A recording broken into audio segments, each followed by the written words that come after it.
The story commences when someone is notified that he is dead, and his total survival duration is 34 seconds. At the same time, the protagonist tries hard to push himself forward. His body trembles badly.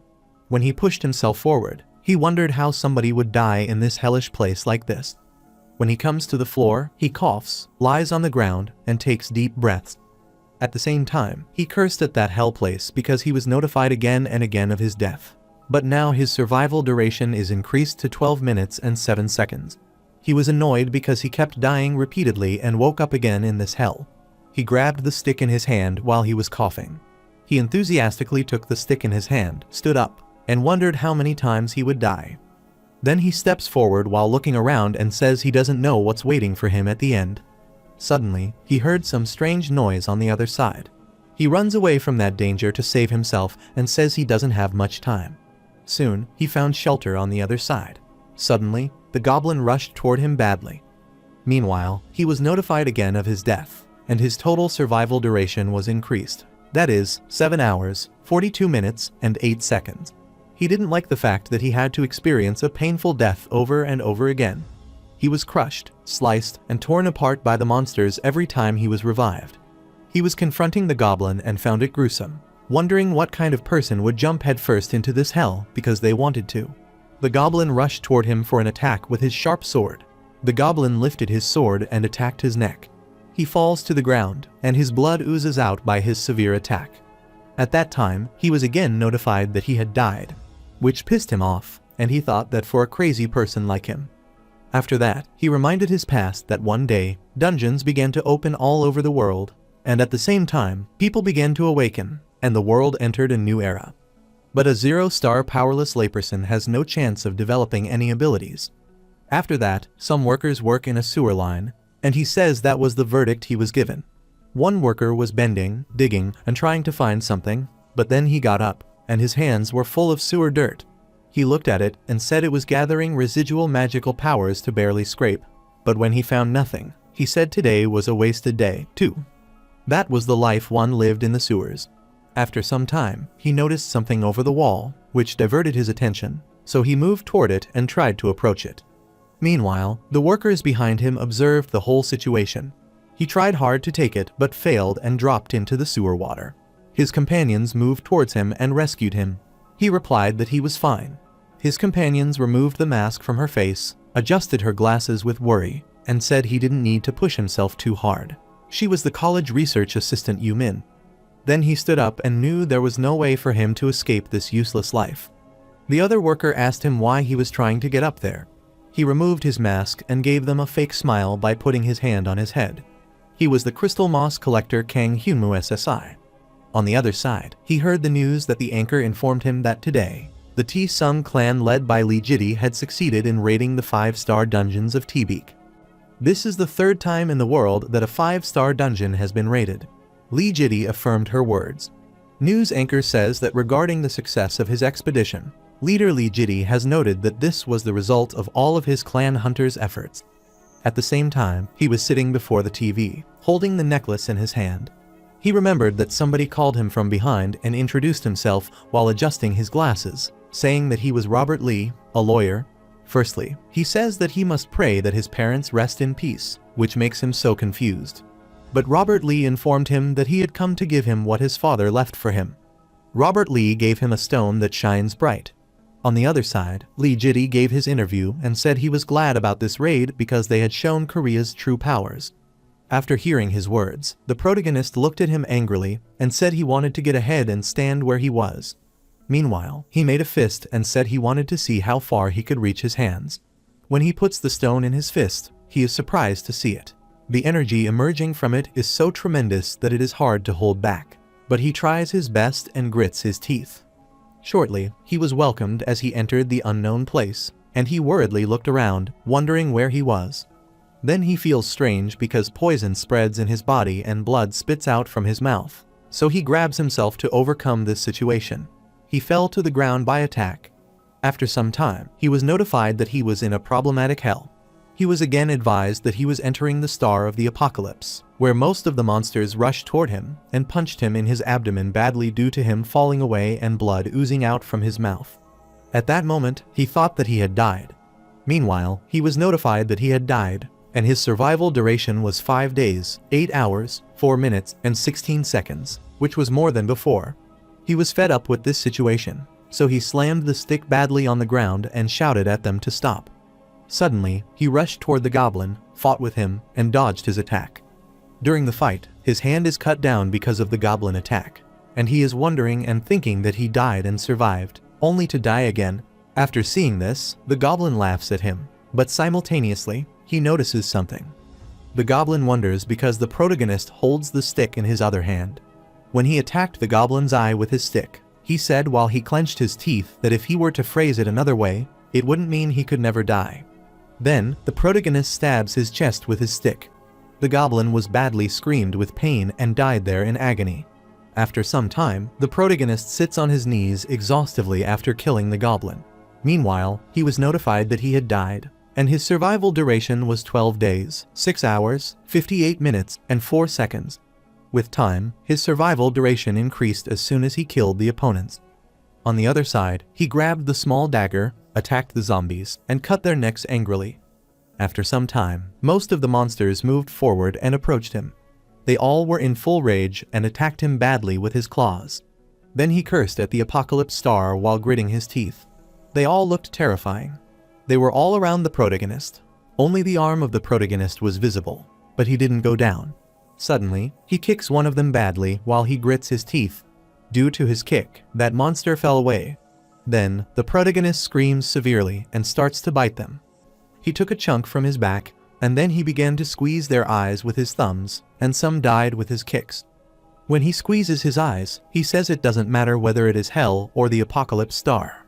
He should fight them all and improve his survival duration. After that, he was notified that the quest had been completed, and his current survival duration was 36 days and 3 seconds. He stands before the monsters' corpses and takes a deep breath after fighting with them. After some time, he was notified that the shattering star Gaul, the starving star Yogalim, and the whispering star Monstrel were watching him, and even the star that chatters along so loudly. The protagonist huffed badly and looked terrible. Then he smiled while moving forward and saying menacingly that he would crush them all. Some of the workers work on the sewer line where one of them tries to find something. He takes the dirt on his hand and looks at it. But when he finds nothing, he says that today was a wasted day, too, while the remaining workers were busy. Suddenly, the protagonist notices something over the wall, its shine, which deviates his attention. He says that while he moves forward, something that big would be able to fill his daily quota. When he tried to get it, the other workers looked at him. But he falls into the Manhwa water when he doesn't reach there. Then, some of his team members approached him for help. One of them asked if he was all right.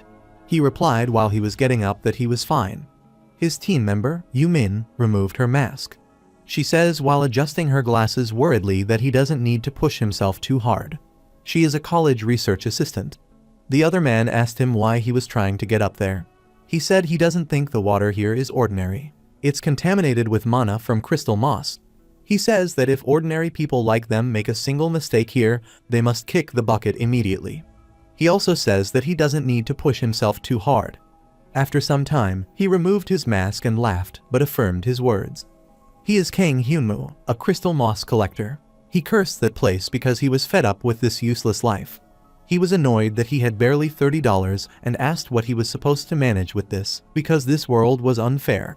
He remembered that 30 years ago, alongside the appearance of the dungeons, a new world in which everyday citizens awakened to their powers had opened up, but he had received nothing.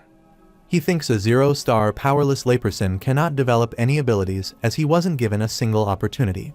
At present, he hears a noise from behind that someone has called him. He was Robert Lee, a lawyer. He clarified that he had come to deliver what his father had left behind for him.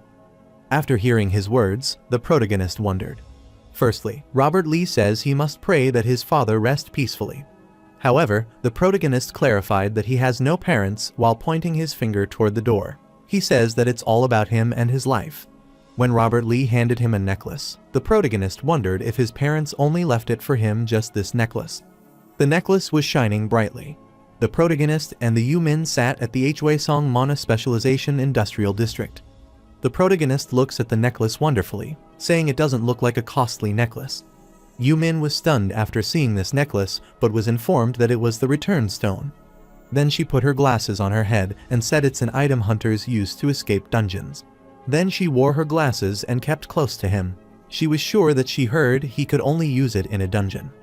After hearing her words, the protagonist looks shocked and asks why his father left something like that for him. She wondered and said there was no reason for him to enter a dungeon anyway. This makes him so angered that when she sees that he doesn't like her words, she apologizes for what she has said. He replied that he knew what she meant. Then she asked him about Lee Jitty, who has been trending lately. But he replied that he didn't care and then suddenly informed her that the bus had arrived, and she affirmed. The protagonist sits sadly before the TV while holding the necklace. On TV, the news anchor announced that the Tisung clan, led by Lee Jitty, had successfully raided the 5-star dungeon Tbeek today. This is the third time in the world that a 5-star dungeon has been raided. Regarding the success of his expedition, leader Lee Jitty has said that this was the result of all his clan's hunters' efforts. He was glad they had shown Korea's power, especially with this raid. After hearing about Lee Jitty, the protagonist says that Lee Jitty is incredibly rich and robust. He is also unbelievably popular and good-looking. He was born with a silver spoon in his mouth. Then he compared himself with him after looking at the stone, saying that all he had was a worthless rock. He looked at the side angrily and thought he was not throwing a fit or anything. But if he had had a chance like that, he would have done everything he could to use it. The energy suddenly emerged when he took the stone in his fist, making him worry. He was surprised to see it, and the energy emerging from it was easy and tremendous, so hard to hold back. But he tried his best and gritted his teeth. Shortly, he was welcomed as he entered the unknown place, and he worriedly looked around, wondering where he was. Meanwhile, he was notified that he had broken through his limits. His body has awakened to mana. Mana has begun to circulate inside his blood. When he saw this notification, he was shocked and wondered if he had a mana. He was again notified that he had accomplished the impossible, and he has entered the hell of difficulty with the lowest level. He has earned the title of SSS rank, good luck. The effect will increase as compensation for the difficulty in contrast with his level. He has entered the first place, which was Hell. At that time, he earned the title of Hell's strongest. He needed clarification on the situation. He didn't understand what was going on. He was again notified that he had accomplished the impossible. He was anxious when he became the final survivor. Then he screamed for help and said anyone was out there. He didn't understand what was happening around him. When he looked around, he saw something that deviated his attention. Firstly, he wondered what it was, but when he came close to it, he recognized that the natural crystal moss shone brightly. He touched it with wonder. His mouth began to open, and he remembered that the crystal moss he failed to nab earlier would have been worth a few $100s, but how much would this be worth? Then he thinks at least a few thousand or a few $10,000. He was shocked because he couldn't believe it was real. He was happy because he had just hit the jackpot. After some time, he felt strange when he touched that crystal moss. The poisonous blood spread in his body, and blood spit out from his mouth. Then he was notified that right now, his status ailment is poison, and he has been paralyzed. He fell to the ground and grabbed his chest because he couldn't breathe properly. He was notified that his stamina would be continuously consumed, and enemies attacked him. He screamed when he heard this notification called out to the enemies. Nothing is near him when he tries to grab something, and there are no more enemies. After some time, he was notified that he had died of fine dust, which was level 1. His total survival duration is 4 minutes and 34 seconds. The fine dust oozed out from his mouth while lying on the ground. When the protagonist comes to his senses, he feels like it was a dream that scares him so much. He is so shocked by this situation happened to him. But suddenly, he was notified that a quest had been formed on his first night in Hell. The quest began, and his survival was up to sunrise. He was worried after seeing this, and he started to sweat. When he considers the duration of his survival, he runs into chaos to save his life. He runs very angrily and says while putting on his jacket that he doesn't know who it is, but whoever is making him go through this uselessly will have taken his revenge on him. He says all this very angry and grinds his teeth. After a while, he was notified that he died, and his total survival duration was 5 minutes and 22 seconds. He gets tired of this situation and sits down. After his 8th death, he planned to pray to God, so he started bowing before God and apologized. He was praying to all gods of the world, including Allah and Buddha. But he was again notified that he had died again, and at this time, his survival duration was 11 minutes and 13 seconds. After his 11th death, the protagonist's resistance to poison and paralysis increased. At this time, he planned to get rid of fine dust by inhaling it. He was again notified that he had died, and his total survival time was 24 minutes and 55 seconds. He was stunned when the crystal moss disappeared from his hand. Meanwhile, he was notified that his inventory had been enabled. His inventory shows the details about the crystal moss, the best crystal form. Its weight was about 1.16 kilograms. After seeing this, he questioned whether it was the crystal moss, because he didn't know he could do something like this. After that, he happily touched the screen and said he could do all sorts of things now. But at the same time, he heard some strange noise diverging his attention. He was familiar with this sound, so he thought about what to do with it. But was the sound of a horde of mosquitoes which rushed toward him at full speed. He started running very fast when he realized it was a swarm of mosquitoes. He curses at them as he rims away, but he wishes he would say all this by looking at them. Meanwhile, he notified that it was the mosquitoes of level 3. When the horde of mosquitoes approached him, he gritted his teeth. He didn't know about the kind of mosquitoes. Meanwhile, he was notified that his abilities had increased in contrast to his level due to his title as Hell's Strongest. There were many mosquitoes around him, which made him so wondered, and he cursed at them. They all start to bite him and move on to his mouth. Mosquitoes completely cover the protagonist. When mosquitoes begin to suck his blood, his poisoned blood starts to spared in their bodies, and their babies begin to melt and burn. Suddenly, they were all burst by his poisonous blood, and a minor explosion occurred there. At the same time, he was notified that he had died, and his total time survived was 6 hours, 18 minutes, and 1 second. After all this, his level began to rise. He was in a state of unconsciousness and full of sweat on his face, but at that time, he was informed of the achievements he had obtained, and he has poisoned and killed over 100 monsters at once, and the power of poison blood has increased. After seeing this, he doesn't understand what is going on. But after a while, he understood that those mosquitoes died from sucking his blood, which became poison. When he was notified that he had contracted an abnormal state of disease and would begin to lose his health steadily, he screamed badly and asked them about this nonsense condition. He suddenly fell into the chair, and due to this, the chair leg was broken. But he said that he had just come back from the dead. He was notified that he had learned the ordinary skill of the dismantle. He wondered what kind of this one now. He was informed that the bacteria had accumulated inside his body. His health had fallen below 10%, and he has begun regeneration with his last man standing title. After seeing this, he cursed at it. He was in bad stats now. He says it's just going off on its own. It looks like it's having fun by itself. When he saw that he had learned the dismantle skill, he wondered when he got this. Although this is just an ordinary skill, it has saved well, and he got it just by breaking a chair leg. After that, he sits on the floor and thinks that this place has mosquitoes that are that big.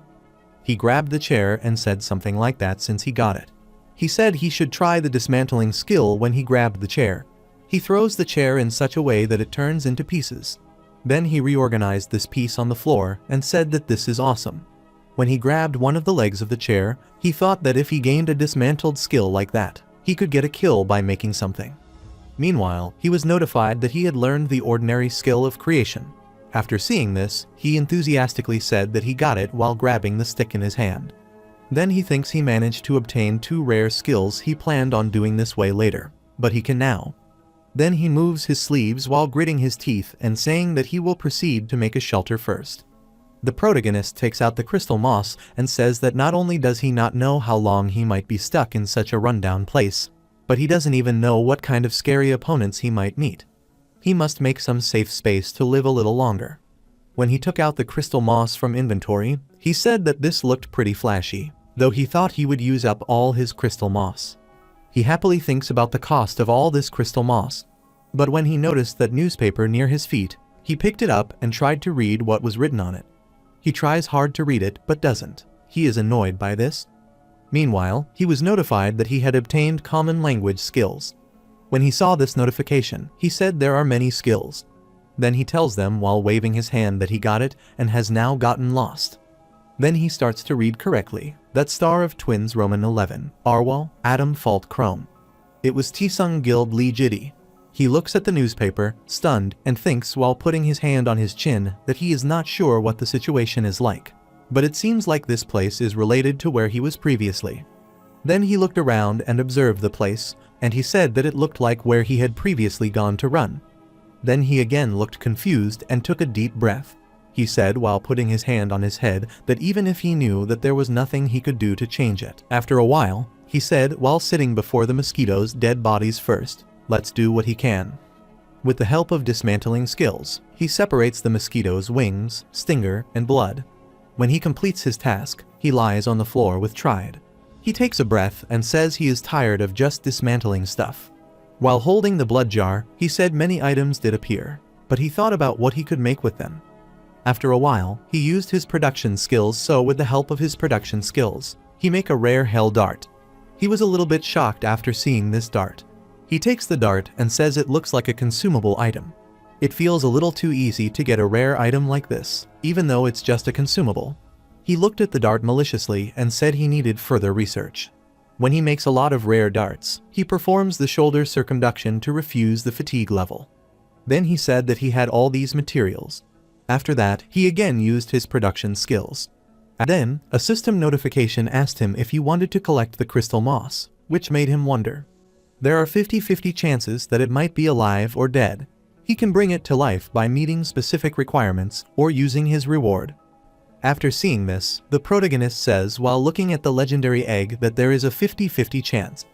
Then he put the legendary egg into his jacket and blushed, thinking it might be a chick inside it.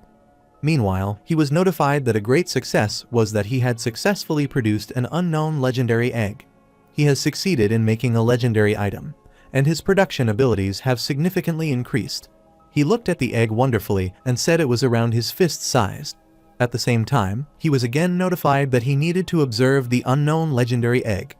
Otherwise, he couldn't find out what was inside it. He goes to sleep for a while, but suddenly, he hears a voice from the other side. He opened his eyes, startled, and looked behind. There was a terrible goblin there. He was shocked to see the goblin and wondered why there was a goblin there. The goblin also sees him over there and rushes towards him badly. When the protagonist sees that the goblin attacked him, he is worried and grits his teeth because the goblin found him. Goblin attacked him with his dagger, but he dodged his attack. He saw the stairs and moved towards it. He runs from the goblin to save his life, and the goblin follows him. He kept his eyes on the goblin and cursed at him because he followed him. He opened his inventory and took out his stick for his defense. He begins to attack him, but the goblin dodges and jumps upward. When he landed on the ground, the protagonist was notified that he was the red-cap goblin of level 20. He moves towards him, and suddenly, he rushes to him. Goblin attacks him with his sharp dagger, but the protagonist dodges with his stick. The goblin attack was so fast that the protagonist's stick was torn apart. After that, the goblin is laughed at, making the protagonist wonder and think about how the goblin speaks. Goblin stabbed him in his chest. He grits his teeth badly with pain. Then, he uses his hell darts for his protection, and he throws it towards him, telling him to taste it. After throwing it, he grabbed the chest while he started to huff badly because of pain. When the dart's blood spread on his hand, a red blister appeared on his hand, which deviated his attention, and he was a little bit wondered. But he doesn't care, so he cuts his hand with his sharp dagger. This makes him wonder. He thinks about how someone cut his arm. After that, he remembers his past when the goblin attacked his chest. He feels that it could be that his arm became that way due to his blood being on the dart. It's all because of the poison blood. He wondered when the goblin would disappear from there, and he thought it was gone. He asked where it went. Goblin takes a high jump for an attack. When he sees that the goblin rushed towards him for the attack, he is shocked and thinks he is now done with his attack. Goblin attacked him so severely in his back that his blood oozed out from his back. He was in bad stats right now, and blood spit out from his mouth. He fell to the ground, and the goblin put his feet over him with full anger. While the goblins begin to leave, he says that humans are still left. But the protagonist is still on the floor while he grits his teeth. After that, he was notified that his stamina had fallen below 10%. He will be resurrected according to the perks of the title The Last. He curses at the goblin while on the ground and says he will take his revenge. Meanwhile, he was notified that the quest had been cleared. He was full of sweat and started to breathe deeply. He was informed that he had removed the quest of the first night in hell. When he saw this, he was happy that he did it. After that, he was notified that a silver box would be provided as a reward. The reward will be increased as compensation for the difficulty in contrast with his level. One of those silver boxes will be converted into one gold box. He took out the stone. Meanwhile, he was notified that he used the return stone until the start of the next quest, and the remaining time until the quest, which is 14 days. So, he grabbed the return stone tightly due to the energy that emerged from it. So, he can finally go back. When he grabs the stone tightly, he finds himself where it is raining. When he opened his eyes, he got up wondering, but when he recognized the face, he happily said that he had returned. He enthusiastically says that he came back and he made it back. After that, he pulled the necklace from his neck angrily because all these strange things had happened to him just because of this necklace. When he throws the necklace, he curses his father for leaving him shit like this. But when he remembers all of his past, he doesn't throw it but grabs it with anger and gritted his teeth. After a while, someone saw him on the other side. She was Yumin. When he saw that Humu was in trouble, she was going outside for his help. The protagonist was shocked. She approached him with worry and said it was good to her that he couldn't be here like this. While taking her coat off, she thinks he could get mana poisoning if things go wrong. Then she discovers him with her coat hurriedly. He was stunned at her, but she said let's move away from here first. Afterwards, he tried to say something to her when they came home. Then she looked at him and said, holding something in her hand, that this was a mana contamination remover. She says while showing it that he has used this just in case. But the protagonist refused and said that he was fine. After hearing his words, she shouted at him angrily, saying he didn't take it lightly, even though he worked where he had to touch crystal moss residues. And he wants to regret this at his funeral. She only wants him not to have any regrets after his death. The protagonist apologized to her and said that he would use it. After taking a bath, when he came out, he asked her while drying his hair what day today. At the same time, he was thankful to her for a bath. Then she replied that today is the 11th of September. After hearing her words, he was a little bit shocked. When she saw his body, she was shocked and said that something happened to him. She could only contact him briefly, so she worked alone. She looked at him strangely and said she was only done for 2 days but felt like she had been there for years. But she realized that was why she was in that industrial complex anyway. She looked like she might be examining him thoroughly because she noted something strange about him. The protagonist still stands before her without saying anything. Then she put her hand on her lips and said he was at home when he arrived. While examining, she moved her face aside and said she needed a grip. The protagonist affirmed her words while grabbing the towel tightly. Then she arrogantly says while pointing that he can't just stay like that, so she will buy whatever he needs. But the protagonist asked her about his clothes. Then she informed him while pointing towards the bag of clothes that there was no way he could wear them. On top of being contaminated, they were all torn up. While she left, she angrily said she would return, so sit tight.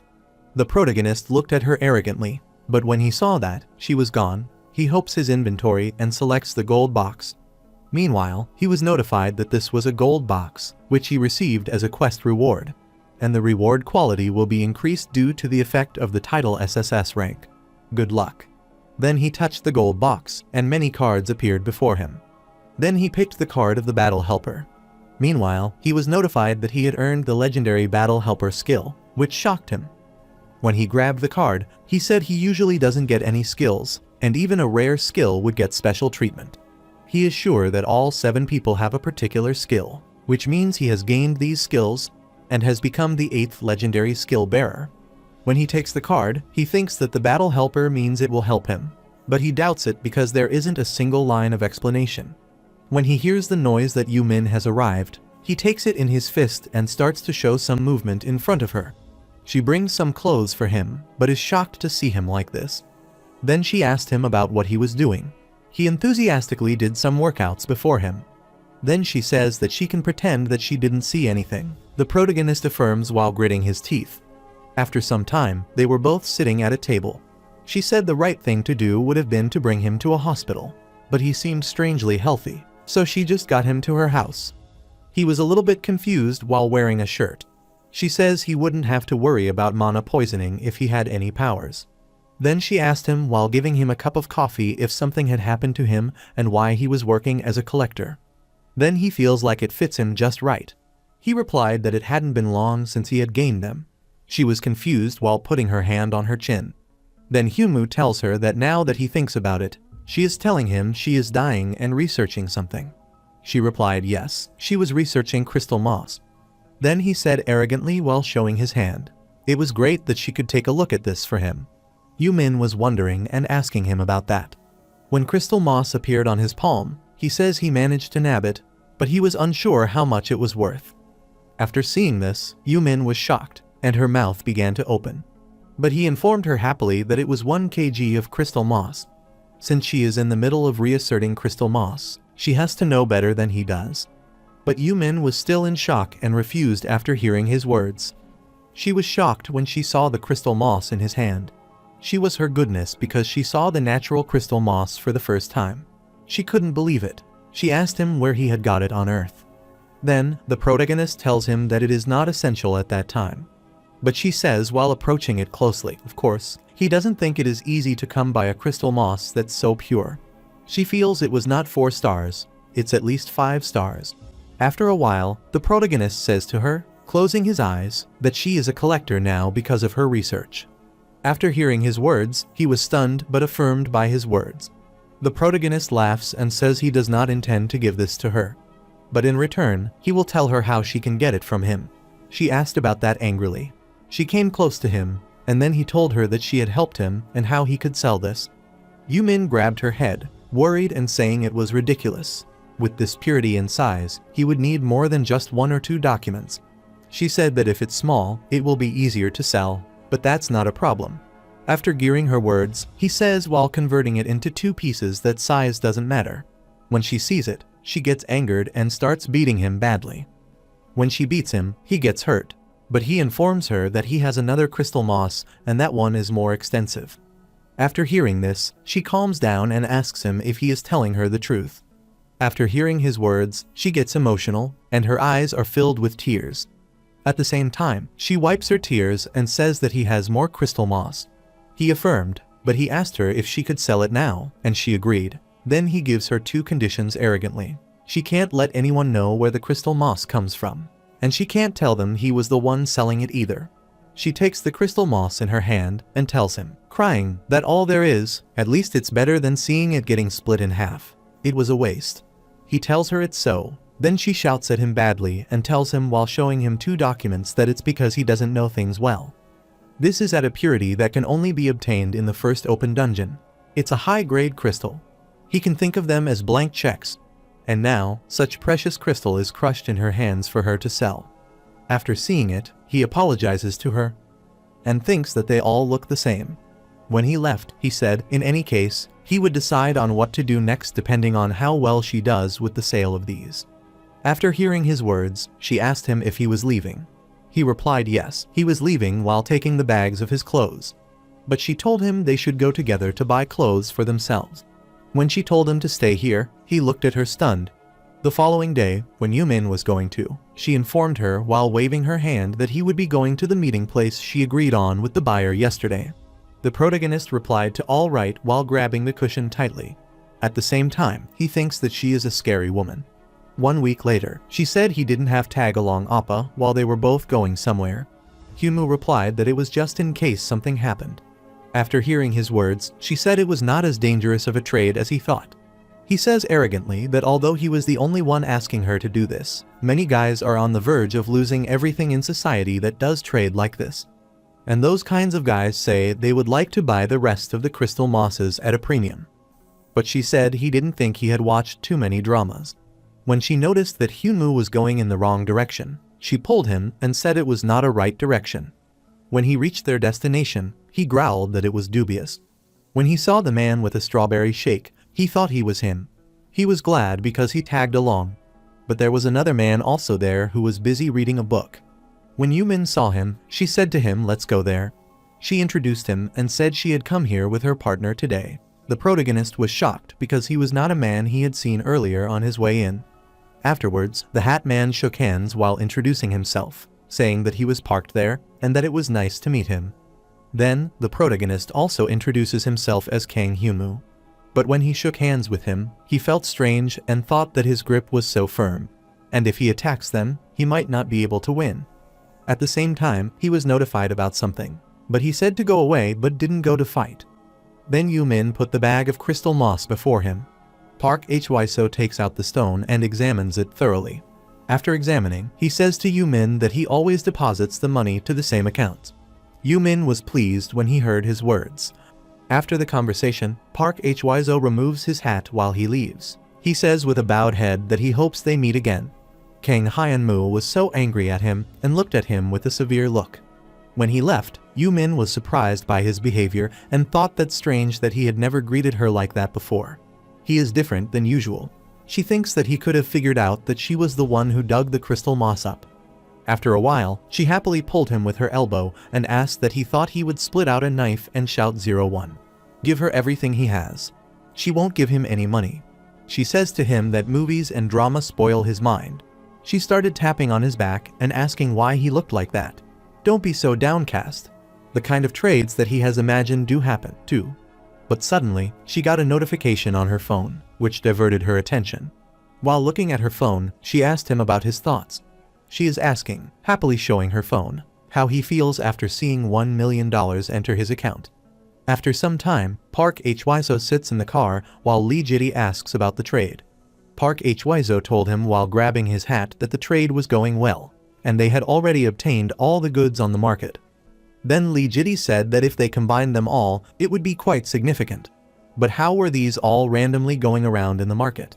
Then Lee Jitty took one piece in his hand and asked Park Hwaiso what he was thinking. Park Hwaiso replied that on top of having crystal moss with the kind of purity that can only be found in a 5-star dungeon, he is a pretty strong hunter, and it's only him.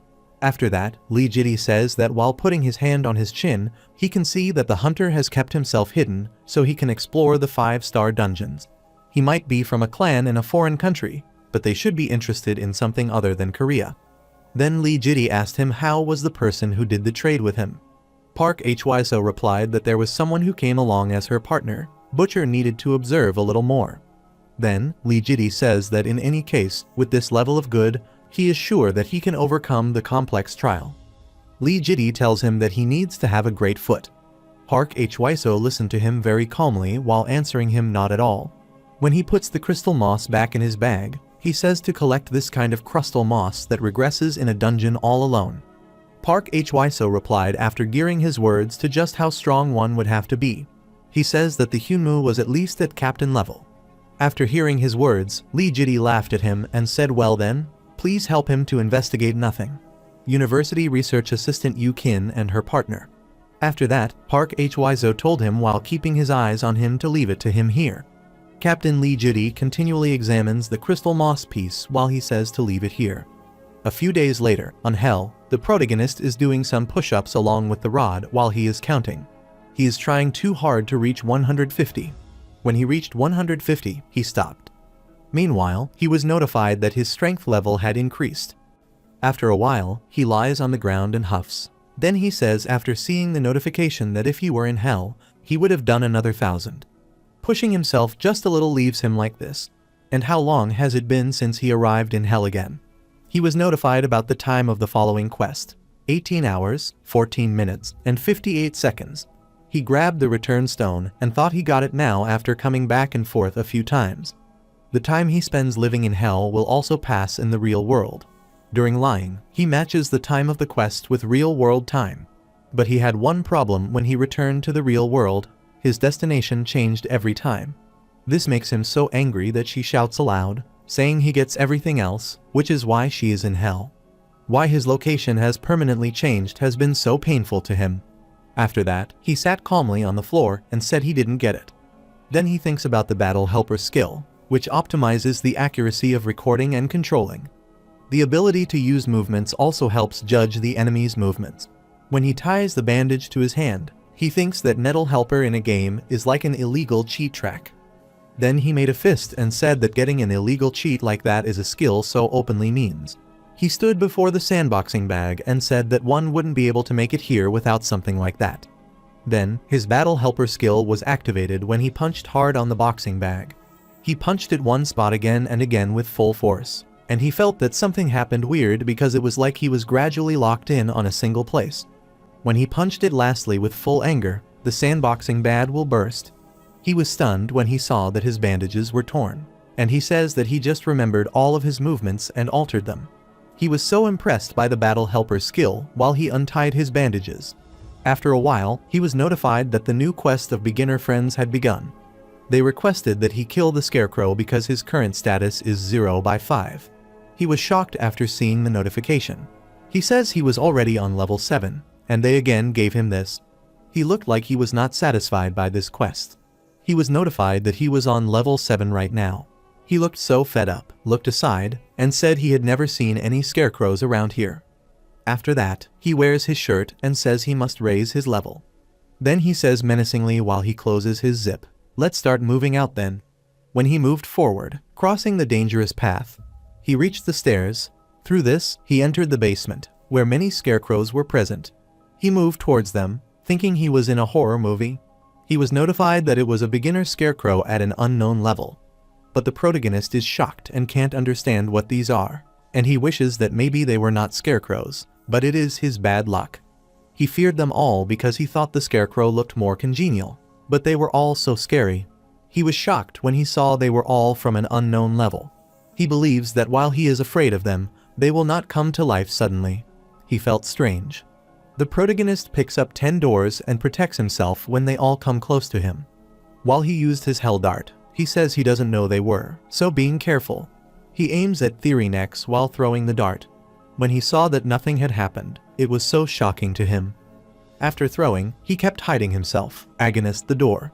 He comes out against the door and sees them happily because they don't move, so he confirms they are all scarecrows. He says while he punches him hard that this will be easy then. He grits his teeth while he punches them because it is a strange hack. He moved back and was sure to hit it with all his might, but it didn't feel like he had hit anything. When one of them began to bend backwards, he was shocked because the opponent's recognition was complete. Their eyes shine red, while a notification shows a beginner's scarecrow of level 7. They were all looking at him while sparing level 1 began.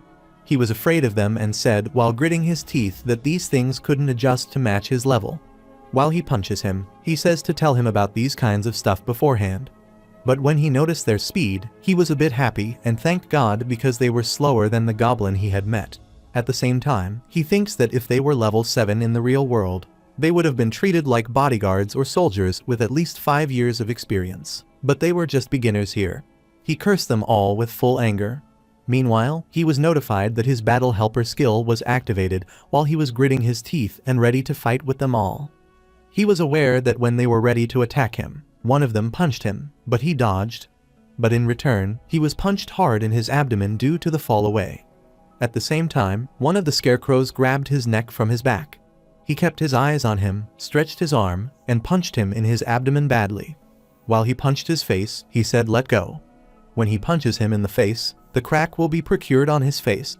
When he sees this, he thinks that it works. After that, he was informed that the battle target data was updated, and the sparring level 2 began. Suddenly, all those scarecrows approached him from behind and grabbed his hair, arms and legs. He cursed them and told them to let him go. But suddenly, one of them rushed towards him and punched him in the face. He screamed severely while they punched him back to back. Meanwhile, he was notified that his solidity, resistance hemorrhage and pain resistance had increased. Scarecrows bit him badly due to his stamina falling below 10%, and he will be resurrected according to the perks of his Hell's Most Robust title. The blood oozed out from his mouth, and he huffed severely, but he continually cursed them all. He was helplessly kneeling before them. But he thinks strategy that he should run, but he didn't have a single good hit on them. When he tries to raise his arm, he says while he breathes deeply why they were using the martial arts. He used his energy skill due to a yellow glow emerging from his hand, and at the same time, the stick appeared. He grabbed the sticker and said with menacingly that he needed to do at least this much. He enthusiastically looked at the stick and said he wanted to strike a balance. Yellow sparkle continually emerged from it. Meanwhile, he was notified that the heinous club had been strengthened. It isn't very durable, but its attack power is impressively high. Then he moved towards them with all his might and aimed with his stick. But suddenly, the scarecrow put his hand over his face, which caused his attack to break his hand. The protagonist was shocked after seeing this. The electric currents emerged from it, and simultaneously, the battle target data was updated. When the Scarecrow used his other hand instruments for attacks, his mouth began to open because of fear. He felt that he was very tiny before his instruments. He was stunned when he saw different weapons from his other hand. He cursed it. Meanwhile, he was notified that he had died, and his survival duration was about 5 days, 8 hours, 4 minutes, and 16 seconds. He was still ready to fight them while he breathed heavily. When one of them approaches him to attack, he dodges. But in return, he punched him on the side of the head. He tied them to the pillar and said he could do nothing, even if it were cheap. He says while he grits his teeth that the battle helper is working so he can finish it off in a one-on-one. He punches them back to back with all his strength and says he has to break to this. Simultaneously, he was notified that the battle helper target data had been updated and that sparing level 3 was beginning. He still beat him a lot while sitting on him and saying happily that he does that. He says to him menacingly that as they were stronger, he got more robust, too. Suddenly, on offer, they grabbed his neck from behind. He looked blue because he was unable to breathe. He huffed badly and said how many times this made it. The Scarecrows kicked him, slammed him on the ground and twisted his neck. Whenever the Scarecrow attacked him, he was notified that he was repeatedly dead. After seeing his moves, he thinks it might be some martial arts exhibition. He sat along the pillar wall and cursed him while he huffed and asked how many martial arts he had. Then he takes a step and shows him some more moves. They were looking at each other while the protagonist laughed. Then he made a fist. He said menacingly that he didn't think that he had died in a fist fight. When he moves towards him, he says that here he goes again. He jumped and rushed towards him. When he tried to punch him in the face, the Scarecrow dodged. He was notified that the battle target was updated and sparing level 4 had begun when he kicked him. After seeing this, he was shocked. But simultaneously, the Scarecrow attacked his eyes with his fingers. The protagonist screamed severely in pain. He shouted that his eyes were hurt and continually cursed them all. One of the Scarecrows opened his mouth, which looked terrifying, and started biting his leg. He was poorly roared because of pain. He held his head and tried to kick him. He was crying badly, and tears came out of his eyes because of the pain. He quietly thought that a dog had bitten his leg, and the protagonist cursed at him while he bit his leg. At the same time, he was notified that he was dead. After the end of the 9th try, Hyunmoo realized 3 facts. The first one he learned when he hardly punched him was that combat level ends with level 4, which is why the pattern doesn't vary anymore. Due to his punch, the face of the Scarecrows distorted, and his hand were broken down. They all flew away. When they again tried to attack him, he put his hand above and protected himself while gritting his teeth. But at this time, he was informed by the second fact that the Scarecrows have a fixed pattern of moving. If there were any differences, then it would stop to correct its movements. After that, he grabbed one of their legs and pulled it. While he kicked them all, he received info about the third fact: no need to destroy them. If they take a certain amount of damage, they must stop moving, meaning there is no need to eradicate them. Due to his kick, they all flew away. When he realizes these 3 facts, he will achieve the results. He moved towards them while clenching his teeth. He kicked them all very badly. Meanwhile, he was notified that he had completed his sparing after every punch. But he growled that if he kept destroying them all, he would eventually end. His last lunches had great power due to their body being separated. After that, he huffed severely and looked terrible, but was notified about his sparring completion. And the quest had been completed, and he had cleared the quest of a beginner's friend. After seeing this, he enthusiastically shouted and looked at their corpses. He felt so relaxed. Then, he lies on the ground and breathes deeply. He cursed them all and said he wanted to fight things on the same level as him. He looked at his hand and said while shivering, how was that a friend of a beginner that's almost on a teacher's level? He got up and thought, while deeply breathing, that as if camped to having learned something, it was more like they beat their fighting techniques into him. He sadly thinks that let's look at what rewards he got before he returns.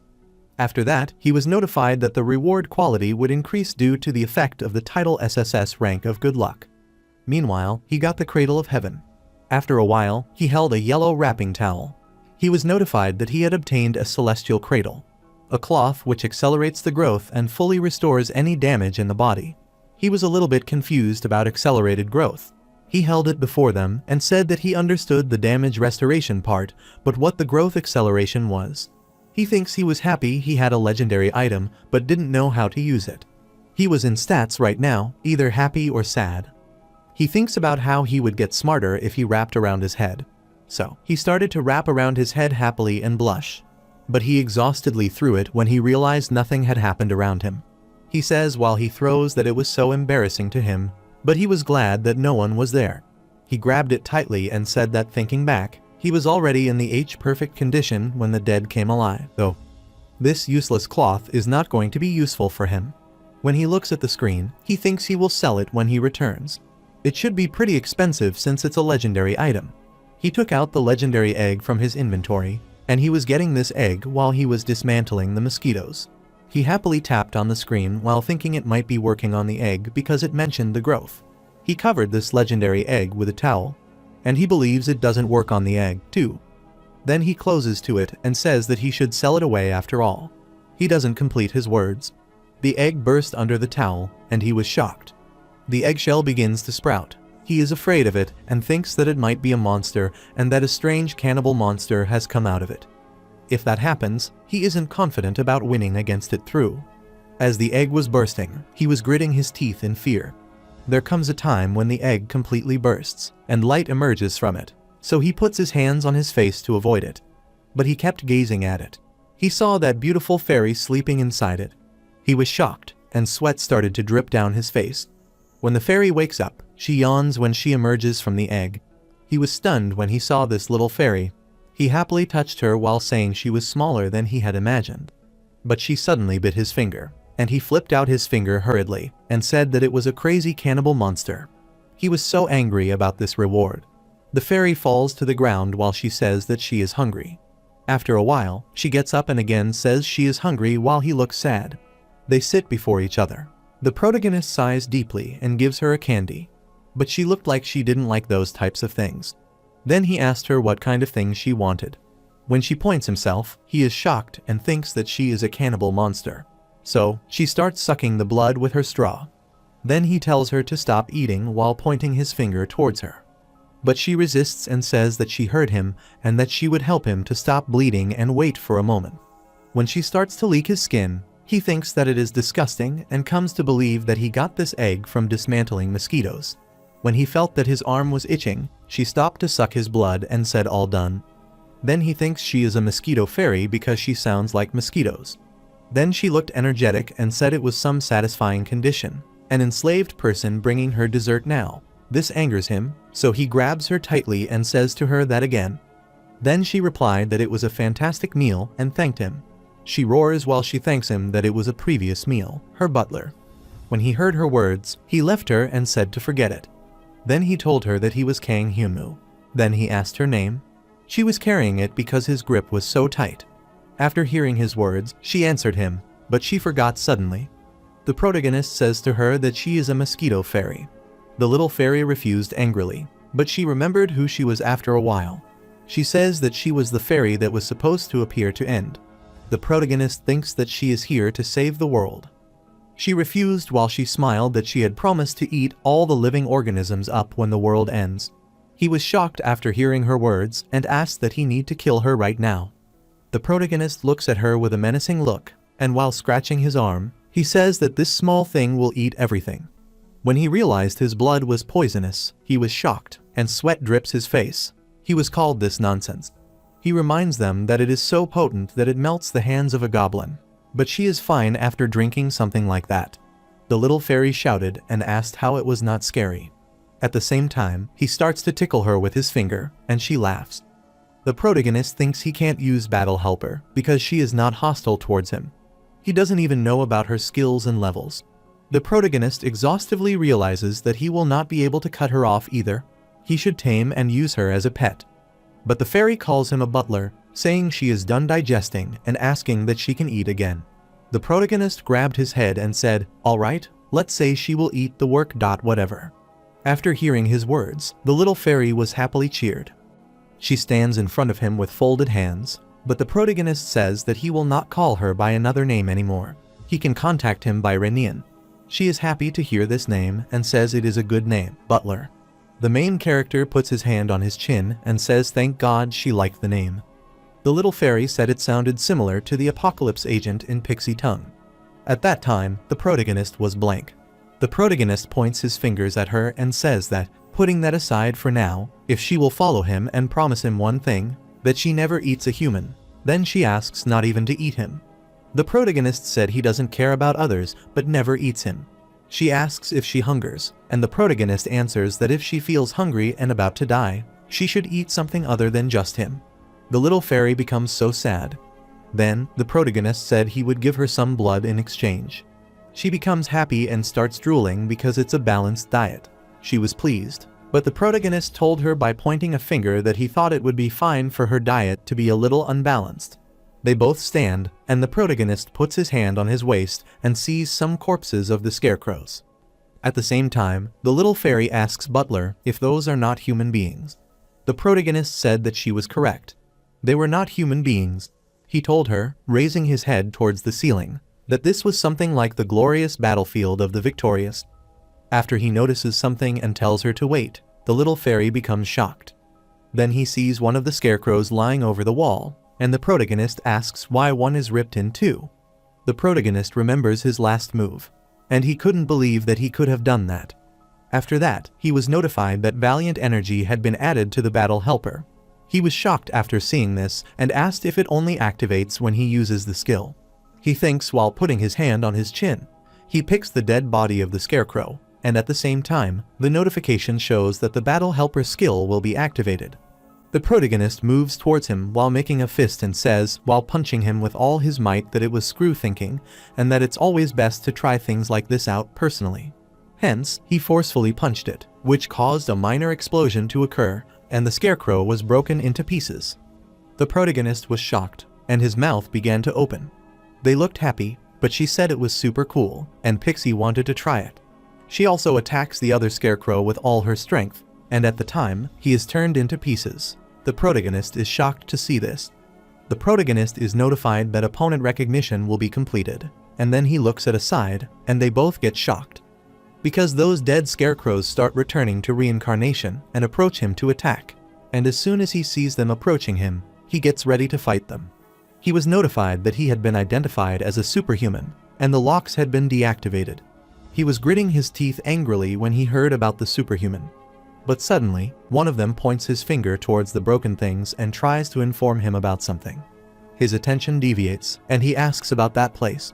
He moved forward while picking up the broken object with all his might. Renian was also with him and moved forward. She smelled something strange, so she called the butler and told him that something smelled fragrant. Then she informed him while pointing her finger towards it. He removed the cardboard and said there was a skeleton with a head position on the table. He was shocked after seeing him. But Renian noted that it smelled so tasty, which amazed him. Renian took the skeleton bone and sucked it, and saying that its taste was so good. The protagonist says that she is eating it while he is shocked. Then he shouted at her while grabbing her that she doesn't eat dead people as well. But Renian said that it was so yummy. When he put its bone back in position, he saw a letter. He takes it and starts to read it. When he starts to read, he writes that he has made many mistakes. The protagonist is shockingly saying it was a grim start. He wrote that it had been 3 years since the level rose to a nightmare. The situation only worsened. Children who were born in toxic air have died. The ability user couldn't hold out either and started drying out. They all commit suicide as hope continues to fade away. Humanity is going to become extinct. The protagonist was blank, but he asked if that was real. He says while he reminds his beginning notification that according to the letter and the messages he saw when he entered this place is the future of the world he lived in, and for the night-ranked ability users to have all died as well. Ultimately, he wrote that part for him, and almost all the survivors thought of doing the same. Priest John died 3 days ago, and Professor Park followed suit yesterday. But he was slightly confused when he saw he hadn't looked at who had written this letter. But Renian doesn't care about him. She is playing with the skeleton bones. But suddenly he discovered something, so she called the butler and asked him about it. Then he replied that it was the returned stone. But when he approached it closely while holding his stones, he said it differed from his stone. Renian asked him if it would enable him to skeleton. The protagonist told her to give to him for a second. She affirmed and showed him. When he holds it, the energy emerges, which makes her so afraid. The protagonist also covered his eyes from its power. He doesn't understand what is going on. He tries to move his hand away from it, but all in vain. His hand pulled towards it by its powerful energy. After some time, the stones burst, and the protagonist was shocked. He grits his teeth with pain. Then he looked at his palm. He saw the stone imprinted on his hand. He was slightly stunned. Meanwhile, he was notified that the stars were watching him. Suddenly, the ceiling was broken, which made him so afraid. Renian says he survived and returned on his own while she left that. The protagonist was shocked after seeing her. He called her and said to come back. He followed her and tried to grab her. But he appeared in the sky, which surprised him. They think about where this place is on Earth. He starts calling Renian at that place. But suddenly, he was notified that the advancing star, Barul, had recognized his absorption of the star fragment. He was doing this after seeing this. When the Barul star comes there, he is afraid of it. And at the same time, he is notified that the Barul star is disappointed in his values. He was shocked and asked what it was, but when the Barul star left, he sighed deeply. He was notified that Barul had fortified the fragment and left. He laughs and says that he was so frustrated he could die.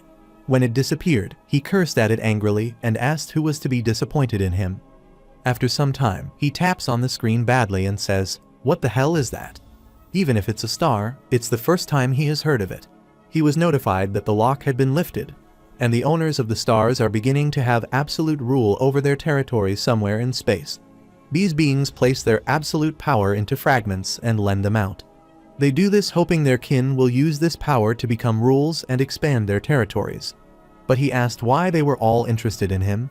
He was notified that he had one of these fragments, and because of this, they wished for him to become on offer their kin. He was a little bit confused about the fragments. But suddenly, he remembered the stone that Renian had found. He thinks that it wasn't a return stone but a star fragment. Suddenly, he heard some sound which diverted his attention. All the stars begin to approach him. The protagonist was shocked.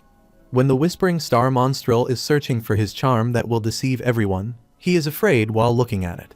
He was notified that the conquering star was offering him command over an army of steel and fire. Starving Star Yogalin tells him to accompany him in looking for the snake that swallowed the previous world entirely.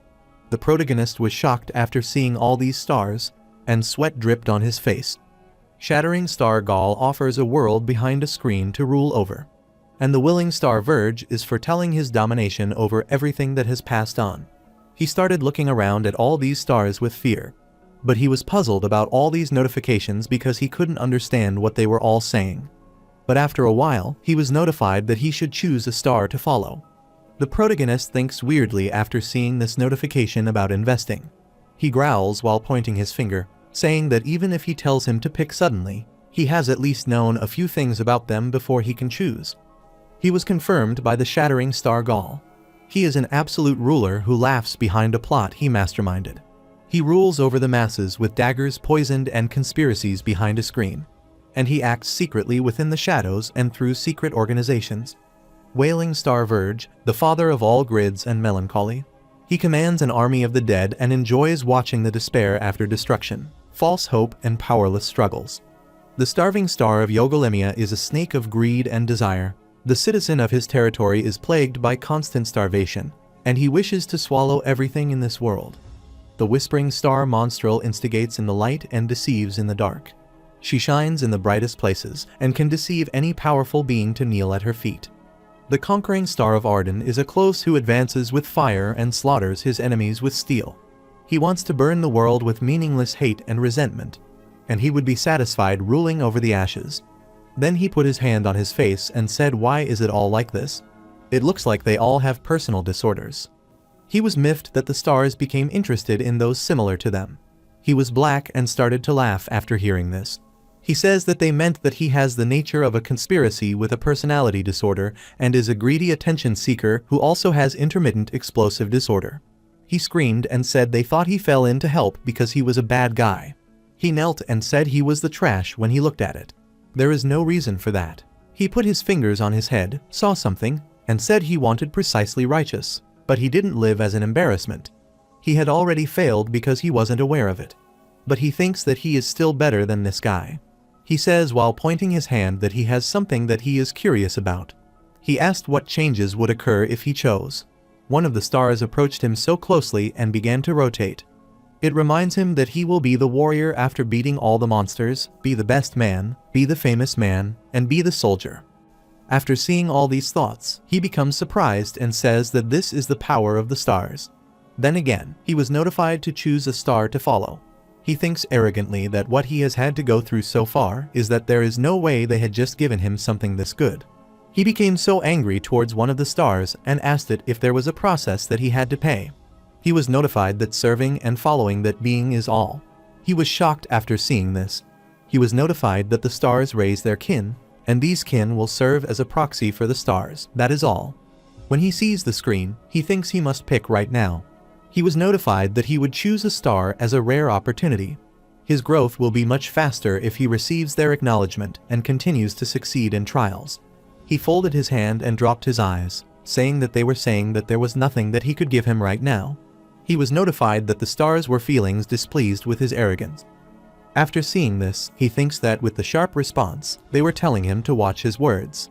He says power without a process was good, but he asked while pointing his thumb towards himself if there was no other way around him. He said they asked him to choose while he looked at the stars that he had seen them for the first time today. He says that there is nothing for him to trust, and there is no contract. Even used car dealers wouldn't be so forceful to this extent. He was notified that the stars lost interest in him. After saying this, a hit is left, and the protagonist happily says goodbye by waving his hands and leaving it if he wants. After a while, he was notified that the stars said they would give him time to think. He laughs after seeing this and says, while being his arm towards them, he thanks them for worrying about him. He says that he will try not to think for too long. The yellow star begins to move, which deviates his attention, and he asked it that what was it like this? But when those stars come close to him and touch his arm, he grits his teeth with the pain of 9 star stings. After stinging, it would disappear, and it was neat hurting him. After that, he was notified that the Whispering Star Monstrel had awakened some of his abilities. After seeing this, the protagonist was shocked. He was informed that legendary skill and domination skills had been acquired. He was notified after seeing the legendary skill. He tapped on the skill and said she was gaining him a hefty bribe. While tapping on the screen, he felt that it was strange, and they were beings who could give out legendary skills. He asked why he couldn't block the hell difficulty. There definitely would have been people besides him who have fought their eyes. The protagonist put his hand on his chin and said that if it was at a scale where ability users couldn't block it. The protagonist looked at his hand imprint and noted that those stars might have been the ones who cared about hell. He looked curious and said he would have to learn more about the stars while clenching his fist. As soon as he opens his eyes, he finds himself amid trees and has no idea where he is. But it had been 3 days since he had been in the real world. Then he got up and walked out. He thought that it'd be enough if he got stronger in hell, but he realized that there were still a lot of things he would have to pay attention to once he got back to the real world. For example, he never knows where he will end up when he comes back into the real world. But as he comes out of the bushes to a road, a child sees him. Seeing this, the child starts running and tells his mother that a big beggar is there. When he sees the child running away, he is shocked but realizes that he will look like a total beggar when he returns, so he needs to get back home without anyone seeing him. He reaches the house wrapped in leaves and stands by the door, saying he must buy a house.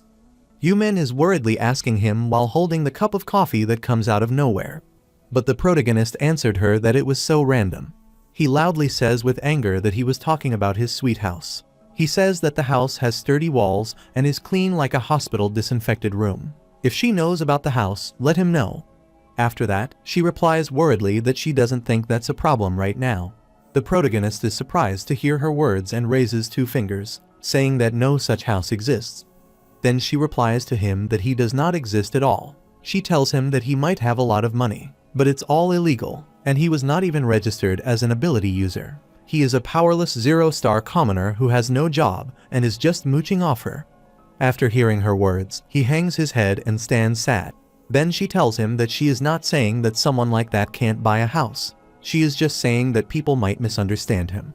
After all this, he cooks noodles in the kitchen after taking a bath and thinks that according to the Yumin, it will be hard to buy a house right away, and he also has to find a home that will meet his requirements. And if he suddenly buys a house, the people around him might find it suspicious, so that is why there aren't very many people around him. He sees State at the egg while standing in the kitchen and thinks that if he wants to be able to use a lot of money at once, then it might be to get registered as an ability user and raise his rank after getting stronger. After a while, he thinks about the stars left behind, and he believes that is why they asked him to choose just one star. He realized that all of them possessed incredible strength, and then he thought, why can't he have them all? He says menacingly that he wants everything those radicals were offering. He begins to say while making a devilish face that he wants to have everything that those rascals are offering. So what if the world is destroyed and humanity ceases to exist? He needs to get stronger and ensure he survives. Then, he can rule the world with it all under his feet. He was constantly thinking while holding the chopsticks that he must do everything he could to get the power of all those stars. Suddenly, the Yu-Min comes there and says with angrily that stop acting cool while holding those chopsticks and start eating. Both of them are sitting on the table in front of the TV. There is news on TV, but he says he will begin eating now. The news is that Tisung's clan captain Lee Jidi has announced his expedition plans for the Baekdu dungeon. All of them at Tisung have wanted not only to seal the Baekdu dungeon for a long time, but also to restore peace and safety to the Koreans. Both of them are shocked to hear this news, and Yu-Min starts saying that it was terrific to seal the Baekdu dungeon. They will do it this time. Then, the protagonist asks that this is the first time after North Korea was ruined. She replies that it was probably because North Korea had been abandoned after they experienced the flood phenomenon. After that, the protagonist thinks about the flood phenomenon. They were listening to the news with full attention. After Yu-Min explained about the flood phenomenon, that it's a phenomenon where monsters come flooding out of the dungeon. Baekdu dungeon was a 5-star dungeon, so the monsters were also 5-star. And if his weapon doesn't have mana, so she infused it into them, it is impossible to take on monsters like that. While holding a cup of tea, she said it's a gamble just trying to raid a place like that. To begin with, Lee Jidi is probably trying to seal it because he was the first person in Korea to raid it successfully. Before he did, all the clans said it would be impossible to attack in the north. However, the protagonist is constantly holding the TV remote and looking at the TV. This news continually deviates his attention. The protagonist is holding a chopstick and asks about it because he can't remember it. When he started to eat noodles, he heard the news in which the news anchor announced that the ability user registration test would begin in 3 days, shocking him so much that he stopped there and ate. They informed me that this test, which is the biggest this year, looks like the Tisung clan will recruit many people for the Baekdu dungeon expedition next year. Then he says, holding the remote in one hand, that he will have to check out for the registration test. But Yu-Min, sitting in front of him, calls out to him and starts saying, please focus on eating his food. She angrily says that he is often distracted because of this news. It's better to focus on food. He then apologizes to her, saying he should finish his food first. After some time, all ability users would come for the ability user registration test. There were many lines, and the protagonist was also present. He thinks, while he is standing in the lines that are so crowded, how long will he have to wait? But suddenly, the Ma begins to shout at him to move forward. He looked at him very angrily and asked the problem. The man was scared of him and requested to move forward. The Ma smiles and says he has come here for the first time. The man asked him if he was there to get evaluated. He concisely said yes. Then he reminded him that he was only assessed when he was still a kid in the orphanage. Now that he thinks about it, why was he the only one to get evaluated? He turned towards him. The man said he knew he had come here for the first time because he looked like a total newbie. The protagonist listened to his words very calmly. The man tells him that they don't filter those already hunters and new ones. It's a trial mess. The queue is in complete chaos, and it's overcrowded, too. The protagonist asks him if there are hunters there as well. The man replied that, of course, since the Tisung clan had announced they would be conducting an open recruitment, everyone was there. Then he asked him if he was here for open recruitment, too. The man laughs and says it was too hard for him. He was just here to update his registration level. He says while raising his hand that his level is something that only he knows. Having the ability of the user bureau to evaluate and acknowledge his abilities will be good for increasing his value to others. He is shocked to hear his words. He takes a deep breath and thinks the registering level will decide their value. Many people were standing in line, but the guy behind the protagonist kept telling them to move forward. At the same time, the protagonist thinks that not even guns are a match for ability users. He guessed that it'd be natural for people to be obsessed with this if they were able to score the more points personally. The man behind the protagonist pushes him forward with his hands, but the protagonist thinks that were to happen, then they could also gain some control and smart moves. If someone does anything that catches their attention, they will be able to notice them right away, but still, it's not like he still won't do anything illegal. The protagonist wants to do it quickly and rise in the ranks before they get caught. Then, there was a call for the next group to move forward. The boy behind the protagonist pushed him forward with both hands and requested him to proceed.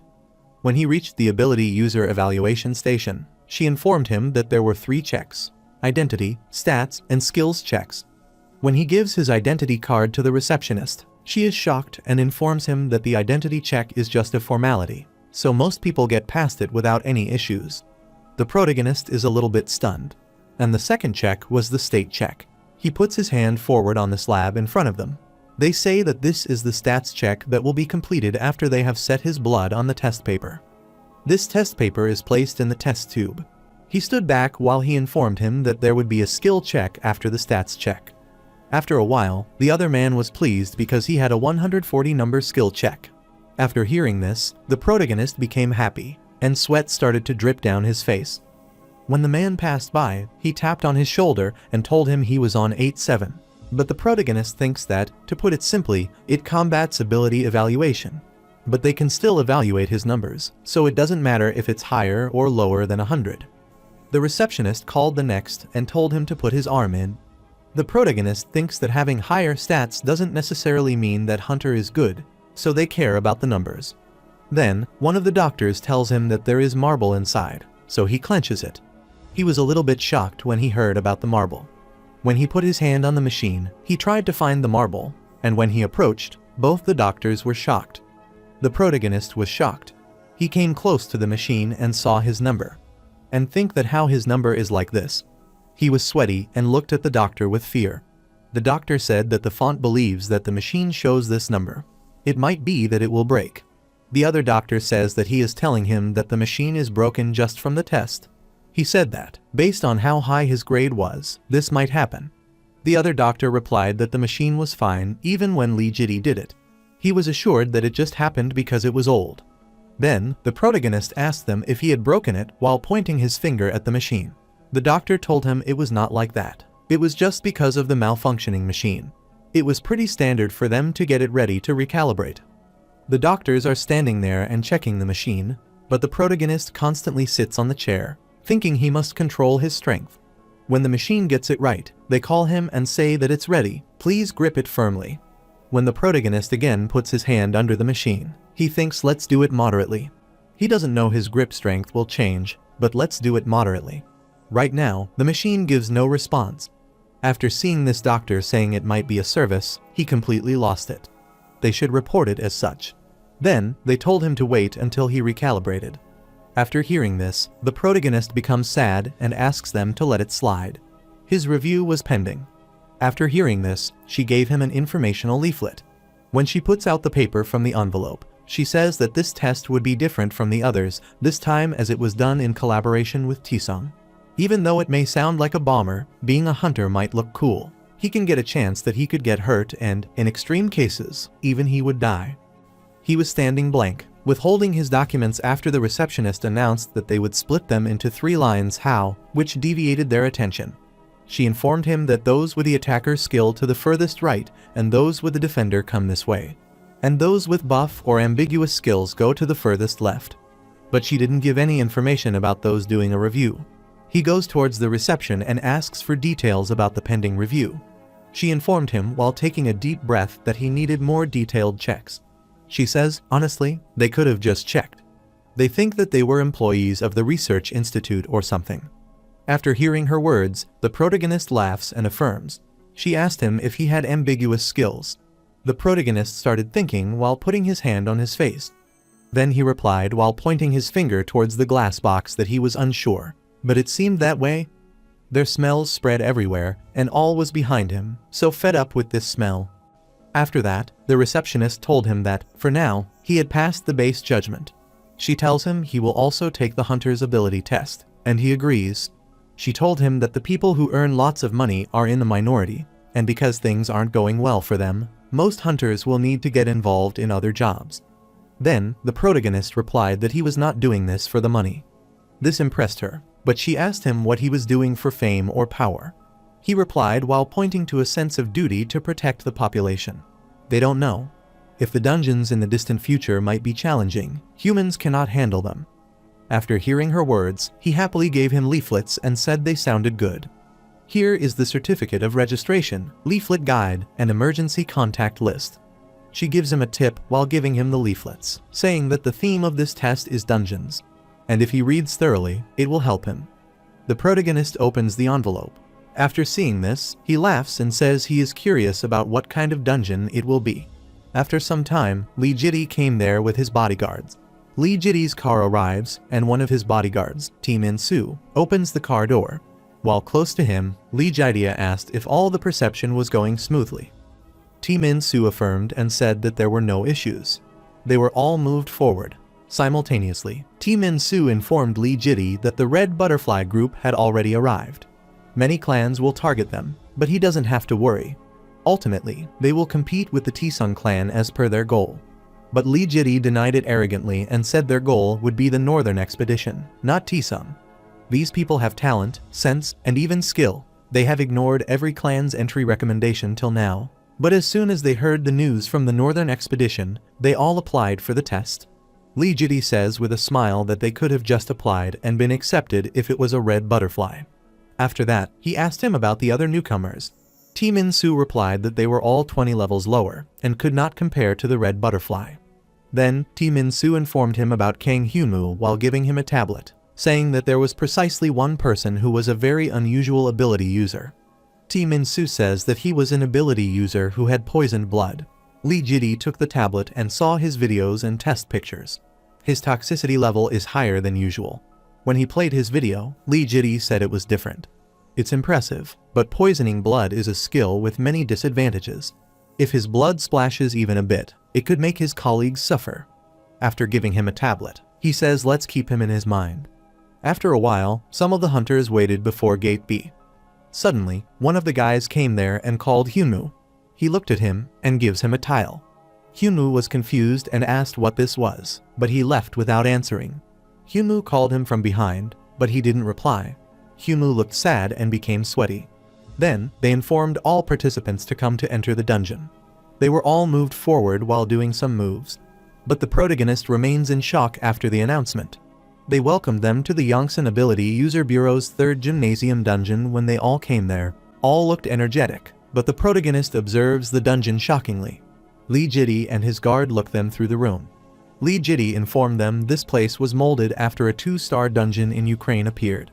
The goal of this test is to gather as many of the tiles as they were all received when entering.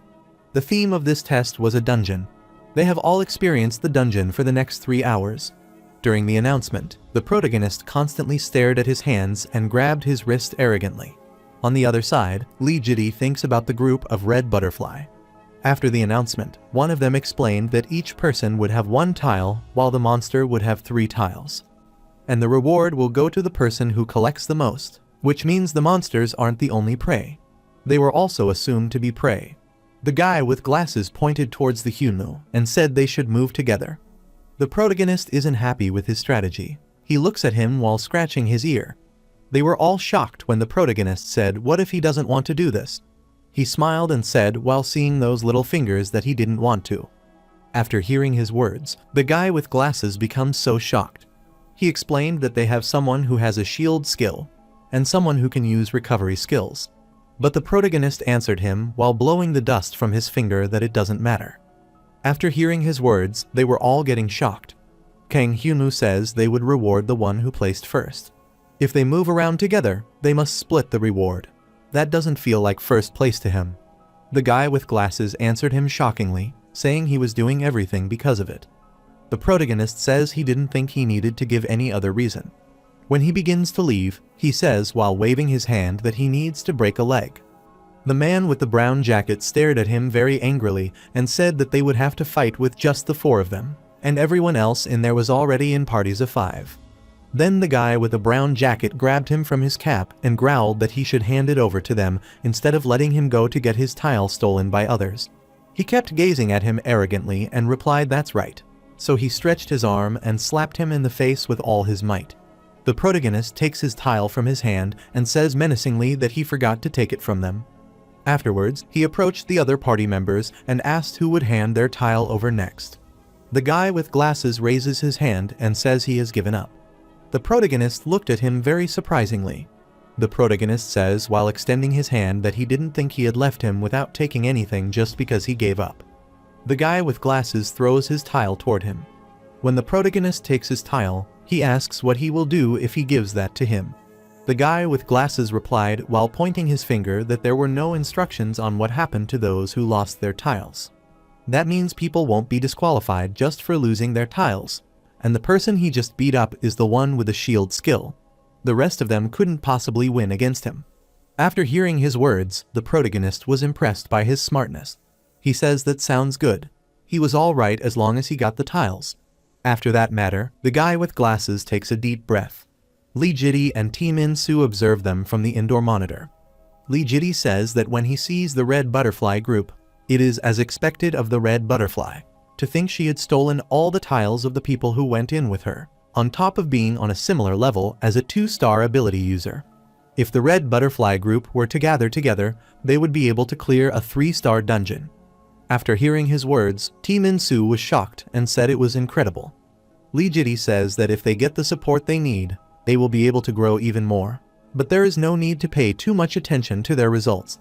As time goes by, only those with talent will remain. Even though this is a test where surviving is essential, he said that they were looking for talented people who could take on the monsters they had prepared for everyone. And that's when things would get interesting.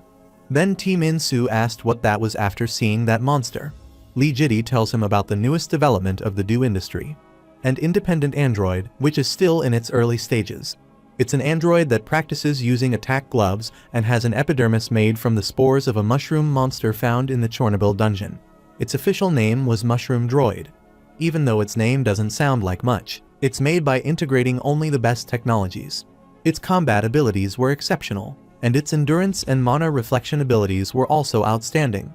Because the spores of the epidermis have regeneration qualities, there were lesser repair costs. On the other side, many candidates were fighting with mushroom droids, but suddenly, he punched them. Due to he falls apart. After seeing this, T Min Soo asked him if it wouldn't be easy for the ability users to win against it. Lee Jitty answered him that it's not entirely to extend that. Most of its attacks were weak. If the team works well together, they should be able to take it on just fine. The problems come when they talk about the individual, like the red butterfly who prefers to go solo.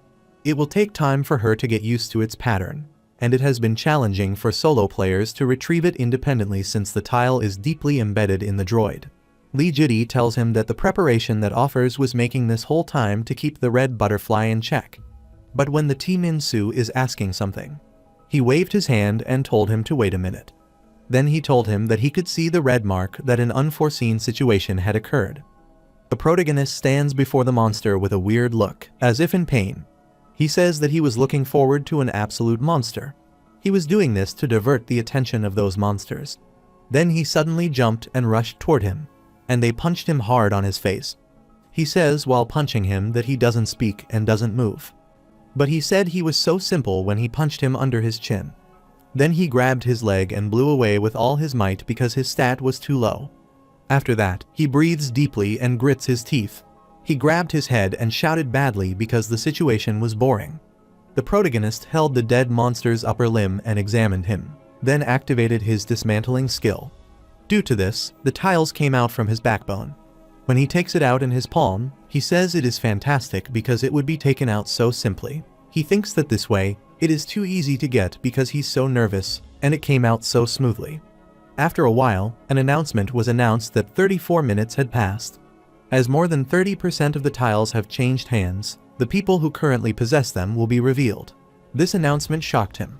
They announced that Honggrown was in 3rd place because she got 7 tiles, the red butterfly was in 2nd place because she got no tiles, and Humu was in 1st rank because he got 16 tiles.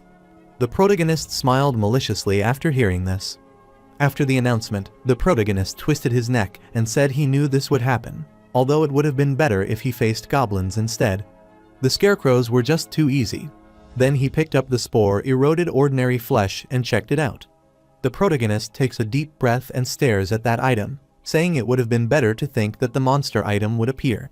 He started to think about the scarecrows and said that if this is what those scarecrows from hell are made of, maybe because of this leather, they were so durable. After a while, he put it on his arm, and it began to shine, shocking him. He said that he could make something like a craft. He made a spore eroder's knee and arms guards. The protagonist stood while making an arrogant look and holding his arm. He started a circular motion of the shoulder, and he took care of rest. When the red butterfly saw she was in second rank, she furiously asked how she couldn't surpass him. When the other candidates saw her, they all were moved towards her. They all started to use their magic skills and try to let her down. When they tried to attack her, she was aware of their attack. She began to jump up and dodged all these attacks by her moves. She fights all of them, defeats them, and stands over their dead bodies. Her power was so great that all the candidates surrounded her. One told her she was surrounded, and another asked if she was confident that she could take all of them at once. The red butterfly stands in a fighting stance and looks at them with her arm outstretched. She noticed some fighting sounds behind her because some moved towards her to attack. His team member Hongroan finished them off in the blink of an eye. She enthusiastically said that she was rushing ahead. She might get hurt like that. The red butterfly was so shocked after seeing her, but she telling her that she doesn't have enough points. Hongroan said to her that the points were not necessary. The other team members were also approached, but Hongroan continually said they planned to meet up with the northern expedition and had already gathered enough tiles, so she asked her friend Red Snake to ensure they had enough tiles. Red Snake agrees with her words and says they have 88 of them. The red butterfly answered her while turning back, saying that it didn't matter that they combined them all. But Hong Kong says that don't behave like that. She asked her where she was going. The red butterfly answered her with sadness, and she ensured she stayed close. Then she jumped high and left, but Hongroan told her to wait, but she left. Her teammates were so sad by her behavior. On the other side, Li Jiti was shocked and asked what kind of person Kang Hyunmoo was. T Min Soo replied that he had a feeling. This is his first time being praised. It seems that his affinities and skill appraisal have been put on hold. Li Jiti is impressed that the one who has the poison blood skill. His guild member affirmed. Li Jiti asks him if he doesn't think he has experience with dungeons. T Min Soo replies that his very action shows that he is used to being in dungeons. Li Jiti says that so he might have entered the dungeon without permission. T Min Soo asks him if he suggests he might be a rogue. However, it doesn't seem like Kang Hyunmoo has a previous criminal record or license cancellation history. Li Jiti said that he might have come from outside the country since the regulations in other nations aren't that harsh. T Min Soo said, "Of course, that is a possibility." Li Jiti thought it would be great for them to hurry up and fight each other. The protagonist circularly moves the leather while the red butterfly runs angrily on the other side. Li Jiti was excited to see how it would go down. The protagonist tries to taste the end of the spore eroder's flesh, but spits it out because it is so disgusting. That taste was so bad that he didn't try to eat it, even if he was starving to death. He sensed that something was approaching him at high speed. When he turned around, he noticed the red butterfly was about to attack him, but he dodged. Red butterfly asks that he is alone to come here. The protagonist points his finger at her, saying that he has 150 lackeys waiting on his order. But he asks why she is asked. The red butterfly is saying a while, pointing a hand gesture indicating he is alone and looking forward to this. She was notified the red butterfly was on level 14. Kang Hyunmoo is on level 7 and points his finger at her, saying he is level 7 right now so she can be twice his own. The red butterfly starts to rush towards him with all her might, but the protagonist puts both hands on his mouth to protect himself and avoid her attack. Red butterfly punches him with full force. The protagonist feels her strength and asks why she is so strong. Then she kicks him with her leg, but he repeatedly defends himself from her attacks and thinks that he might die if he gets hit by her attack. The protagonist keeps his eyes on her every attack and defines himself. When she tries to attack him with her leg, he dodges and says he would be in trouble if he didn't have the battle helper.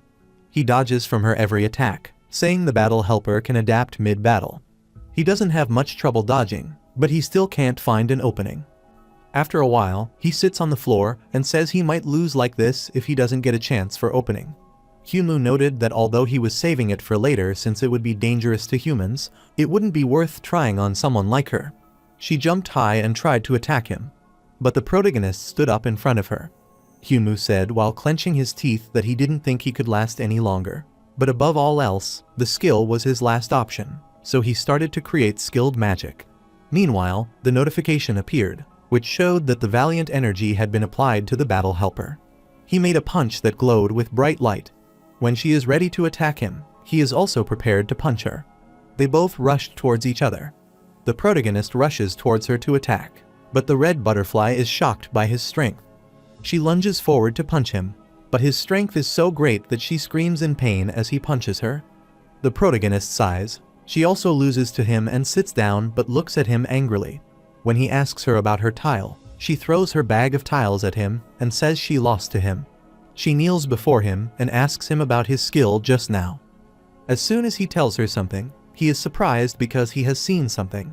She was a hungry one who called her for rescue and knocked the protagonist away with her powerful back punch. The protagonist is shocked and doesn't understand the situation right now.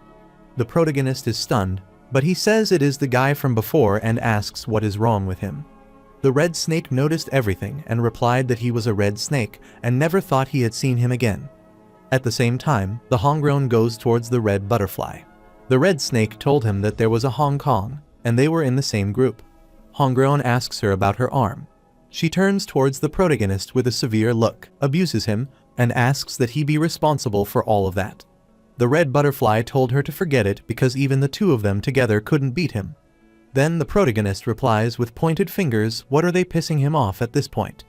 Meanwhile, he agrees that he did everything that happened there. So what would they do to spoil it? The protagonist continually angrily says that she thinks he will go ahead. He was talking when there was an announcement that caught his attention. It said that 3 hours had passed. This concluded the match, and they would be announcing the ranking. The protagonist is slightly shocked and thinks he would be first if it weren't for that girl.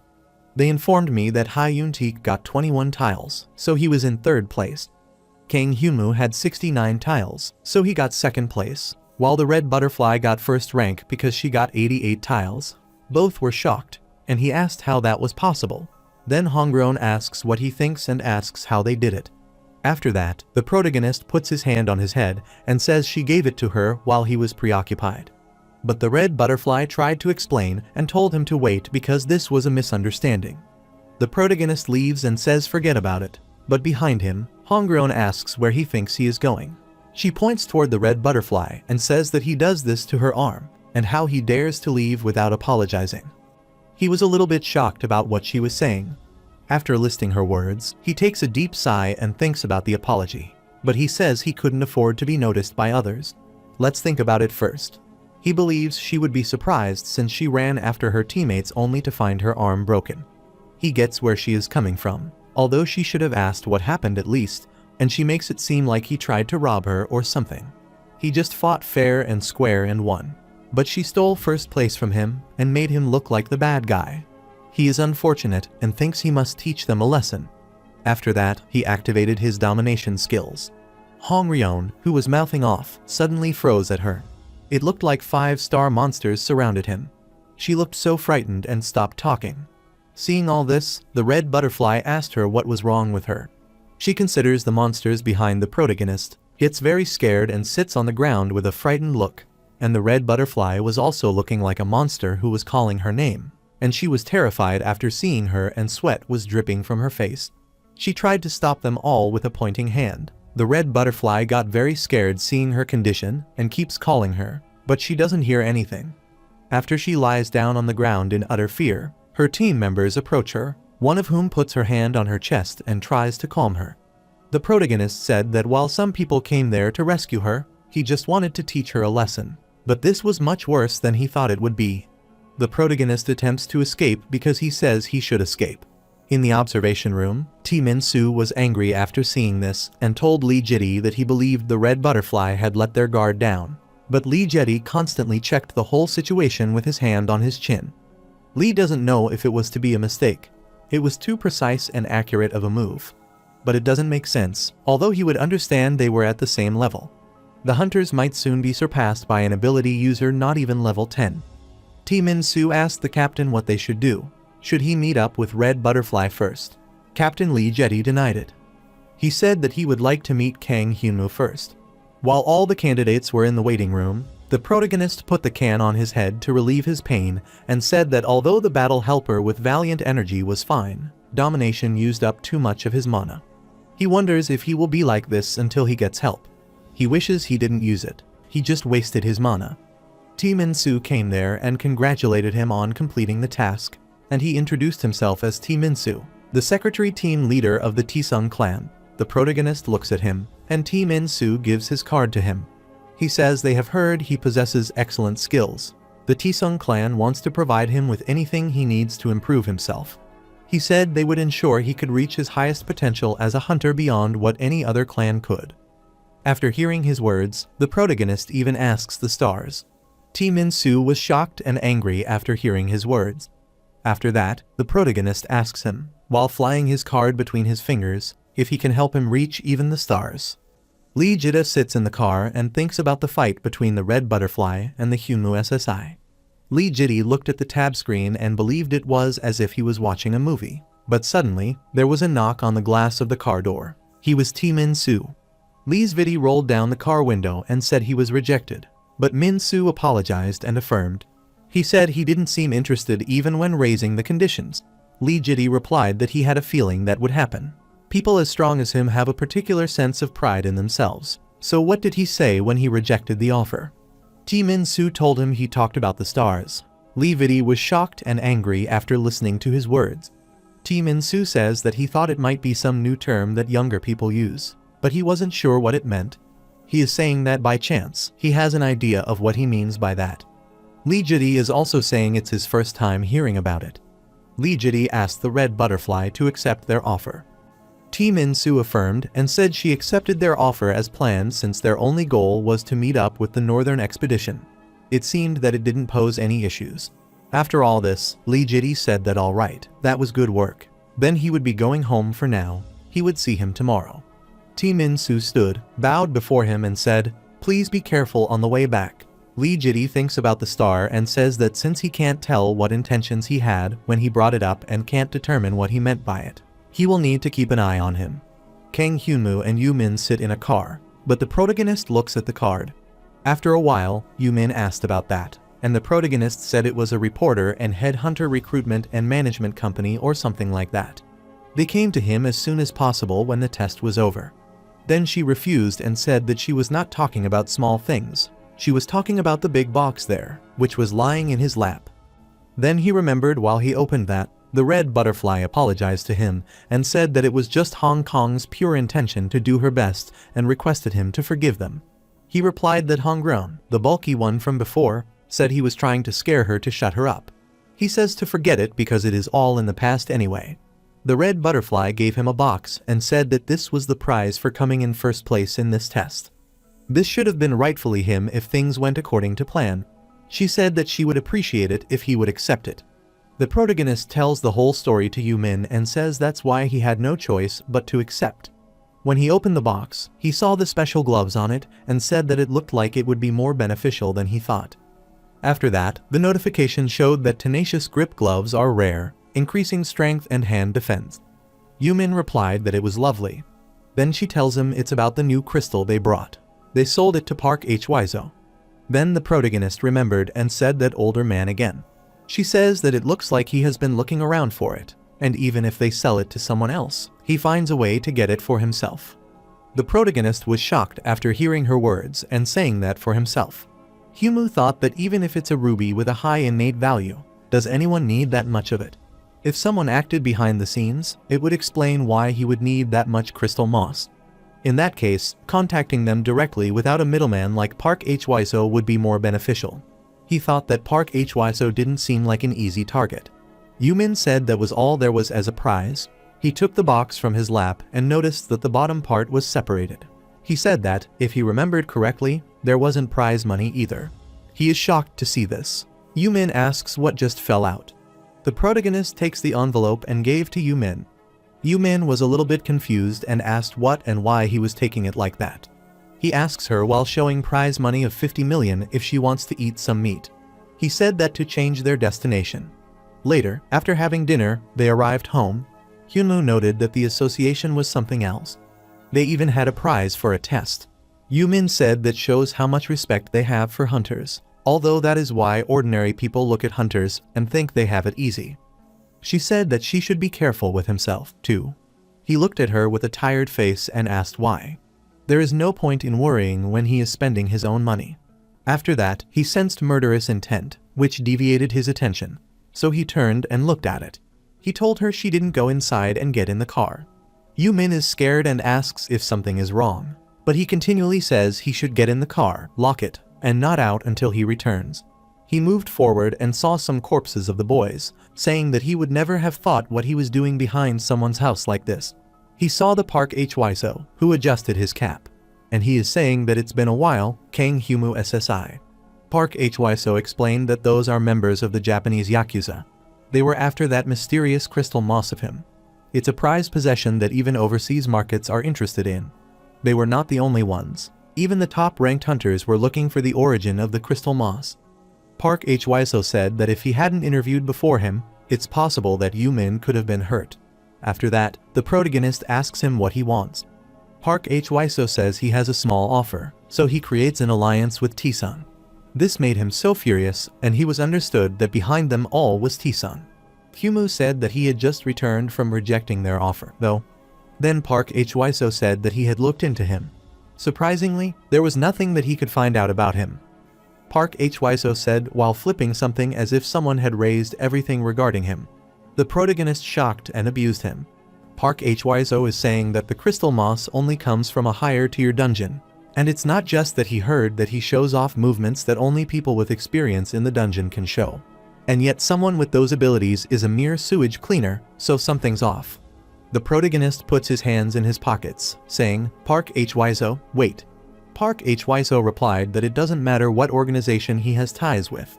He had suggested that he work with them. The protagonist says he appreciates the help, but an organization he thinks he misunderstands. Park Hwiso adjusted his hat and said he guessed he had chosen the wrong approach for this problem. He hoped he understood if he was a little challenged. The protagonist kept gazing at him, and his skill was automatically activated. When Park attacked him with his stick, the protagonist stopped and said wait and listen to him.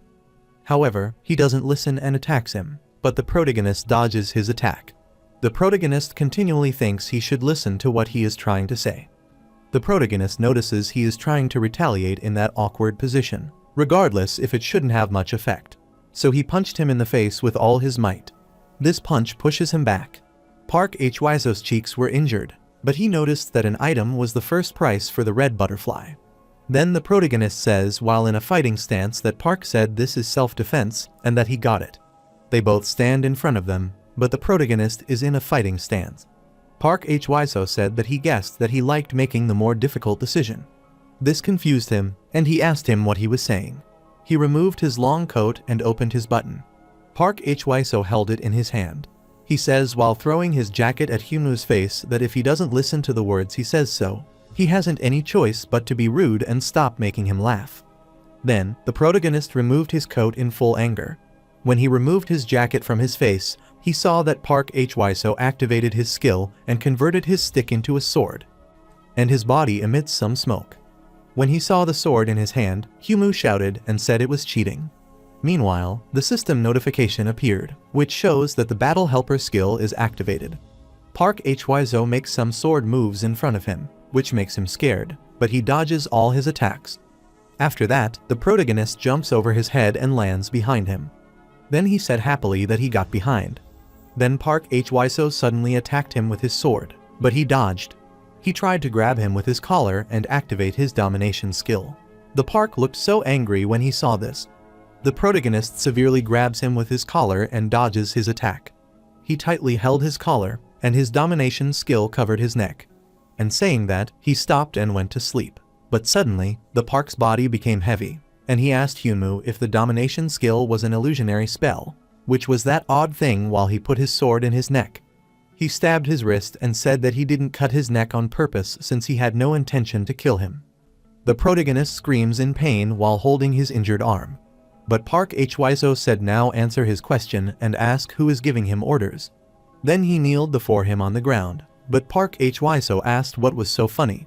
The protagonist smiles maliciously when he sees his sword and says he forgot something, which confuses him. Park Hwiso looks at his sword, which was rotted from his blood, and notices that his blood has poisoning skills. He jumped at him, put his poison-blooded hand in his face, and pushed him against the wall. Park Hwiso's sword fell on the ground, and he tried to redeem himself. But the protagonist says he guesses that he still doesn't have poison resistance despite his experience, and he laughs maliciously. After that, Park Hwiso attacked his arm with his elbow and broke it. The protagonist screamed with pain. Park Hwiso kicks him in the abdomen and throws him away. The protagonist fell against the wall.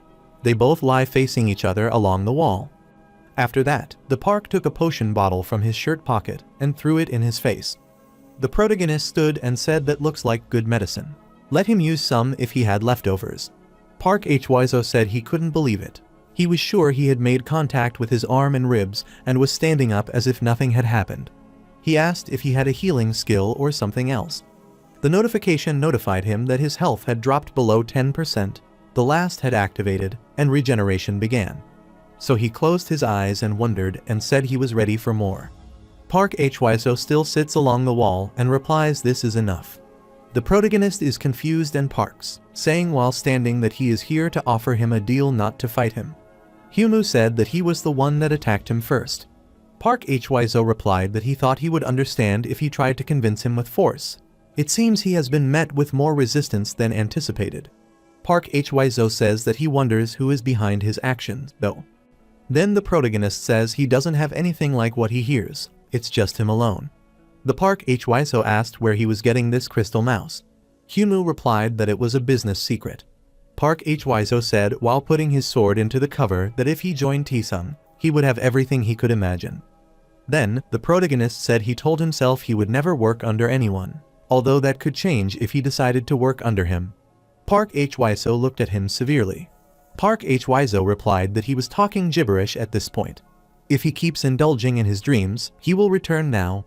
Then Hyunwoo said that he was someone he wanted for his connections to people. But now that he knows he is a capable ability user who has his way with people and information. Park Hwiso adjusted his tie while he left.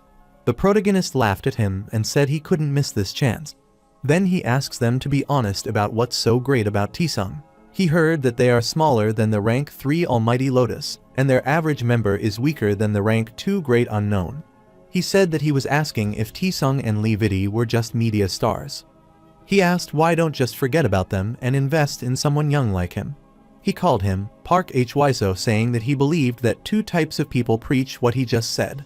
Either a fool who is unaware of reality or a loser who's drowning in their ambition, at the thought that they can succeed like Lee Jidi. The protagonist laughs and says that for someone who almost lost to him, that's a little harsh, even if he is trying to use that damaged blade. After hearing his words, the Park removed his sword again and attacked him with full force, but the protagonist dodged his attacks. He is a little bit shocked.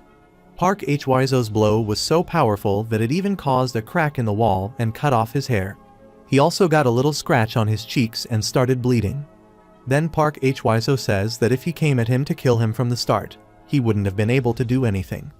The protagonist stood against the wall with a shocked look. The protagonist turns back and sees a crack in the wall. Park Hwiso said that there are plenty more members in Taesung that are stronger than him.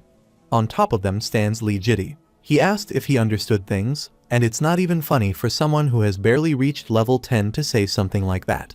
The protagonist arrogantly asks what is so impressive about Lee Jidi. Park looked very angry, but the protagonist said with a severe look that he would show him he was better than Lee Jidi. His body glows with a pink aura, and he asks how much stronger he has to be compared to Lee Jidi. In response to that, Park Hwiso is shocked and answerless. Park Hwiso picked up his coat and told him that Lee Jidi reached level 20 less than half a year after he became a hunter, and that's because a person like Lee Jidi had the backing of a group like Taesung. He said it would have taken at least a year or more if it had been an ordinary person. That would be the bare minimum if he wants to show that he is different. After hearing this, the protagonist tells him very angrily that he will do it in 2 weeks and he will make sure that he is better than Lee Jitty, and if he can make that happen, he has to work with him. Park Hwiso looked at him with shock. He said while holding his hat that it was not even an offer he could laugh at. While he left, he put his hat on his head and said he didn't know where he would be training, but hoped it was better than where Lee Jitty trained. After all this discussion, Park Hwiso left. He laughed and said he did not need to take tension as he had a place in mind. He remembers the place of the Star of the Apocalypse, which is highly difficult, where the protagonist fought with the monster, and the monster looked so frightened. He attacks the monster, but the monster dodges some of his attacks. Finally, he punches in his mouth with all his strength. He starts biting him with his sharp teeth when he hits a punch in his mouth. He smirked but said he shouldn't try to spit out what he put in his mouth, and that he chew thoroughly. The power of his punch is so great that the monster's teeth are broken, and he is lying dead before him. The notification appeared, which showed that level 15 was level up, and he was notified that the conquering star Arden was looking at him. He was panting heavily. He looked aside because he noticed something strange. He held his elbow and abused it, and his hand was full of blood. The protagonist sits on the floor, bandages his hand, and says he shouldn't push his body this hard. The little fairy Renian comes there, which scares him a little. She says he told him that fairies are afraid of fighting in the first place, and he dares, as her butler decides to keep fighting like this. The protagonist asked where she had been all this time. Renian held her stick, putting it in his bandage and asking her butler what was wrong with his hand. She asks that she try to apply pressure. When she applied the pressure, she started to suck his blood. The protagonist felt pain and looked like he was going to be a tornado. While closing his eyes, he thinks he is fine since he can be revived if he dies here while fighting. He is still unsure if he can be revived in reality. He looked aside and thought that at least things were getting better than flying around unknown areas to find a few monsters to fight. This was a significant improvement. While he is thinking, Renian is continually sucking his blood. He thinks about the goblin and says that the only problem is the one with the black hand from before the goblin he first met. He said that of all the goblins he fought, he still couldn't find that one. Renian enjoys sucking his blood while he thinks about all these things. He said that one is probably more robust than most he has met. At the same time, he noticed that the same goblin passed behind him, and sweat started to drop on his face. The monster looked terrible, so he jumped backwards and thought while in a fighting stance what and when he appeared. Then, the protagonist, Renian, goes somewhere and hides. He was shocked to see this and asked where she went because he wasn't done talking. It doesn't hurt to listen to what he says before she runs. The monster trembles, and suddenly, he screams badly and thinks about what he is looking at. The protagonist ready darts between his fingers to attack him, saying that he never thought the monsters would get sad if their kind were killed. Then the protagonist gets scared and points his darts towards him, saying to stop trying to waste his time and come to him. The monster's eyes are shining with anger, and he rushes towards him in a very savage manner, his tongue hanging out, and he looks very menacing. After the monster attacks, he is notified that he has died, and the total survival time is 12 days, 6 hours, 58 minutes and 4 seconds. The other shows that the quest alert and the enemies on a wooden bridge have started and requested to defeat the goblin with the black hand. Another notification indicates that it is the Star of the Apocalypse of challenges. The protagonist was lying on the ground and huffed. Around him were several crystal mosses. Then he remembered their fight and thought that he had pissed him off. He lies on the ground as if deep in thought. He jumped to a standing position and said, well, it's just a goblin in the end anyway. He needs to lure it into a train like any other mob. He said while counting on his finger that he got some poison-laced thumbtacks to use in the trap and a deep hole to trap it in. He is doing something with his fingers, but suddenly, he notices the monster attacking him from behind. As soon as he felt it, he looked back and was shocked. Meanwhile, he was notified that he had died, and the total survival time was less than before. The protagonist runs, and at the same time, he is informed that enemies are on a wooden bridge quest on the 6th try. As soon as he finds the monster very close to him, he gives a little shout and asks if killing its kind triggers some reaction, and at least gives him some time to take a break. The monster was behind him, with his tongue sticking out of his mouth savagely. The protagonist gets angry and punches him. He says that he was the one who started it first. He says that it's right, but he needs to counter. His attacks have minor effects, but the monster injures him with his sharp sword. Blood oozed out of his mouth, and he abused him, saying that he was no match for him. Then he asked that he should hide once he revived. He said there is an old saying that revenge only leads to more revenge, and that forgiveness is the only way to obtain true victory. If that is true, then it might be better that he forget about this giving and spend his time trying to level up. That monster attacks him and leaves, but the protagonist thinks it is funny because he would rather die than run away like that while injured. He is not letting anyone get away with anything or retreating from his actions. The monster continually attacks him with his weapon. The blood oozed out of his body. He falls to the ground and screams badly because of his injuries and thinks that if anyone tries to stab his back, he will make sure that they pay for it. He will keep running away from them if he can't do that. He lies helpless before the horrible monster, and he doesn't think that his pride would be able to handle it. The goblin walks but is in a silent mood. After a while, he believes humans haven't seen him for days. The notification shows the red cap goblin Curson of level 20. The goblin thinks while walking that he has finally run away. When the monster moves away from him, the protagonist gets up and says that he has not yet because it is too early to relax. Not only can he be revived, but he is a sly one to deal with. He can't relax since he doesn't know what he is planning and can't let him reach all costs. Curson was shocked after hearing his words. Meanwhile, another monster called Curson panics and says it's terrible for the others. Curson asked what he was saying, and he thought he was not coming out. The other monster replied nervously that they were all dying because someone put poison in their drinking water, and he needed to return now. Some little monsters stood before the first drum, while others were nursing those sick and coughing. The little monster told Curson that it looked like someone had mixed poison in their water supply, and they couldn't eat the animals that they had been raising. Curson looked at the water while sitting. The little monster asks who would do something this cruel. The other would have no reason to do something like this since they can care for them quickly. Curson got angry and smirked after seeing all this happening. After that, Curson doubts the protagonist and retorts that the only one capable of something like this is that human. Then Curson asked how he found out about this place, and if he followed him back. He said that he should have captured him instead of killing him. After the third monster, who was old, came there and took the child goblin in his arms, the old one, called Curson, first apologized. He knew he was busy, but he needed to look at this. Curson looked at his child, then the old monster. While looking at the child monster and saying that this child had been looking for him for a while now, the monster was crying and called his dad. Seeing this, Curson also becomes emotional. After seeing all this, he leaves in anger, but some monsters stop him from behind. Curson was ready to kill all who did this, but the little monster stops Curson, putting his hand on his shoulder, and asks what he tries to do against a foe that can revive himself. All the monsters gathered together there, and one often said that all they had to do was give up on taking revenge, and then the humans would have no reason to enter them again. After that, Curson took out his sword and said let's run away. They needed to find a new place before things got worse. Then, one of them asked if they were whispering to him, and Curson affirmed. One of the monsters said while looking down, then guessed they had no choice but to leave. Another one called Curson was shocked and told him about the one monster who died. He said it was cruel and that he was one of the scouts who had just left. After that, he said he could smell the poison and was sure humans had done it. And this might be a trap, though. Then he said that everyone returns now, and the fact that he is leaving hints of himself like this must mean that he is trying to lure them away from everyone else. Curson glared but said that everyone else would return and prepare himself in case of a surprise attack. The other one said Curson should return because they have nothing to do without him. Then Curson replied that he would stay here and chase him down. Although his growth rate was more significant than expected, he was not more vital than him. He told them that his ways of breathing, walking, and habits were memorized while fighting him. He said that he could kill him with his eyes loaded, so just leave it to him.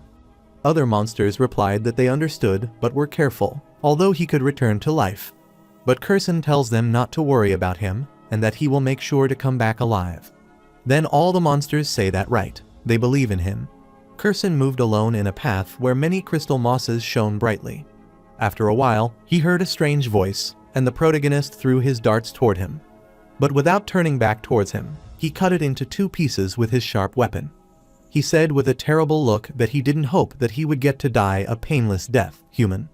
The protagonist stood behind him with a severe look and said he would give him a chance. The goblin was surprised by his words. The protagonist said with a menacing look while wearing his gloves that there was a chance to die at his hands. Kurson looked so shocked and asked what the meaning of this was. He asked him that he was trying to buy some time. The protagonist held his hand and said that he was thinking carefully. He told him that if he wanted to use poison to kill everyone, he believed that how he would still be alive after hearing this. Kurson looked angry. Hyunmoo said that although only a couple of his people died this time, he smirked and told him that he was not sure what would happen next time. Just like he said that he could come back to life no matter how many times he killed him. Kurson became blanked after hearing his words. Suddenly, the Kurson rushed towards him. The protagonist says while Kurson rushes that he wonders if he will be able to stop him from killing him. While attacking, Kurson said that he needed to take him back alive. He would cut off his limbs and make sure he regrets. The protagonist grabbed the sword, saying that even then, he would kill himself and return to life. He said that he would tell him right now that he could threaten his family, but he couldn't do anything to stop him.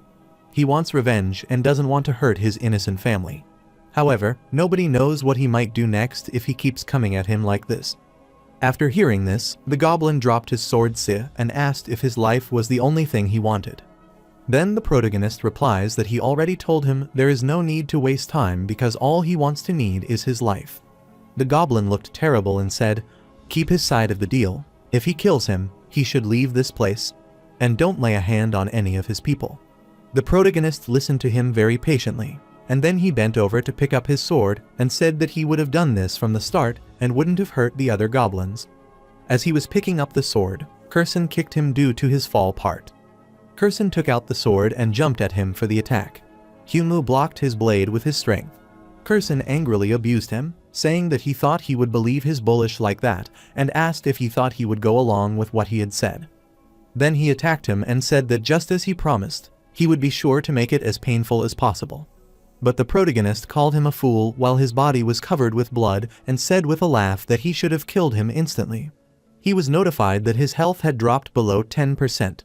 And regeneration will now begin as a perk of the title The Last.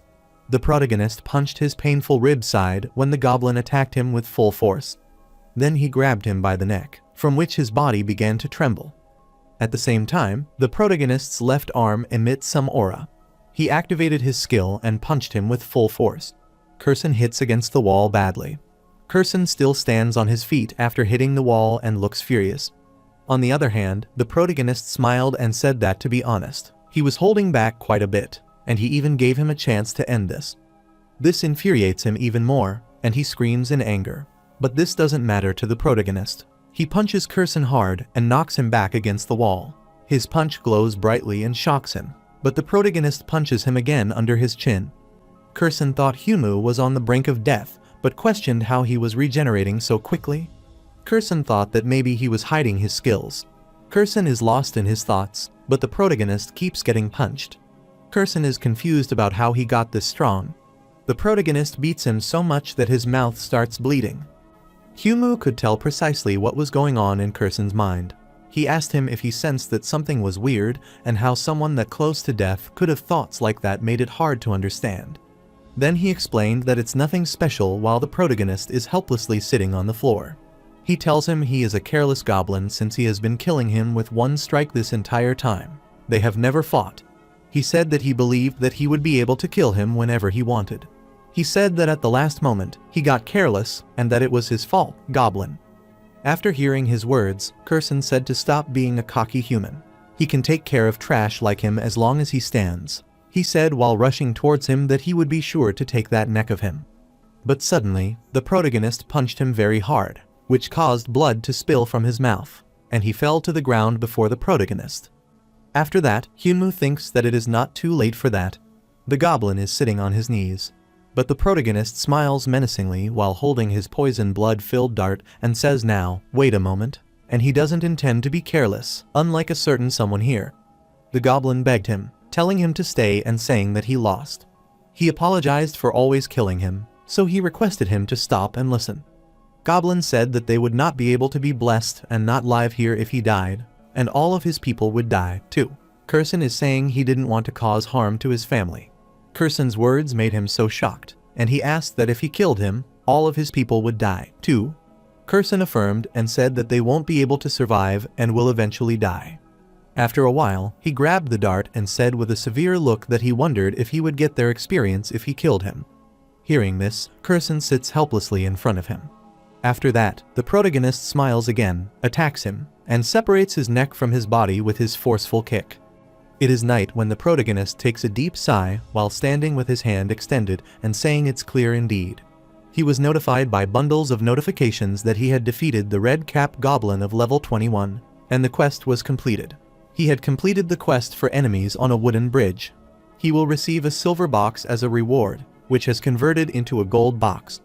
He was notified that his quest reward had changed to reflect the difference in difficulty, and his level grade was up 3 times.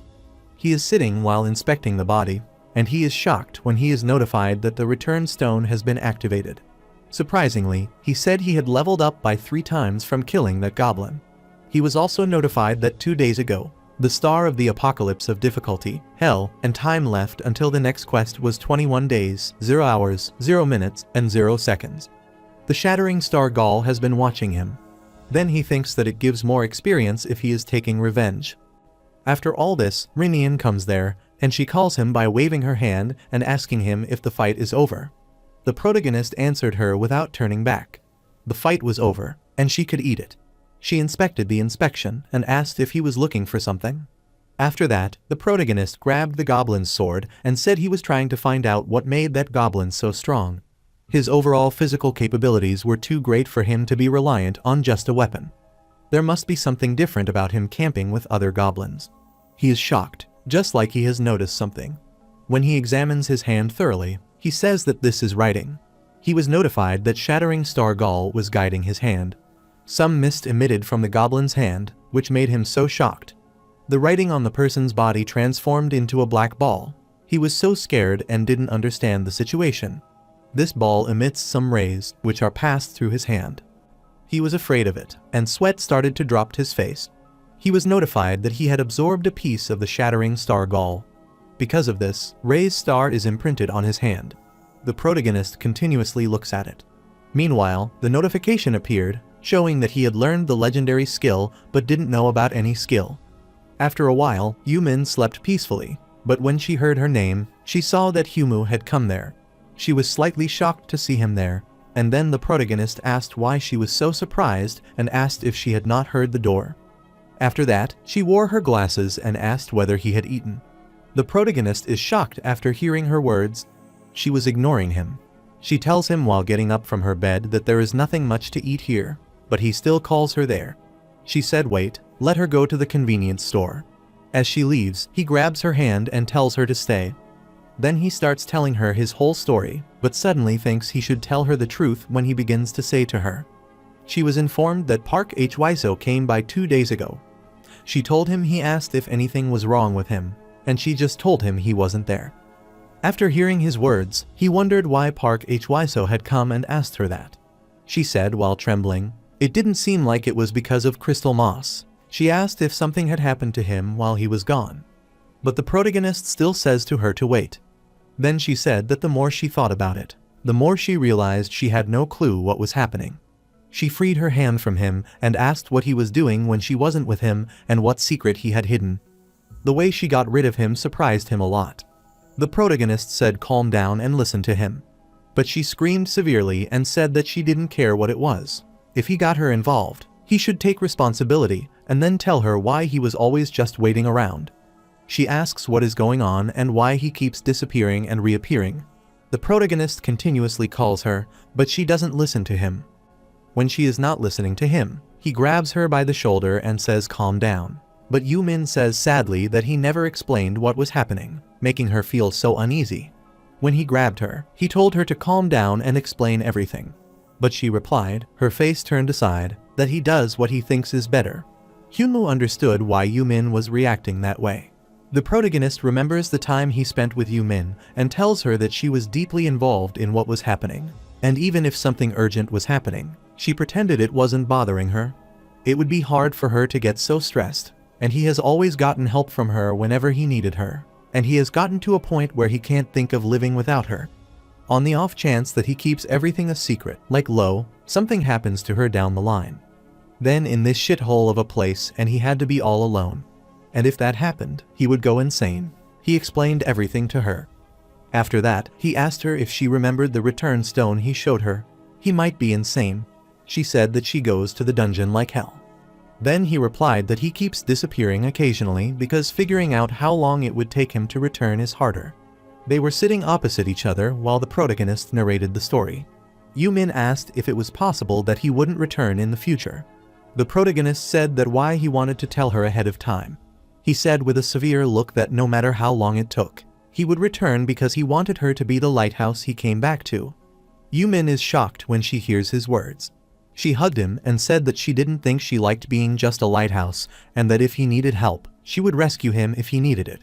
Hyunwoo told her he hadn't showered, so she shouldn't be close to him. She lay on his lap, saying she hadn't showered yet, and asked Hyunwoo if he wanted to shower together. After hearing her words, the protagonist becomes sweaty. One day after their reunion, Hyunwoo exited the Yu-min house because he passed the promise day with Park Hwiso and began acting quickly. He put his hand on his chin and thought that around the time, he was wondering how he should contact him. The worst option decided to arrive first. After that, the car arrived. Park Hwiso was sitting and asked if he would give him a ride. Inside the car, Hyunwoo told the Park Hwiso that he was told he was level 7 around 2 weeks ago. Then Park Hwiso replied that he was telling him he leveled up 13 times. The protagonist apologizes for breaking the promise, though he has a specific issue. Park Hwiso said it was hard to believe, and the protagonist was slightly shocked. Park Hwiso apologizes and says there is no way for them to check it. Then the protagonist screams, saying to wait and asking about their deals. Park Hwiso says that the protagonist reminds them that he already gave him his answers back to them, but given the trouble he went through, he would stop forcing him to join them. Park Hwiso says that he will increase the buying price of crystal moss by 15%. Then the protagonist says to wait if he is going to do that. He wants to double the price. Park Hwiso glares at his words and asks if he is doing this for a purpose or something else. Then, the protagonist denied it and told him to wait. If he were going to dip out on their promise, he would need a little more than that. He said that he did so much to satisfy all of his requirements. After hearing his words, Park Hwiso got angry and said he was taking so much. Park Hwiso looked terrible, and nothing had changed despite his work. The protagonist smiled and asked the older man whether getting angry would solve all his problems. The crystal moss that's shown in the car appeared in his hand.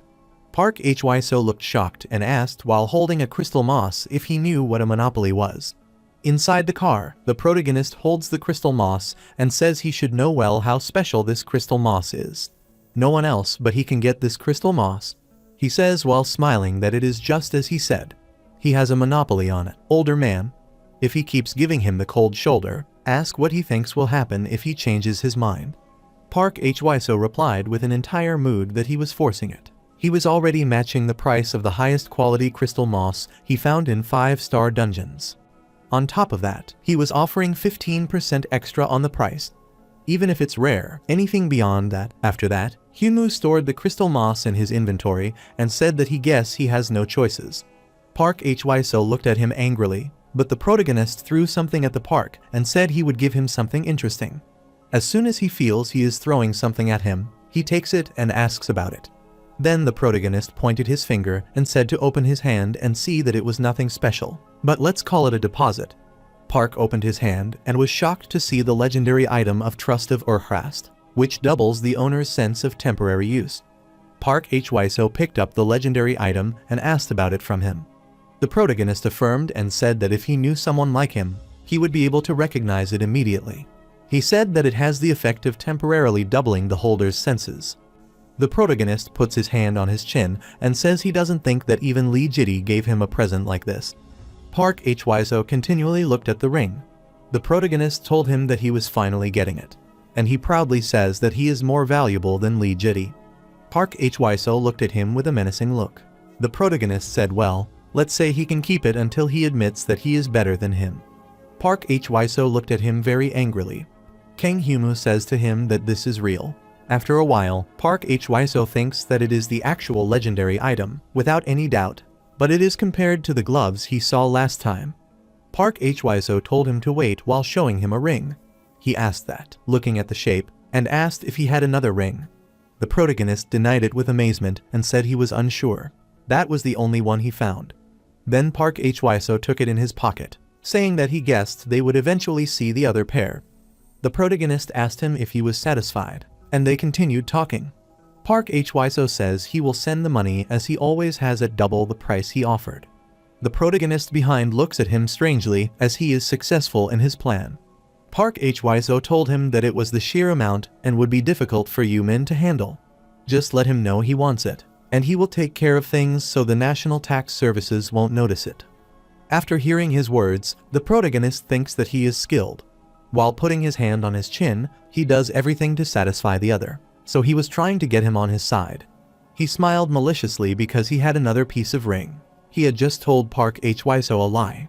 He was notified that obedience of Yukelheart can track the owner of the Trust of Stand and temporarily lower the owner experience earned by 50%. His attention deviated when Park Hwiso asked him if there was anything else he wanted to tell him. The protagonist is shocked and begins to stare at his car, and she suddenly asked him about the name of his car. On the other side, Yumin was in her school hallway, where she thanked someone. But suddenly, she had a call from Hyunmoo and replied that she was in school and busy right now. She asked him about his plan. She came out of school angrily and wondered why he wanted to bother someone busy with work. Suddenly, she saw that he was present outside the school. He waved his hand while calling her. She was shocked when she saw him with a brand new car. He asked her when she was going home. Everyone around him was also surprised by his car. They were curious about him. Yumin approached him and asked with shock where he got this. The protagonist answered that he got it from Park Hwiso. He asked her if she wanted to go on a date on the way back. Then she asked if he could drive the car by himself. The protagonist affirmed and said that it wasn't that hard. Maybe he should make up his mind and take a class. When he tried to get in the car, Yumin pulled his shorts from behind and told him that he didn't have a license and didn't get crazed. They both sat inside the car and moved forward. It was a lovely date. After a while, the protagonist and the Park Hwiso fight together. Park Hwiso explained that the clan is not a mere organization of ability users. It's a place for a hunter to train and ready their bodies for the battlefield, known as a dungeon, from advertising, tax services, housing, clothing, training, benefits, health services, transport, budgeting, legal affairs. Everything a hunter could need is at their very whim. Park Hwiso says while punched on his side of the ribs that every hunter is like a small company. The protagonist's body trembled, noting that among them, Samsung had the best benefits in the world, whether for glory or money. It was a loss not to join Samsung. The protagonist says he is not joining them while trying to punch him, even Samsung. When the protagonist attacks him, he dodges his attacks by grabbing him from his waist, countering his counterattack, and assaulting his abdomen because he falls away. Park Hwiso praised Hyunmoo's reaction time, but said he tried seeing his regeneration ability, which was unfortunate. When he tried to get up, he noticed that there was a fracture in his ribs, but he didn't think he had lasted for quite some time without skills. Park Hwiso looked at him severely. After that, he removed his shirt and said that he would have to do more to tell for sure. The protagonist was shockingly says, "Damn, look at him go." As he attacked him, he asked that if not Taesung, where is planning to go the great unknown. While dodging the Park's attack, Hyunmoo says the guild seems slightly shady. Park Hwiso says he was not wrong since his name is the only known information about their leader. The protagonist then asked him what the Ranks 3 National Association of Ability Users, also known as the name of that place, were. When they were fighting, the protagonist said that he was still thinking, but he heard that they were down to earth and welcoming others. On the other hand, some people say that their kindness is too much for them. Hyunmoo found an opening in Park Hwiso's attack pattern. He took this opportunity, thinking that it was his chance to finally. However, the Park Hwiso quickly grabbed his hand and broke it. The protagonist smirked with pain. Meanwhile, the notification showed that his health had dropped below 10%, and a perk of the title, the last regeneration, would begin. The protagonist abused him and regenerated his hand. When he regenerated his hand, Park Hwiso saw him and was shocked. He thought that it was helping itself by moving back into place. Hyunmoo cursed at him. The protagonist is sitting on the floor in full anger, and Park Hwiso says that must have happened last time. Hyunmoo made a weird look and asked him if he was happy now. Then Park Hwiso says he is excited to see what may happen based on his growth these last 2 weeks. Park Hwiso saying now that they were done testing each other out. Tell him why he called him here. The protagonist says while flipping the bottle that he only called him so he could return the car. Then he asked him if, by any chance, he had heard of stars before. Park thinks about stars. The protagonist asked if he had ever heard about them. Then Park Hwiso asked if he was talking about the class system of ability users. Meanwhile, he was notified that Kang Hyunmoo is first class level 20. The protagonist denied, telling him to think like the shattering star or the wailing star, star parts studded like that. Park was surprised that Hyunmoo knew about the stars. Park Hwiso thinks and replies that he has heard about stars from the top rankers. Even from Lee Jitty, it is something only the chosen few know about it might be. After that, he put his hand on his chin and said that, except for the top rankers, Zio Oji from China talked about a group. He called the 5-star association that made a dungeon. The half-ability user association called Reverse Cross Cursed also uses the Star of Bethlehem as its symbol. There is more to it than he thought. After he got up, he asked about the 5 stars of Bethlehem. Park Hwiso said to him he would find out about them, and that there was something he wanted to tell him. Park Hwiso asked him if he tried to clear a dungeon. The protagonist was confused and asked why all of a sudden. Park Hwiso says that if he is not planning on working for someone else, but instead wants to rise to the top. Just like Lee Jitty, Park Hwiso turned against him and said he didn't think that attracting people could help him with that. Park Hwiso says to him that he will need to socialize with others. After hearing his words, the protagonist made a weird face. Park Hwiso wears his shirt and says he doesn't know what dungeon he has been training in, but there is no official record of him entering and exiting a dungeon. He says while closing his buttons that in this scene, the fact he has no record means that getting information will be hard. And if he keeps going on like this, he will just be seen as a hungry person with no experience. While scratching his ear, the protagonist still thinks and asks what he wants him to do. Park Hwiso glared and said that he needed to go to a dungeon. He says while going out that even a genius needs to learn the basics. He will help prepare everything, so get ready and go where he tells him to. But wait for his call for now. After a while, the protagonist finally decides to go to Chingai Mountain. The Mountain of Chingai is a permanent 1-star dungeon, also known as the Chingai Dungeon. It is a dungeon where people who test their abilities on top of that average citizen come by to hike and look at the scenery. Kang Hyunmoo understood why Park sent him to this dungeon. Suddenly, No Howl announced loudly that all registered ability users would gather here, shocking him. As they gathered, she counted, ensuring 5 hunters were present. She then explained that she was an overseer from the tremendous unknown name No Howl. It is nice to meet them all. She pointed her stick towards the hunters and said now allow her to explain. But as she explained, some hunters put their hands to their noses and thought she must have been drinking alcohol because they smelled it. Then she tells the first one that he might be wondering why he has been assigned an overseer. Many newbies with big egos came here, starting fights with others. She says they have had more than enough accidents because of that and hopes everyone understands. She noted that because of that, he had been assigned an overseer as a preventative measure. After hearing her words, the protagonist laughs so much that tears come from his eyes. One of the hunters looked at him very severely. No Howl explained while stretching her arms and saying that a mid-rank hunter from each clan would be following. He got the basic idea. Then she said what they had decided on. She said that if he doesn't like it, they shouldn't fight with each other, and they won't do anything. All the hunters looked at her with severe looks. Then she said that next, she would explain basic dungeon knowledge. She assumed that everyone knew that dungeons get more challenging the more stars and higher classes they were assigned. Among those, there are permanent and mobile dungeon types. She told them that a mobile type dungeon is one in which the terrain continually changes. It becomes much more challenging to complete since predicting what may happen is hard. On the other hand, permanent types of dungeons have a set terrain. This makes them much more accessible to complete than other dungeons, which means that permanent 1-star dungeons like the Chin Aixin dungeon should be easy. She put her hand on her waist and said he never knew what might happen even then, so she would help him and not worry, do whatever he wanted. Suddenly, she starts spitting uncertainty before the new hunters while talking. She apologized to them and said that she was out late last night. The protagonist was surprised by her behavior. Then she said it was time for the hunters to introduce themselves, starting from the left. A hunter introduced himself as Park Seomun, who was a 2-star. Then the girls introduced Han Najung, a 1-star, and Kim Seoyoung, a 1-star. The boy with glasses introduces him as Kim Soo-hwan, and he is a 1-star. After that, she said that, in total, there was a party of 5 with 2 girls and 3 guys. Then she asked the protagonist's name, and he replied with a severe look that he was Kang Hyunmoo and was a 1-star. Then No Howell moved towards him and examined him thoroughly. The protagonist was afraid of her. She said while pointing her stick that he was Kang Hyunmoo from Sangjai Elementary.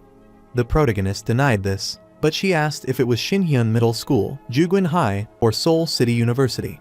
He again denies this. She moves her stick and asks where he is from. She can't remember because of the hangover. The protagonist doesn't understand the situation. She turned towards him, said it was probably not essential, and asked if he brought his equipment. Then he pointed a hand towards her and said yes. Suddenly, he activated his skill, and a stick appeared in his hand. She was shocked and thought about the stick. She said that he had a pretty exciting talent. Every hunter was shocked. Then she asked him to stick his weapon. The protagonist says that, despite how it looks, it's a pretty special stick. It's a goblin bat. It aches any item the monster has to drop when he beats it. Then Park Seo-moon got angry and screamed and asked if he would make a joke with them. Park Seo-moon says with rage that he has been acting funny for a while now and says, while removing his bag, that a stick he thinks this is funny. Park Seo-moon screamed and asked how he would kill monsters with that. When he dropped his bag on the floor and all weapons showed off, he said he should have brought at least this much and told him to see that. No Howell is also shocked. Park Seo-moon angrily said while pointing his sword towards him that he bought weapons for their value, not that cheap stuff. Even a 2-star like him carries things like this, so what does he think with 1 star? No Howell quickly rushed to Park Seo-moon, flipped him into the air, and grabbed the sword. Then she struck the sword into the ground next to Seo-moon's face. She asked him if he was crazy because showing off weapons outside dungeons was prohibited. She explains that showing off causes discouragement and anxiety for average citizens. Even if they are newbies, she must teach them everything from the bottom up. Seo-moon apologized, and she said to him while giving him hand support to be careful. Seo-moon affirmed. Then she told them let's start heading out. The protagonist thinks this is a middle-class hunter from a large clan. Although she is not as strong as Park Hwizo, she is still pretty strong. He believed that it would be good if he tested her abilities.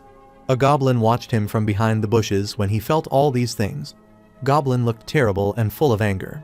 His eyes shone brightly, grinding his teeth. No Howell, bring them inside. The 1-star dungeon. When they entered, some guards were present. When they all entered the dungeon, the door had closed. Everyone looked back. Meanwhile, No Howell yawned and asked why they didn't start heading in. She explained while adjusting her cap that he was looking at the inside of the dungeon right now. Everyone listens to her words. She says that although it doesn't look like a jungle right now, the deeper he goes in, the more goblins he will see. Then she asked if anyone among him knew how to clear this dungeon. Then Park Seo-moon raises their hand and says he needs to obtain the return crystal. Then she said that was correct. Then she said that if he went to where the goblins started appearing, he would see the cave, and inside the cave, he would be able to obtain the return crystal. That's the first clear condition. A return crystal allows him to exit the dungeon once he completes specific objectives. In that sense, it's the same as hell. The protagonist listened to her words with full attention. She says every additional condition he clears will result in an increasingly greater reward. However, they will clear the first condition since it's his first. Then No Howell pointed his finger and informed them that now, as long as the situation was not too dangerous, don't expect help from her. She will be keeping watch from behind. He can go ahead and start it now. Then Park Seo-moon says to gather around and begin assigning roles. He informed them before that since goblins have a sensitive sense of smell. Let's start with getting some grass to hide their scent. And to prepare for any sneak attacks, be mindful of his head. The protagonist stood at a distance, listened to them, and thought about the grass and head. But then he asked why they needed to do that. It is not that weird, and this made Seo-moon angry. Then he asked about which thing he was about, and said that this was something that he had learned from the famous hunter streamer Wild Breath from his channel. Then he screams at Hyunmoo and says that he didn't even have the right to dare. But again, No Howell comes between them, and their fight takes away, and he says to wait. She told Hyunmoo to stop talking back and try to cooperate with others. She asked if he could please try to tell her what he thought was weird. Then the protagonist replied, why do they need the grass? He said goblins have a sensitive sense of smell. Does he believe they couldn't differentiate between fresh grass and old ripped grass? He says while pointing towards the grass that what they have to worry about is not their head but their ankles. When the forest is this dense, he asked why short goblins would try to attack them from above. After all this, Park Seomun grinds his teeth with anger and tells him he thinks he is so intelligent. When Park Seomun moved towards the Hyunmoo for the attack, suddenly No Howl again came there and attacked Park Seomun's abdomen and said that if she were to say something, what Park Seomun suggested would be proper. She says that if it were 10 years ago, Park Seomun mentioned the streamer Wild Breath, now clearing 3-star dungeons. It's been a while since he was removed from a 1-star dungeon. Tips like that change with time. The more they encounter these monsters, the more they understand them. On the other hand, what Kang Hyunmoo just mentioned. She says that she knows that he is pretty detailed about that. She wonders if knowledge like that can be learned without experience. She says it's as if she has hunted down plenty of goblins in the past before. Then, the protagonist says that he just happened to do his homework. She was looking at him with doubt. Then the protagonist says while extending his arms that this is his first dungeon and asks how he would have experienced it with them. Wouldn't that be illegal? Park Seomun is shocked and growls while pointing his finger at Hyunmoo so he can see that he has searched for stuff online, too. After that, they noticed a strange voice and one of the goblins rushed towards them with full force. No Howl looks frightened and she grits her teeth. The protagonist deals with that goblin and punches him with his leg, which causes him to fly away from them. Everyone was shocked, and their mouth began to open. After that, he turned and asked what they had said about his stick. But they all thought that he didn't use the stick though. No Howl told Hyunmoo while placing her hand on his shoulder that if he kept acting like that, he would fight with the others. She says that since the goblins might start appearing at the drop of a hat, let's stop the arguments and start the dungeon. After that, goblins appeared and attacked them one by one. Han Na-jung started her rope skills by throwing it violently, breaking the monster into pieces. The rest of the team players were also ready to attack the goblins. Kim Seoyoung rushed towards them, moving his dagger on his finger. He suddenly attacked the monster and cut it into pieces. Now, it is the turn of Kim Soo-hwan, who tackles this last monster and cuts it to pieces with his sword. All of them showed more remarkable skill and were fighting against the monsters. In the park, Seomun also cut many monsters with his sword. No Howl was reviewing them all, but when they were free, Park Seomun said let's take a short break. No Howl noticed nobody was scared, and they were doing well. If they continue like this, they will clear it in no time with only a few scratches. But before that, something feels off about the dungeon. Even before they started fighting, the goblins seemed to be scared. There was no way they would be scared of a couple of newbie hunters, and No Hall questioned if something else was scaring the goblins. Once the newbies were done, she planned to return them and take a look at them herself. Suddenly, she heard the screams of the newbie hunters. She quickly rushed towards the hunters where all were scared, and after arriving, she asked them what was wrong. At the scene, the party was stunned at the sight of corpses of goblins, some hanged and others with mutilated body parts. The hunters didn't understand because this was an area where they hadn't been. After that, she clenched her lips and announced this was an emergency. They would return as soon as they saw the return stone, so stay close to her. She said that not only did they massacre the goblins, but they played with the bodies. This is not something that would happen in the 1-star dungeon. She questioned if a human, a monster, did this, but whatever it is, it's dangerous. She thinks that not just the goblins, but they need to leave before anyone gets hurt. When she notices that the 4 hunters are there, but the Kang Hyunmoo is not there, she calls out to him. She calls him loudly and says if he hears her voice, then answer her. When Kurson hears her voice, he gets angry, and his eyes shine. 1 hour earlier, the party faced off against a group of goblins. Hyunmoo was disappointed with the goblins' quality. The challenge they posed wasn't even close to the goblins in hell. They had poor weapons and no real sense of strategy. While putting his stick on his shoulder, the protagonist could understand why the overseer was calm. As she watches them practice, she begins to feel sleepy and yawns. He was far away, and Hyunmoo used the family skill to summon Kurson from the shadow. He summoned Kurson because he wanted to assign him his first job. The family skill is the skill he learned after defeating Kurson in hell, and as long as the target body is not too deformed, he can designate it as his family and bring them back from the dead. Though this skill is impressive, it is not just because it can revive the dead. After that, they both stood facing each other.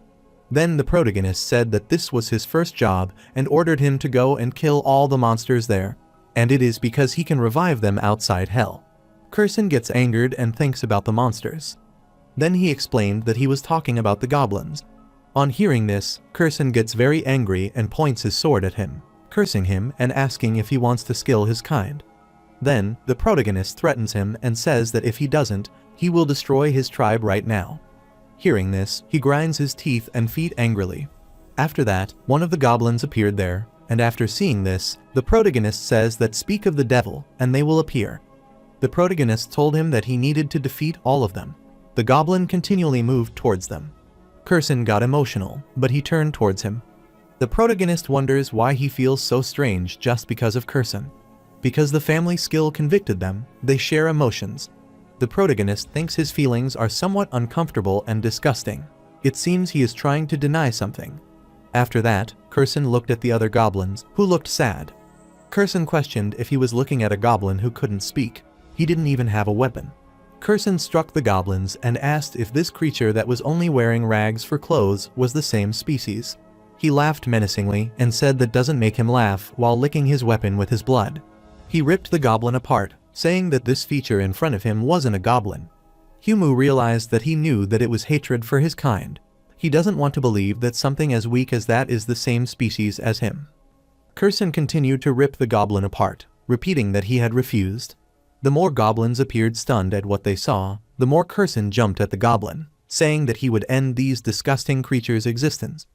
Kurson splashed them with his sword, their blood spurt into Humu's face, who observed them at a distance. When Kurson attacks him, he shouts that they all die. After that, the protagonist says it's perfect and that he will return quickly. On the other side, No Haul calls Humu. She says that he might be dead already, and she can't keep making this much noise. Suddenly, Humu emerged from the bushes, saying he had finally found them. When she heard his voice, she shocked and abused him. He shouts at him and asks if he is crazy and how he allowed him to act on his own. He is slightly scared of her and says he must take a leak. Then she asked what did he say. Then he told the remaining members that no one had been hurt and that everyone was okay. Then he asked what had happened to them because everyone seemed tired. No Haul says that she will explain the details later, but stay close to her for now, and they will return as soon as they see the return stone. Suddenly, Park Seomun pointed his finger and told them the return stone was over there.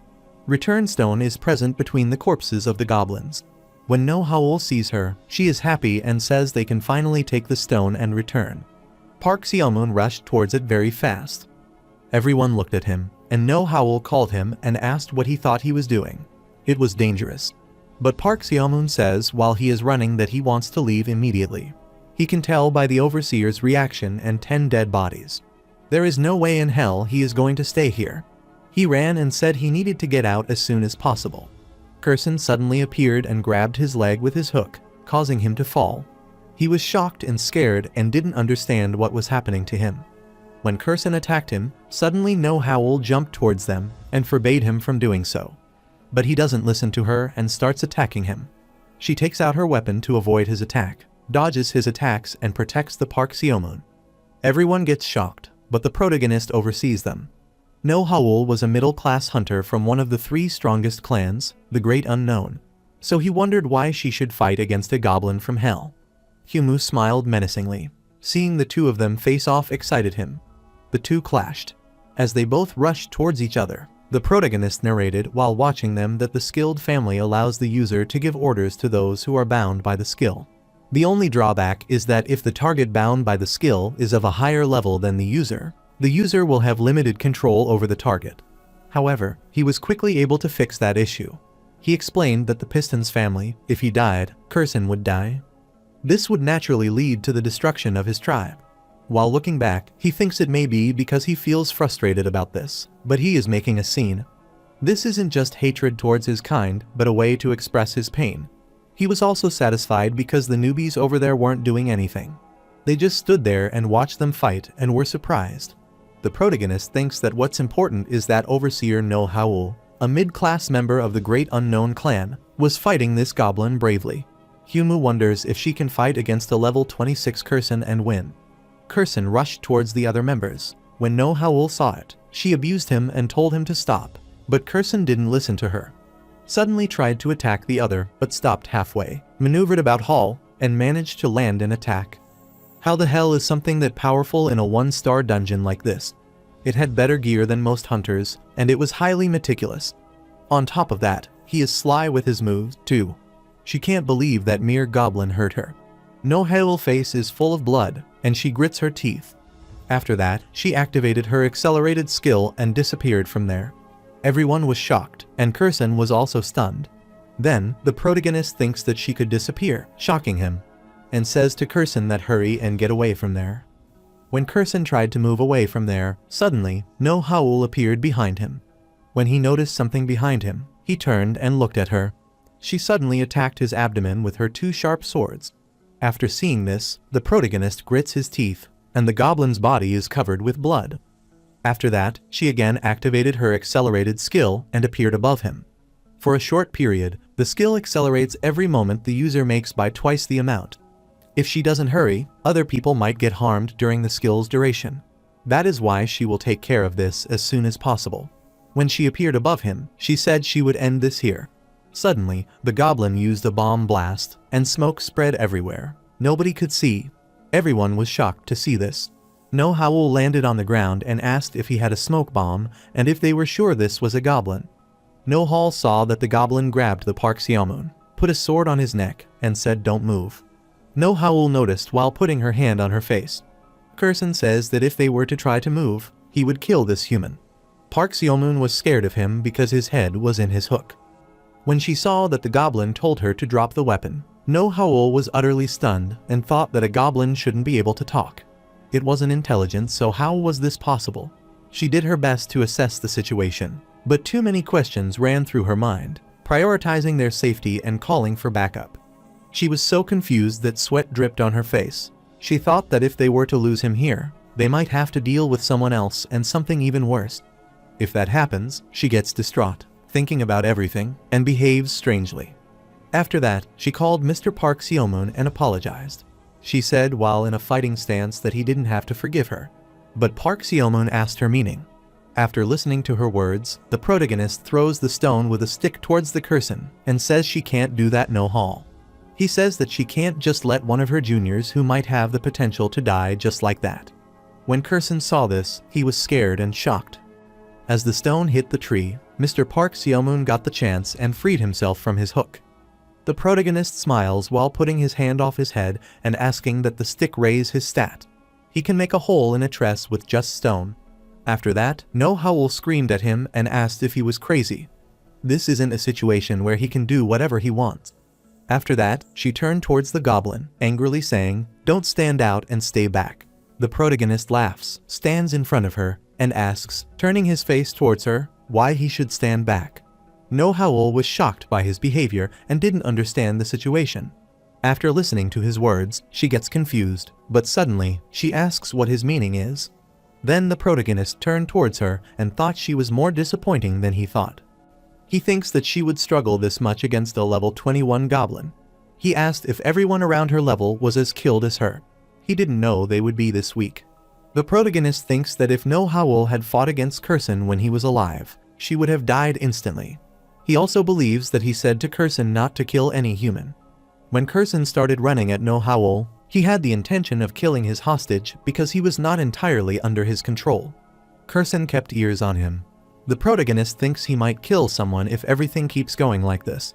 After that, the protagonist slightly coughs and calls the overseer, saying that if Park Seomun were to die, it would have been a hassle for her to take care of. He says while pointing his hand towards her that he was not trying to judge her for her decision. However, things might have worsened if she lost sight of the goblin. On top of that, it is not cruel to sacrifice him like this. No Howl is shocked and sad after hearing his words.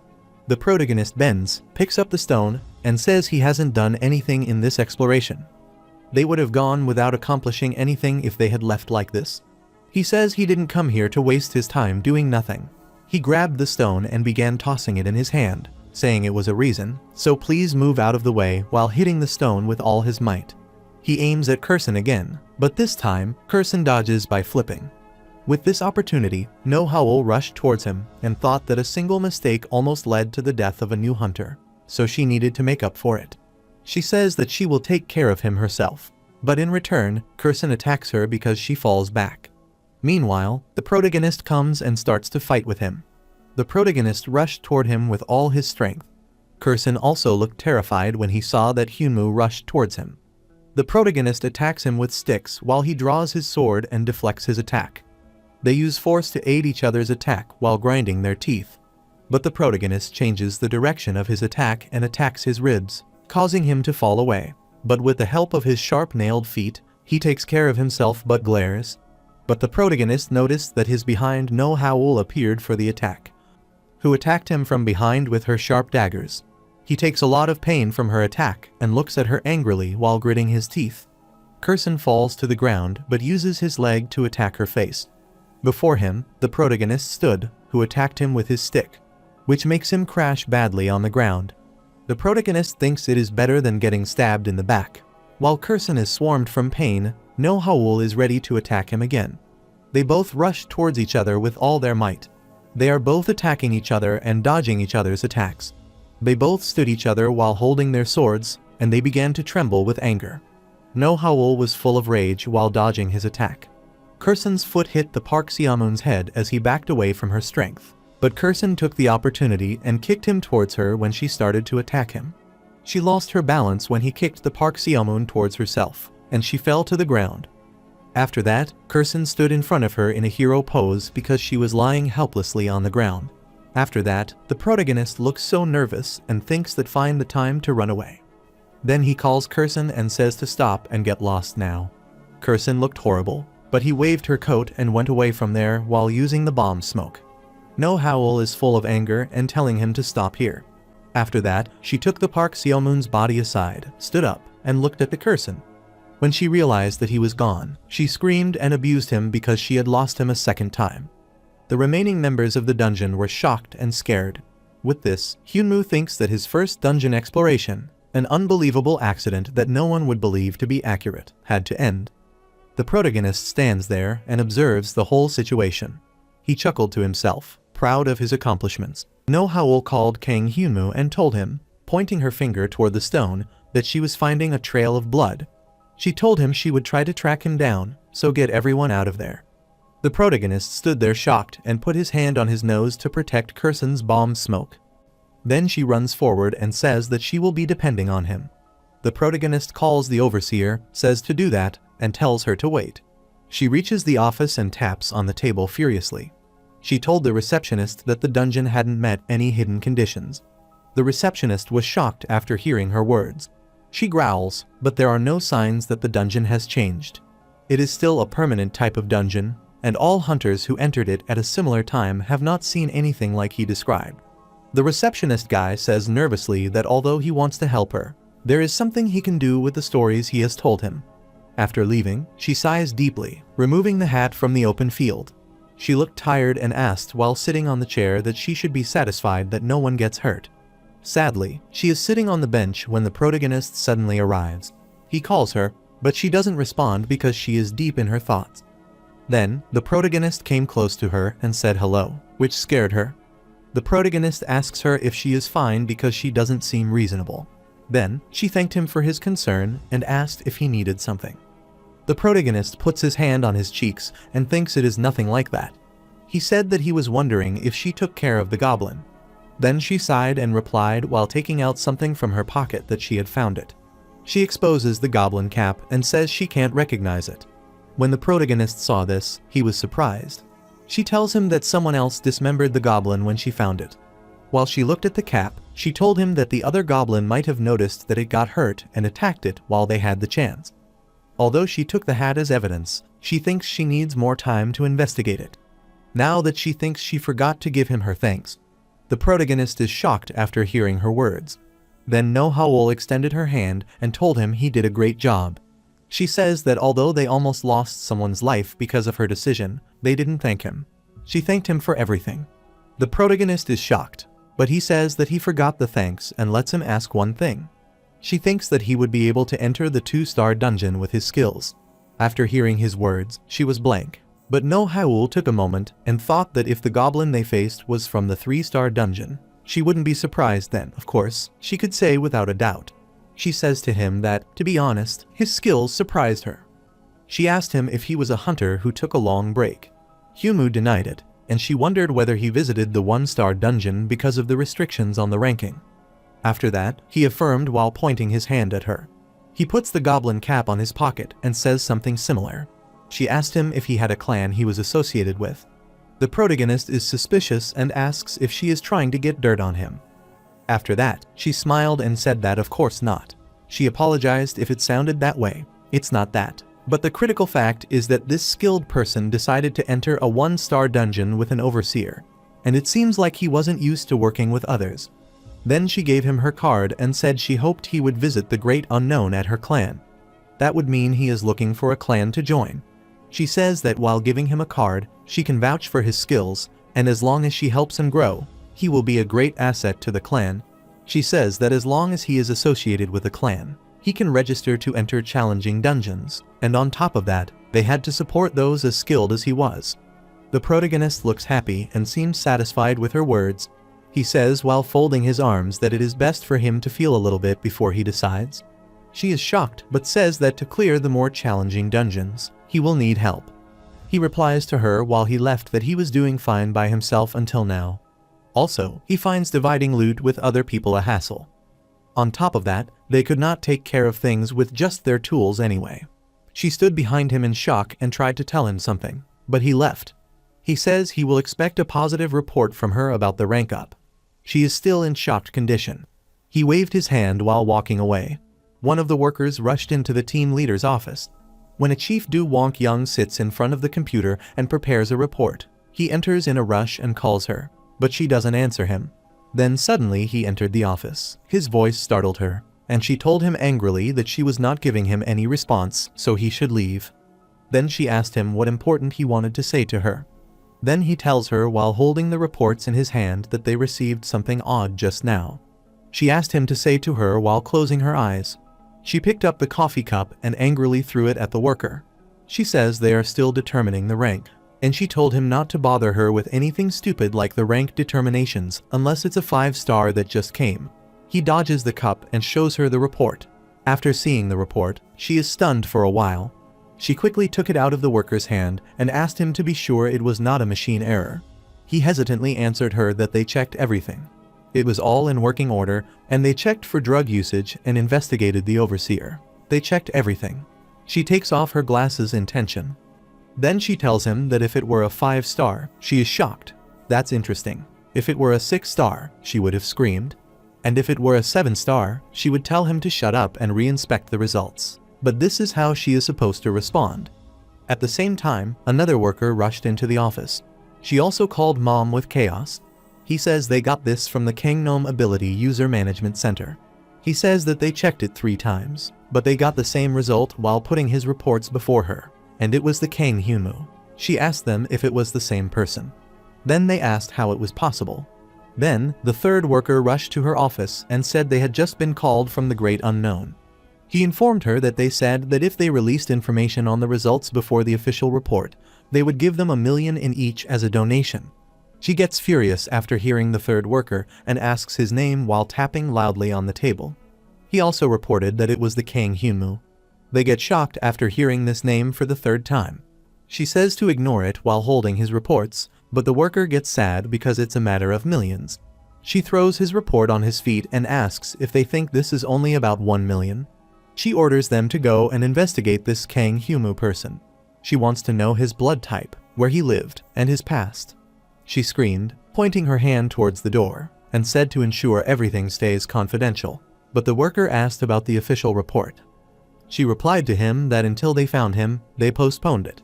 She ordered everyone to move, and they affirmed and started to move. When they all leave, she keeps thinking about him alone with a folded hand. She raised her eyebrows and asked herself who he was. On the other side, Kang Hyumu lies on the floor. Yumin was inspecting him, but he felt so cold. For the ability users, there is a rating system known as ranks separate from one level. Within each rank, there are specific levels that exist. And once the ability used reaches a certain level within that rank, it becomes almost impossible to level up further.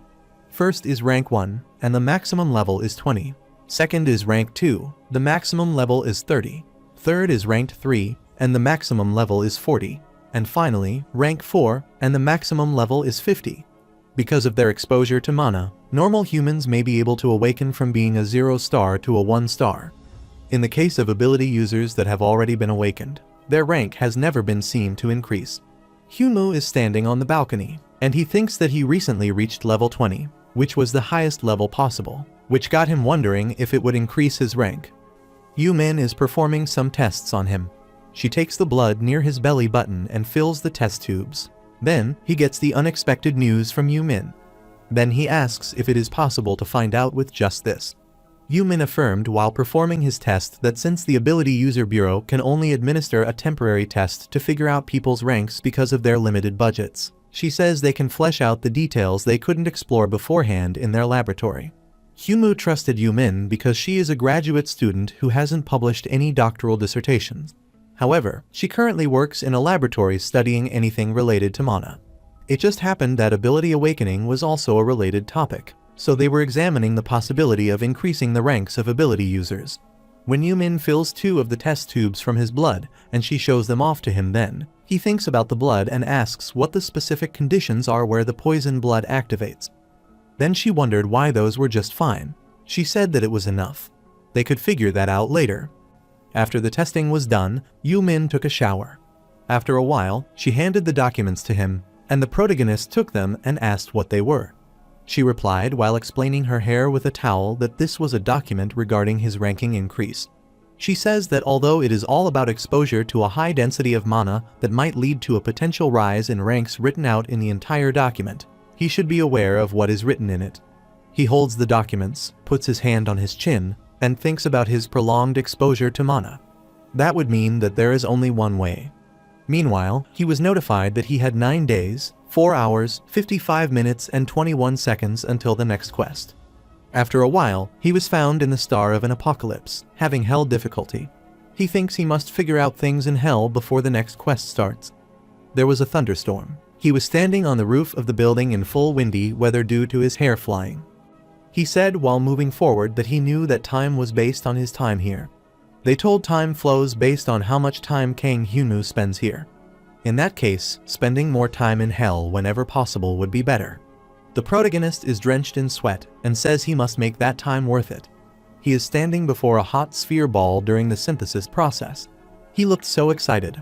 Suddenly, the short blade was made, and he took it and said he could create legendary items just by synthesizing things. Meanwhile, the notification appeared, which showed that he had successfully created a short blade flowing with blood legendary. He was notified that the starving star, Yogalim, was watching him. This craft was only possible because of crystal stone. He grabbed it and, shocked, said that this stuff was fantastic. Crystal stones are highly efficient items that are only generated when dismantling items skillfully. Synthesizing this item with other rare items will create a legendary item. Rinian and Kursen came there, and Rinian said it was simply a material produced when refining crystal moss. She explained to Kursen that if he put it near him, sleeping would help with blood circulation and eliminate evil spirits. Kursen was shocked after hearing her words. The protagonist bends and asks Kursen for more rare equipment he has right now. Kursen is shocked and doesn't understand what he will tell him. But the protagonist smiled maliciously and said not to worry about it. While observing the crystal stone, he said he would ensure he was rewarded for it. At the same time, one of the stars shone brightly in the sky during the night. It was the starving star of Yagalim who was observing the Hyunmoo. 9 days later, it shows that the protagonist is in severe condition and his body is sweaty. His one arm is complete with a bandage, which is Oshit's arm. He was a little bit shocked after seeing his arm like that. Meanwhile, the notification appeared, which showed that the legendary arm of Oshit was a type of glove with mid-physical and mid to low magic defense, and its agility was low. Other notification shows that the short blade flowing with blood legendary is the type of short sword. Its physical damage is low, its magic damage is mid to low, and its penetration is mid. When the protagonist moves forward while touching the wall, he says that although he ensured it worked well enough as a shelter and should be good enough. His body emits a red aura after angrily grabbing the short sword and testing his ability. Meanwhile, he smashed the wall with his dagger repeatedly. He said he was worried since he only had the glove for his left arm, but he was already getting used to it. In the past 9 days, he did everything he could.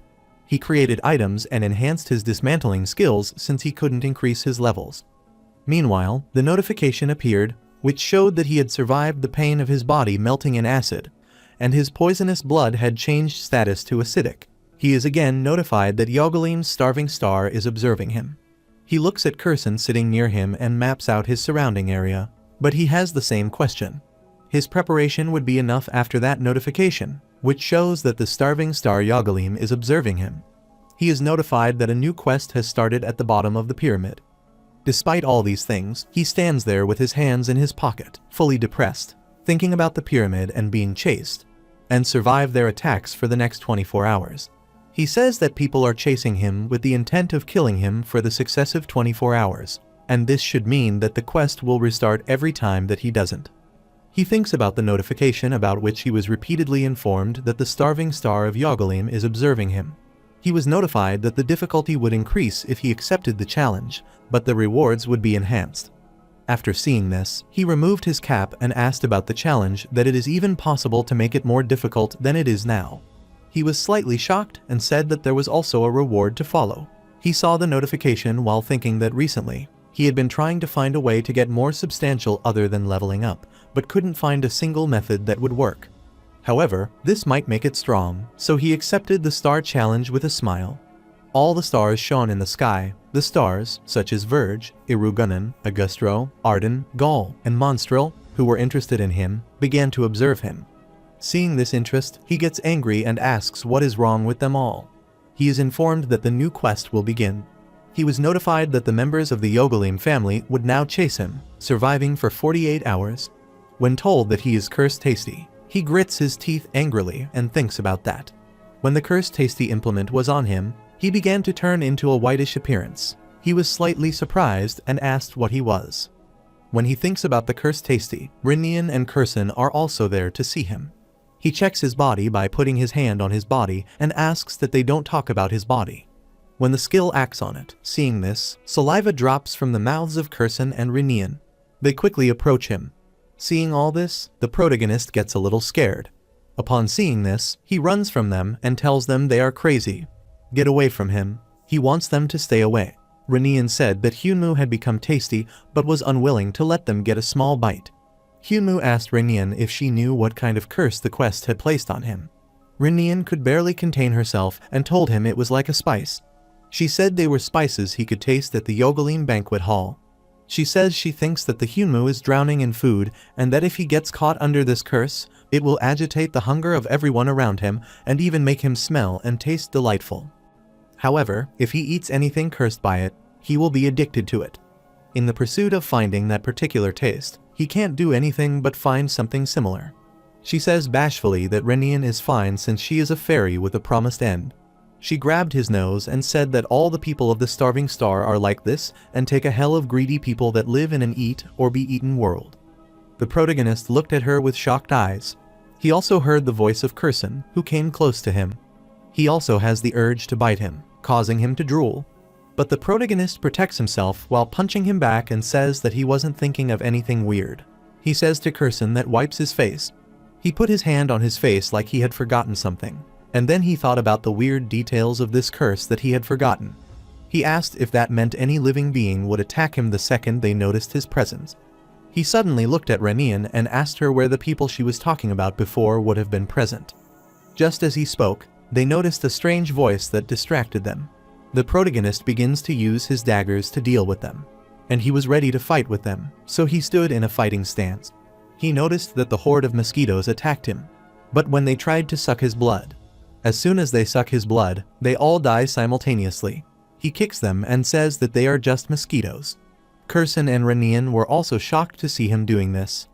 The protagonist screamed while putting his hand on his neck and asked that it was weird because mosquitoes should not be active around this time. They were being annoying out of nowhere. Rinnian comes close to his ear and tells him that mosquitoes are at the lowest positions in the chain of power of Yogalim. But they were the youngest of the spies among Yogalim. Then he was shocked and asked her what was going on. Then she replied that the mosquitoes are one of the fastest monsters. The others should start arriving soon, as was shocked him. Rinyan says that means the mosquitoes found him. The protagonist was shocked and answerless, and sweat dripped on his face. The protagonist leaves the room and walks outside the door. As he comes out, he sees a bird's feather. When he looks up, he also sees some other feathers. He is shocked to see this. He saw that many of the birds were sitting on the wires, and then he thought that soon, everyone under the control of Yogalim was starting to arrive here. The birds look differently because their beaks and eyes are calcified. When he saw it, he clenched his teeth and said that these were his people, and that they were the exciting preference of Yogalim's star. All those birds started running madly towards him. Flocks of birds and swarms of mosquitoes follow him, and he runs fast to avoid them. They all run fast, but while running, the protagonist says how he will handle all these by himself. The red moon shone brightly, and Kurson and the protagonist were seen running on the bridge on the verge of galloping as all the birds followed them. While running fast, the protagonist is called Kurson, and he asks him if there is space in his village for himself. Kurson replied hesitantly that the birth rate had recently increased, so living there was impossible. The protagonist looked at him angrily and said he had forgotten it.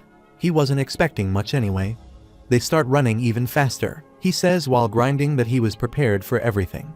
But he thinks that who would have thought that would be some odd curse with mosquitoes and poison. They run so fast to get rid of them, but don't give up on them and keep running after them. Meanwhile, he was notified that the starving star Yogalim was observing him. The pink star kept gazing at him. The protagonist sees it while running and says that it seems that Yogalim is taking his sweet time keeping an eye on him, and here he comes with an obscure quest to mess with him. When he sees the cliff, he takes a giant leap while running. When he jumped, he complained to the star that he had someone he could fight against seriously. When he landed on the ground, a horde of monsters awaited him at the cliff's bottom. However, the flock of monsters made him happy because it was a natural opponent he could face off against. He rushed towards them. He said, "All right and nice to meet them too." When he rushed them with his dagger, one of them grabbed his hand and dodged his attack. He gets a little scared as he approaches the monster because it is terrifying and has long, sharp teeth and saliva coming out of its mouth. One of them enough to immobilize him. The monster then opened his big mouth, which scared the protagonist. But he takes a massive chunk off his face. Meanwhile, he was notified that he had died, and his total survival time was 2 days, 1 hour, 16 minutes, and 15 seconds. He screamed severely, and at the same time, he was notified that the starving star Yogalim was observing him. He was so disappointed with the members of the Yogalim. They were steadily moving towards him. But repeatedly, he was reminded that the starving star was observing him. The protagonist shouts at them as many times as these kill him, and he will come back alive. There is a horde of monsters around him, constantly attacking him. Even then, he was informed that a star was watching him. Fed up with this, he screamed and said that the same thing would happen if that were the case, and then this was the only way, so he yelled at them and told them to stop staring at him. Then he says while running that he had better run as he camped to them. He was notified that his remaining survival time was 47 hours, 39 minutes, and 50 seconds, but still, the starving star Yogalim was observing him. He gets very fed up with getting such notifications again and again, so he cursed at them and said this should be entertaining since this was his plan from the start. He starts to speak while turning back that he has no choice but to play hide and seek with those monsters. He asked why didn't he did ask if he could cook him, steam him, and bake him. That way, it had to be easier for them to eat him. As he ran, he clenched his teeth angrily because Kurson left him alone in that situation. His face is sweaty, and he thinks he bothered him anyway, even if he is here. He keeps running, but the monster doesn't stop chasing him, and he runs and thinks that that is the case and asks what he is supposed to do alone. When he reaches a place where he cannot see anything, he thinks about what he is supposed to do in this serious situation. A whispering star, Monstrel, allows him to turn to the proper alleyways. As he hears the voice, he is shocked but follows her instructions. He changes his running direction and starts running in the direction the star tells him. He reaches a street corner. He thinks that is why he hasn't thought of it. She says to him while he is running faster that it was him who thought it. As he runs away, he believes he is getting lost and says he might be talking to himself while clenching his teeth. Then she informed him that he was right at this point. The monstrel star says that if he understands that turn to the right, that is the next alleyway. After hearing her words, he gets confused and says that he did finally go crazy after dying so many times. He continues to run in the ways that she had told him, and all those monsters keep following him. After that, she said this was to make sure, but don't misunderstand and think he was going in. Some people do believe that, however. While running, he gets scared but thinks about what is happening to him. As he reaches the last corner of the street, he abuses them and says that he has no other choices anyway. It's not like that. It's his first time dying. After that he ran fastest. He thought that let's say that a ghost started possessing him while running, he kept his gaze on them. Then she told him that she was not a ghost. He is running in a straight, but when he changes his direction while running, all the monsters collapse on the wall. Then, she is impressed by him, and the protagonist turns back and says let's go with that. At one point, he becomes answerless when he arrives at a place with broken rocks, between which hides a beast spider with glowing eyes. He was scared of it, clenched his teeth, and asked what the hell is this now? The giant spider then appeared from these stones. As the giant spider attacked him, the monstrel told him to wait. The spider webs surround the Yaojilmi monsters and immobilize them with their skill. The protagonist was shocked and observed the situation while falling on the ground. Giant spider webs bounded the Yaojilmi monsters. The protagonist was shocked. He was right next to the giant spider legs. After that, a notification appeared, which showed that it was the widow spider of level 87. Seeing this, the protagonist becomes shocked.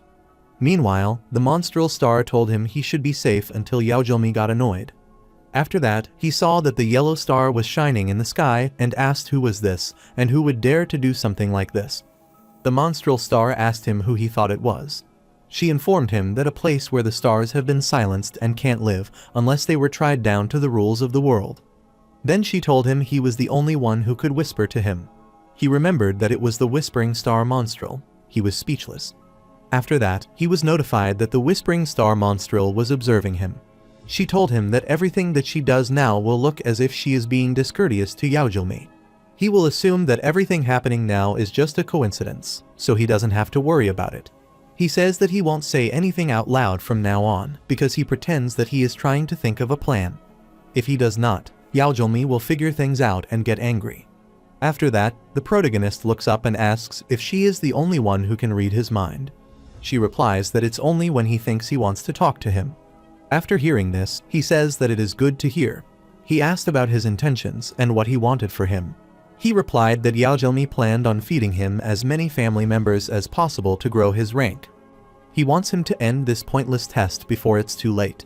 He stood and behind the yellow star appeared and he asked what so she wanted. The monstrel star laughs at him and spirits appear behind him. He began to wander when the monstrel star approached him. She told him that she wanted to make him a family member. The protagonist arrogantly answered him and said that he knew it. He crudely sat on the floor and asked why they were so interested in him, and he said that he was only marginally better than goblins. The monstrel star told him they needed a new player, and since everything was in the statement, everyone was trying to devise a plan to solve things. The protagonist looked with a severe look and asked about their plan, player, and intentions. Then she replied that she would know if he became part of her family. If he knew what the others wanted to do with him, she was assured that he had tried to join her. The protagonist stood on the cliff's edge, saw the other star shining in the sky, and asked Monstrel if he was saying he was better than everything else. The Monstrel star tried to approach him and said they were different from everything else. When he tries to touch her face, the protagonist turns to them, and then she says that camp to the other stars serving her should be simple. After hearing his words, the protagonist becomes speechless. She put both hands on her chest, wanting him to love him. The rest of the souls revolved around him. After a while, she opened her eyes, which were yellow. She approaches him closely, touches his cheeks, and says that she should praise her, worship her, and obey her. It's not even humiliating once they have been in a lover's relationship. They all closely approached him and said that if he wanted her to, she could return the same praise he gave her warrior.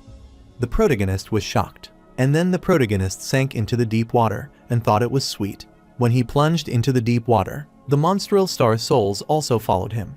He believes that he sinks into deep water as if he has fallen into a deep swamp. He can gain more power if he acts as a lover. After that, he thinks that he is behind in getting approval from everyone, and that this is not what he wants. In the end, survival alone in his shell is so painful. The rays of another star fall on that soul, which makes them so scared. They were trying to protect themselves while putting his hands on their faces. It was the shattering star Gaul was observing him. The protagonist was also shocked. After that, he finally gets rid of the spell of Monstral Star. He knelt on the ground. He said while he stood before the Monstral Star and said that Monstral was too bad, but he already had a girlfriend while wiping his face. The Monstral Star was silent, so Humu began to question if he had pissed her off. It wouldn't be surprised if she were to get rid of the spider now. Then the Star Monstral says it's a waste for a hero like himself to have only one woman. The protagonist becomes speechless and sees her with shocked eyes. After that, the giant spider slowly approaches him. The Monstral Star says that, at first, she thought that he would come to his senses after she put him inside the Yogalim mouth a few times. Suddenly, the giant spider opened his salivary mouth to engulf him. Meanwhile, she says she guesses she should at least provide him with a way to overcome it. She tells him that he rejected the easiest way out. Then, the giant spider approaches him. The protagonist moves back and fears what it is causing. Then suddenly, he noticed that some tiny spiders started walking on his arm. The Monstral Star says that he tried to start putting in some effort. After that, he screamed while the tiny spiders increased and rushed towards him. The protagonist screams and says what the hell are they doing with him? They keep climbing over his hand, so he grinds his teeth. The Monstral starts blowing at him, saying she will complete his incomplete toy. The protagonist is covered completely inside the spider web. It was a night, and webs were everywhere. After a while, Kurson and Renian arrived and started looking for him together. The spider wrapped him with its spider silk and carried him back to its den. A while later, Kurson and Renian arrived at the spider's den looking for the Humu. As they approached, many of the bodies were wrapped in spider silk. Some bodies were lying on the ground, and some were hanging. When they approached one of the bodies, Kurson asked Renian if it was Humu's dead body. Renian said that she already told him to stop doubting her and just ripped it. After that, Kurson starts to cut the spider web off with his sharp hook. When he rips half of the spider's silk web, they see it is the Humu. Kurson cuts it and pulls him out. The protagonist is in critical condition and is full of sweat. After that, Renian comes close to his ear and says that he is the master, but the protagonist doesn't reply to her. Renian kicked him with all her might while saying to wake up. As soon as he got the kick, he regained consciousness. He screamed badly, and tears began to flow from his eyes. Kurson says that they have to move out now. Then, Renian asked him to wait and let the master be conscious. The protagonist is kneeling on the ground in a severe condition. Renian stretches her arms and says that she thinks that drawing some blood out of him will make him feel better. Humu told her angrily that don't even think about trying anything funny. She happily raised her hands and said that he was awakened. She thanked her because she knew that he was useless without her. But the protagonist clenched his teeth and said to shut up because he almost died again because of her kick. He looked terrifying due to the Renian moved away. After that, he stood up and walked, saying he almost had to start the quest again. He runs back, pushing webs away, and asks that before, just where are they? He was walking alone, but suddenly, he bumped into a giant orc and asked what that was while putting his hand on his head. When he sees an orc, he gets scared, screams, and moves away. But he was questioned why an orc existed in a place like this. He was shocked when he saw that the little spiders climbed on Orc's body. Then he says to wait and puts his hand on his chin, saying that these are spider webs and that this is bait. Kurson cries to say something, but the protagonist tells him with hand gestures not to ask questions. He knows it is the spider webs, but Kurson told him that there was an item in his left hand, and then he noticed his left hand. Kurson says that he has never seen it because it's a different type of weapon. The protagonist grabbed it and wore it in his hand. He said it was a 6-finger weapon. When he wears it, it starts to glow with a red light. The protagonist is shocked to see this and says it's an Auschwitz gauntlet. After that, he remembered the Monstral Star words when she said she would complete his toy, and he was shocked. He removed the spider web and opened his inventory to take out the lens monocle legendary item to check what happened to his gauntlet. While he opened his inventory, he asked him what that master was. Then he explained that she remembered where they found the skeletons last time. Renian told him about the food storage, but she corrected herself and said the place was where a dead person was. Then Humu affirmed and said, while holding the skeleton's skull in one hand, Monocle grabbed it in the other, saying that they found it while investigating to see if they could pick up anything useful. After that, Renian smiled and said he could even steal things now, as expected of his master. The notification shows that it was the Admiral Len's monocle by which he observes it. While he examines it, he says it uses up a bit of mana, but he can examine the item if he uses it. Meanwhile, the notification appeared, which showed that it was Oshit's six-finger hand legendary team item. It was the type of gloves with mid-physical defense, and its magic defense is mid to high. Its evasion rate was mid. This glove's unique ability increases the equipped hand's script strength 3 times and does not let go of the grasped target until the user lets go out. The glove is destroyed. The equipment can do this with both hands, and mana can be used to pull out the Widow Spider Queen web. When he saw that it was an actual item, he was shocked and thought that he had never seen an item with this title before lying with an authentic one. Multiple notifications notified him that he had the Bleeding Dagger, Oshit's left hand, and Hunter Harvester's sickle. Then he thinks all other items he has made until now could be faked, but all were legendary. He was still shocked, but believed it was an item made with a higher grade than legendary. He wears this gauntlet, smiles maliciously, and says he could do it right with a toy like this. He saw it while smiling viciously and said that they needed to go. Then Kurson told him, "Let's go."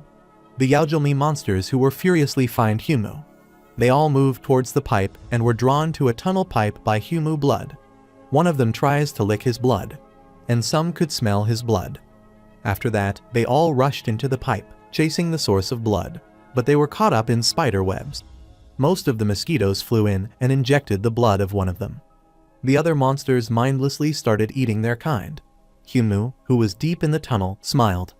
After a while, one of the mosquitoes sits on his finger. Meanwhile, the notification shows that it is the mosquitoes of level 3 familiar.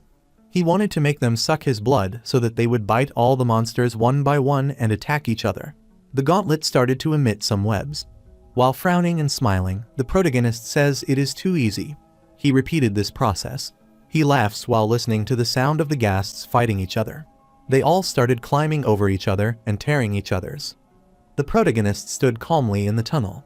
He touches one of the mosquitoes with a gauntlet while singing and allows the other mosquitoes to suck his blood so that this mosquito bites them as much as possible, and the ghasts keep tearing them each other. He says it is nice to hear their voices fighting each other. He smiled maliciously and told them to make sure that he kept eating each other. His skin was turned red from where the mosquitoes were baited. He looked at the jar with amazement because a few mosquitoes were left. He thinks that he was experimenting with his kin skills before he received the quest when he learned something new. He looks at the Kurson and feels that although there are limits to how many things he can control, tiny beings like mosquitoes are also limited. He found that he could have more of them under his control than more giant beings. Some of the mosquitoes died, and he thought that the mosquitoes that passed from his poisoned blood were affected by his kin's skill, and he wanted him to come back alive without slight resistance to poison. He says that, well, good enough because now he can easily take care of those high-level idiots with this anyway. The Yaojila monsters are still tearing each other. Meanwhile, Kurson tells him it's unfortunate to see strong beings without brains.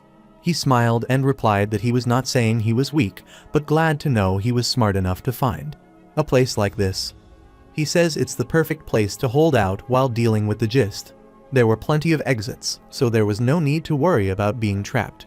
He said that he could stay the entire time and survive for 48 hours while looking at the mosquitoes who were sucking his blood.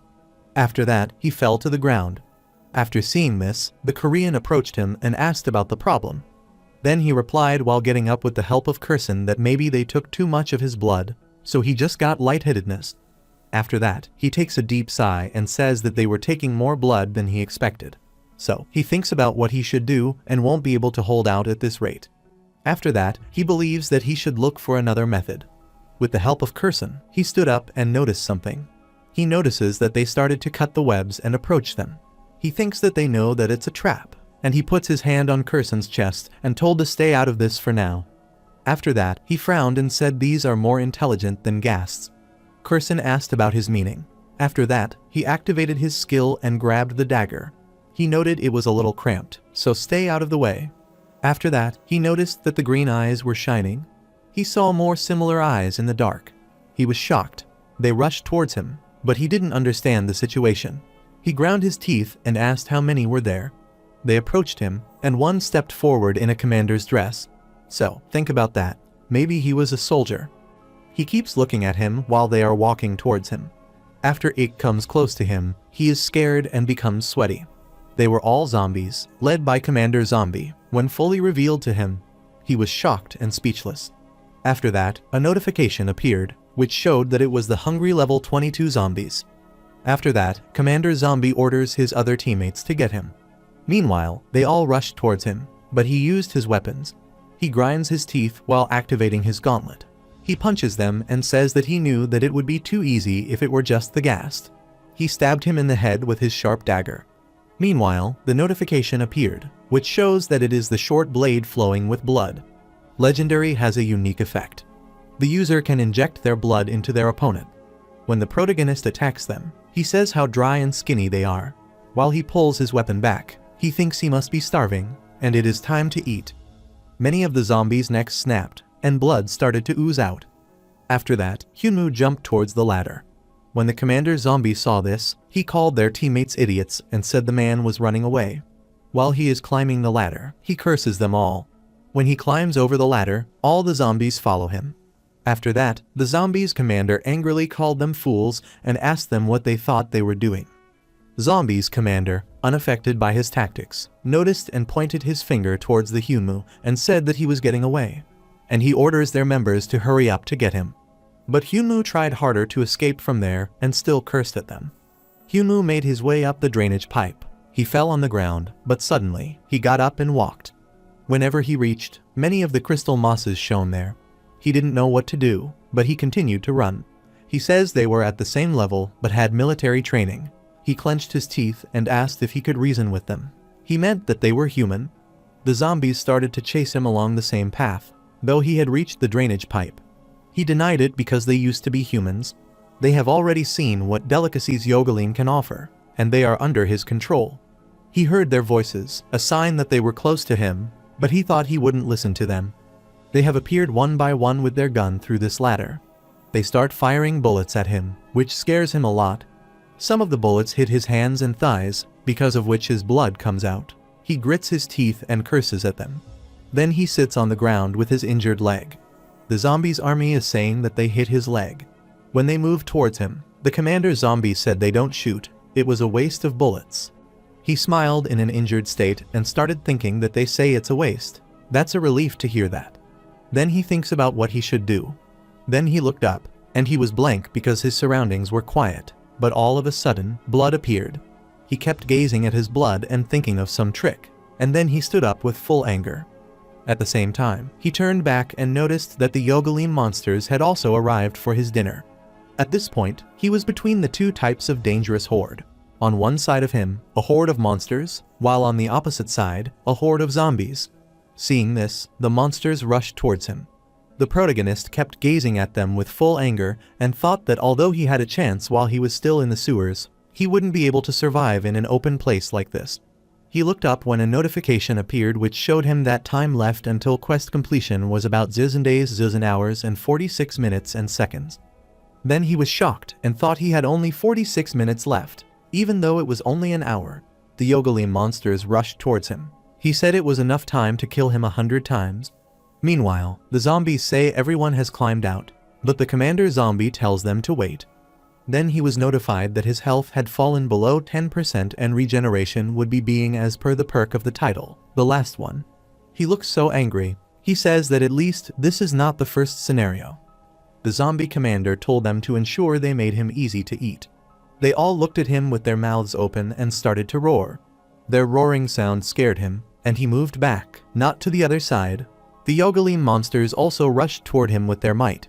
He is standing alone in the middle of these two dangerous groups. When he didn't think of a trick, he started chewing this crystal stone between his teeth. They were constant moves towards him. Meanwhile, he thoroughly chews crystal stone. After that, a notification shows that mana from the crystal stone flows through him. After chewing all the crystal stones, his body emits some rays. Meanwhile, notifications show that the mana has been completely restored. They constantly rushed towards him with strength, but he stood between them all. After that, he shouted, and his dominant skill was activated. They were very close to each other. There comes a time when the zombies jump out and start biting these monsters with their sharp teeth. At this point, it seemed like the protagonist disappeared. They all started fighting themselves. Then, the protagonist thinks while smiling maliciously that he is not precisely controlling the monsters. All he did was take all the ghast bitten by his mosquitoes and amplify the smell they gave off. That way, they were more attracted to the ghasts since they were bigger targets to deal with. The zombies attack the monster with crazy and tear their skin from their bodies, and they are killed one by one. Zombies happily tear the beast, and the protagonist asks if this is not what he was asking for happiness that he can achieve himself, and that is what he made them think. He stood there and felt that it was better to forget that, though, and asked if humans before devastation witnessed scenes like this one daily. This would be what he imagined hell was like. He was shocked because he noticed that they had started shooting him. So, he turned back and saw that some zombies were holding their guns and attacking them. However, after seeing this, the protagonist clenches his teeth and thinks it is possible because his dominant skill is still in progress. He was speechless. When he saw this, he made a weird face and believed that his activation range was too far away for it to work on. After that, the commander zombie orders them to take aim and adjust their automated fire. When he hears this, he thinks about the fire. Then, the commander zombie orders them to fire now. When they were ready to fire, Kurson arrived and snapped their necks with his dagger. He moved towards the Humu and told him he could save the thanks later. He was shocked when he saw the Kurson there. Kurson moved his dagger in a circular motion. His dagger blade is full of crystal-like stones. After that, a notification appeared, which showed that it was the Scythe of the Winter Gather legendary. This item's speciality is tracking living beings within a given range. When an enemy is defeated, the area around them will be frozen. Kurson says that he will thank him a lot anyway. Another notification appeared, which showed that the remark of the Scythe of the Winter Gathered legendary, that is, the scythe used by the undead enslaved people known as the hunting dogs of the winter duck. The winter duck hid its sight and was known to release the winter gathered to care for the trespassers. Also, no one has seen him in person, but there will always be another time. With the help of this dagger, Kurson slashed their head within the blink of an eye. The protagonist turned back and looked at the Kurson. Kurson fights them with all his vigor and separates their necks. When the protagonist calls him, he replies that he saved his thanks for later since he will be thanking him a lot anyway. He was shocked and speechless. Then he thinks that Kurson he believes that he was so cool with what he just did. After that, the zombie commander got furious and cursed Kurson and asked how mere humans and goblins do this. The commander zombie took out the gun, attacked them, and tried to kill them. When he starts to fire, Kurson comes there suddenly and blocks his attack while putting the stones in its gun mouth. After that, the notification appeared, which showed that the Scythe of the Winter Gatherer legendary had a unique ability that every time an enemy was defeated, the area around it would be frozen. After that, Kurson moves and cuts his hand off in the blink of an eye. The zombie commander was shocked to see such a thing. He clenched his teeth angrily. Kurson then attacks him from behind and kicks him on the head with his leg, causing his hat to fall. Zombie stared at him in surprise. The protagonist sighs and thinks back then that if he had tried asking for help, he would have started by complaining first, but after getting that weapon, he listened to him pretty well. The protagonist thinks that he is a slave to materialism, too. The protagonist is looking at him deep in thought, but suddenly, the monster attacks him from behind. When he felt their presence, he dodged his attack. The monster's aim was useless, and he hit the ground badly. They all follow him, but the protagonist is ready to fight with them. But he sees that the zombies are continually attacking and cutting their bodies. The protagonist looks around in a state of anxiety and thinks it is just him and has their numbers multiplied. He clenched his teeth while deep breathing and thought he was running out of mana and wouldn't be able to maintain domination for much longer. After that, he jumped high, and all the monsters and zombies looked at him. Suddenly, the horde of the mosquitoes was in an attacking condition and rushed towards them. He thinks mosquitoes are usually nocturnal, although they are only awakened by the smell of his blood when the sun goes down. He looked at the horde of mosquitoes and thought that they would start becoming hyperactive. After that, his body emitted some smoke. Meanwhile, he opened the inventory, took out the spider's webs, and wrapped himself inside it from the mosquitoes. Then he realized that these spider webs were so beneficial at that time. All the monsters and zombies were shocked after seeing the mosquitoes' horde. But the protagonist is covered in spider webs to protect against mosquitoes, and he hopes they all get along. They all scream when the mosquito herd attacks them.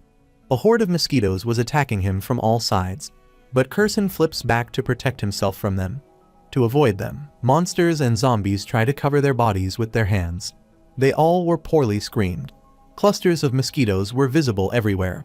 But now, the protagonist thinks it will be difficult for them to differentiate friends from foes in a close-range fight like this.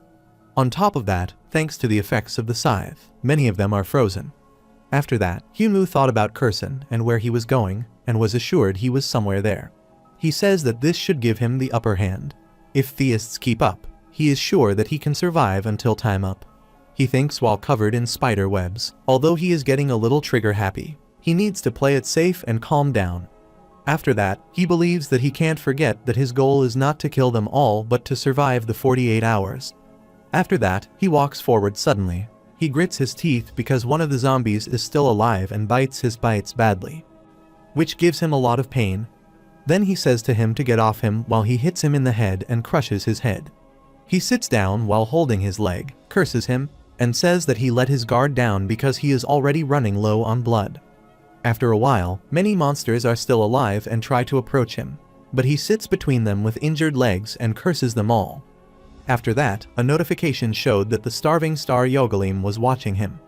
The protagonist helplessly sits on the ground and says that this is lethal. When he saw that some of the monsters were still alive and walking toward him, he wondered what he should do because there was nothing he could do. He sits helplessly on the floor with his injured leg. He says that if he could do this, it would be only to replenish the blood he has lost. Some of the zombies are still tearing the monsters with their sharp teeth. Their blood is coming out everywhere. He smiled maliciously because the horde of mosquitoes attacked monsters, but suddenly, some of them struck the protagonist. Meanwhile, the notification appeared, which showed that the mosquito was a level 3 kin of Kang Hyunwoo. A swarm of mosquitoes begins to suck their blood, and they fall to the ground. Their bones are prominent because mosquitoes suck all their blood. All those mosquitoes start biting his back, too. He clenched his teeth and said that although this was stupid, there was nothing else he could do but this. His blood oozed out, and he screamed severely, so he sat on the ground exhausted, and saliva came out of his mouth. He lies on the ground between them, and his domination skill is also deactivated, and the swarm of mosquitoes is still moving around. Yogalim monsters took out his claw, getting ready to devour Hyunwoo. But instantly, Hyunwoo ripped the monster's hand and jumped into the air. Hyunwoo, who had taken the form of a beast mixed with a human. Kang Hyunwoo used his new form, began to flip on the monster, and devoured the beast. When the other monster starts to punch him, he flips high and lands on his back, biting him with his sharp teeth. He goes over to it and takes a most significant chunk of his back head. The other monsters were surprised to see this. After consuming the beast, he was notified that the blood of the hunger had been added to his poisonous blood. The added trait of poisoned blood is the middle of virulence. Its contagiousness is low. Its acidity is also low, and the blood of the hungry. Hyunwoo's mouth is full of blood. Another notification appeared, which shows that the remark of this skill is to consume the blood of the hungry within his body to increase his physical abilities by 30%, and the effect will stop all of the blood of the hungry has been used. He was informed that the user would suffer from extreme hunger during activation and rapidly absorb food within their system. However, if the user is in a state of fasting, the user may die as the skill consumes the body. Hyunwoo takes a deep breath and says that it is just a skill that uses his physical vision as a cost to strengthen it. Another notification shows that although it may sound good for dieting because the user also loses muscles, it has no merit. He thinks about the extra point. His arm is starting to be covered with prominent veins, and he says it uses the nutrients in his body to make it stronger. And it looks like it even consumes his body because he is lacking blood right now. He is shocked to see this. He grabbed his body tightly. Because he feels hungry and madly drooling, it feels like his stomach will digest him from the inside out. The zombie started to rush toward him. He crushed his face with the help of a gauntlet, and his blood spurted out of his head. So, he says that he feels powerful. Meanwhile, he was notified that the starving star Yogalim, the conquering star Arden, the whispering star Monstrel, and the monstrous star Augustro were also watching him. The protagonist looks at them menacingly and says this is it. Giving people pain is worse than death, making them slowly submit to him. His mouth is full of blood. Then he says that he understands now, and he stares down at everyone from the top. He asked while grabbing the dagger that he had a question about what they thought about him. Then he screamed severely, due to which the ground exploded, and all those monsters automatically pushed back with their power. He jumped higher, and all the monsters and zombies looked at him with amazement. Then he descends again with full strength and cuts them all with his dagger. He cut them into 2 pieces with a sharp dagger. He looked terrifying. When one of them tries to hit his head, the protagonist doesn't even give this chance and cuts them off. But again, one of them attacks him and throws him away with a sharp punch. He falls to the floor. After some time, he opened his eyes and saw that one of the monsters had jumped at him. And then he cursed the monster to suppress his mouth with all his might and sink into the ground. On the other side, the other monsters appeared. They all attacked his abdomen terribly. He screamed and abused them. When he ripped his mouth with his claw, he began to bleed, and his eye veins became red. At the last moment, he saw many monsters opening their mouths and attacking him. All the monsters started attacking him, and the protagonist screamed severely. After a while, he stops moving and seems to have died, but his veins get more prominent. Suddenly, his teeth became sharp, and he started to bite the monster. He begins to tear off the skins of their bodies with his sharp teeth in a very lousy manner. When the protagonist tears their skin, blood starts gushing out of them. After standing, he cursed every single one of them. The protagonist was severely injured and began to huff. He says while tearing their bodies that he will tear them from limb to limb. He jumped high and rushed towards them with all his might. All the monsters looked at him with surprise. He started to cut them into 2 pieces with his sharp gauntlet. He assumed their head was like watermelon, and he was quickly crushed. He smiled menacingly while cutting down all these monsters and zombies with his sharp claw. They were all lying dead on the ground, and blood was everywhere. Many corpses of monsters and zombies were lying there whom he had bravely fought alone. Still, the commander zombies are alive. After seeing that he killed all the monsters and his zombie members, he was shocked and thought that they shouldn't have come here in the first place. However, he has decided to bring the entire squadron along since it's been a while since they have gotten an invitation. He thinks that they managed to lose to that tasty stupid. He was still shocked and thought that he needed to get out before Humu killed him. He was lying behind him. Then he noticed the Humu approaching him, and the commander zombie asked him if he was a squad member, and who he was and what his name and rank. Without any response, he was still moved towards him. The commander zombie moved back from him and requested that he escape. Then he noticed that there was a gun behind him. He took out and started to fire at him, but all was unsuccessful. Then he picked up the claw hand of the dead monster and attacked his leg while he was saying to get away. After his attack, the protagonist falls away, but he tries to approach him by crawling. The commander zombie is continually saying get away, stupid man. Then he suddenly attacked him with the gauntlet, and finally, he took the big chunk from his face. He starts to eat him, but the zombie still says not to do that. But the protagonist leaves him when he is wholly dead. After all this, the notification appeared, which showed that the quest was complete, and he had completed the quest by the bottom of the barrel, and he will be awarded a silver box. His reward will be improved for the contrast between level and difficulty. His 1 silver box will be converted into 1 gold box. He was notified that he had cleared the trials. He has achieved 1 gold box, which will be transformed into 1 present box from the Yobelim. His return stone will remain active until the next quest. The remaining time until the next quest is 28 days, 0 hours, 0 minutes, and 0 seconds. The protagonist is lying calmly on the floor in his actual appearance.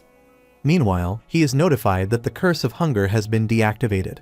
And suddenly, the yellow sphere was drowned by his sides. Suddenly, he opens his eyes slowly, but is also notified that he has absorbed a share. He turned and tried to get up.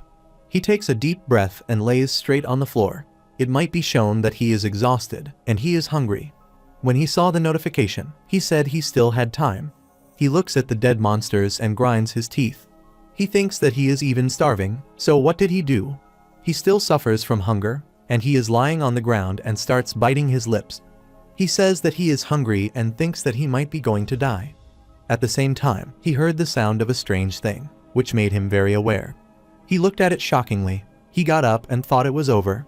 Some monsters belonging to another emperor came there, and they were all entering with great enthusiasm, playing the band and drums.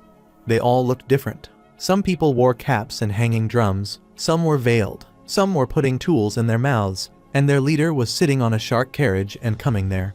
They were entering the area in large numbers.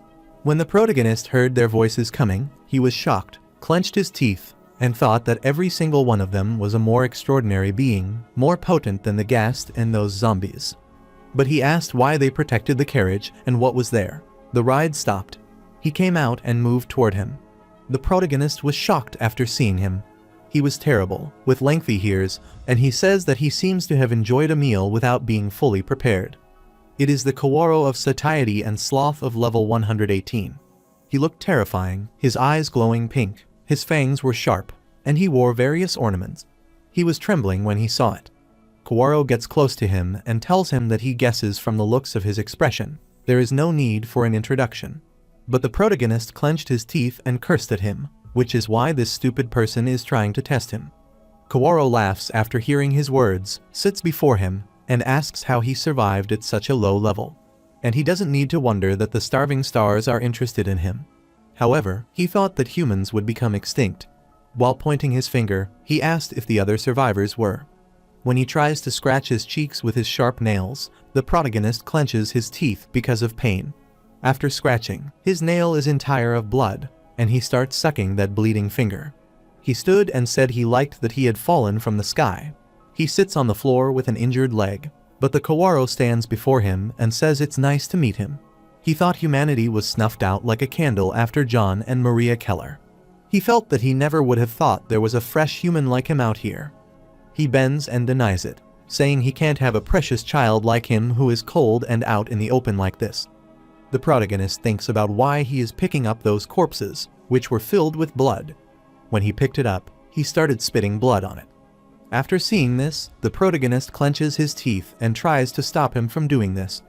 After he makes up the sphere, he presents it to him, but the protagonist still says he shouldn't do it. But he inserted the ball into his cut leg. Firstly, he is sacred but shocked when he sees his leg regained. After inserting it, he says they go there, and now he can walk again. When he returns, he says that don't think someone is as precious as him. He asked that they be welcomed with a glorious occasion and the best food. He ordered him to follow him, but the protagonist told him to wait. He turned back without saying anything. The protagonist says he wants him to become part of the Yogaline family. He wants him to listen to him, but the protagonist interrupts him.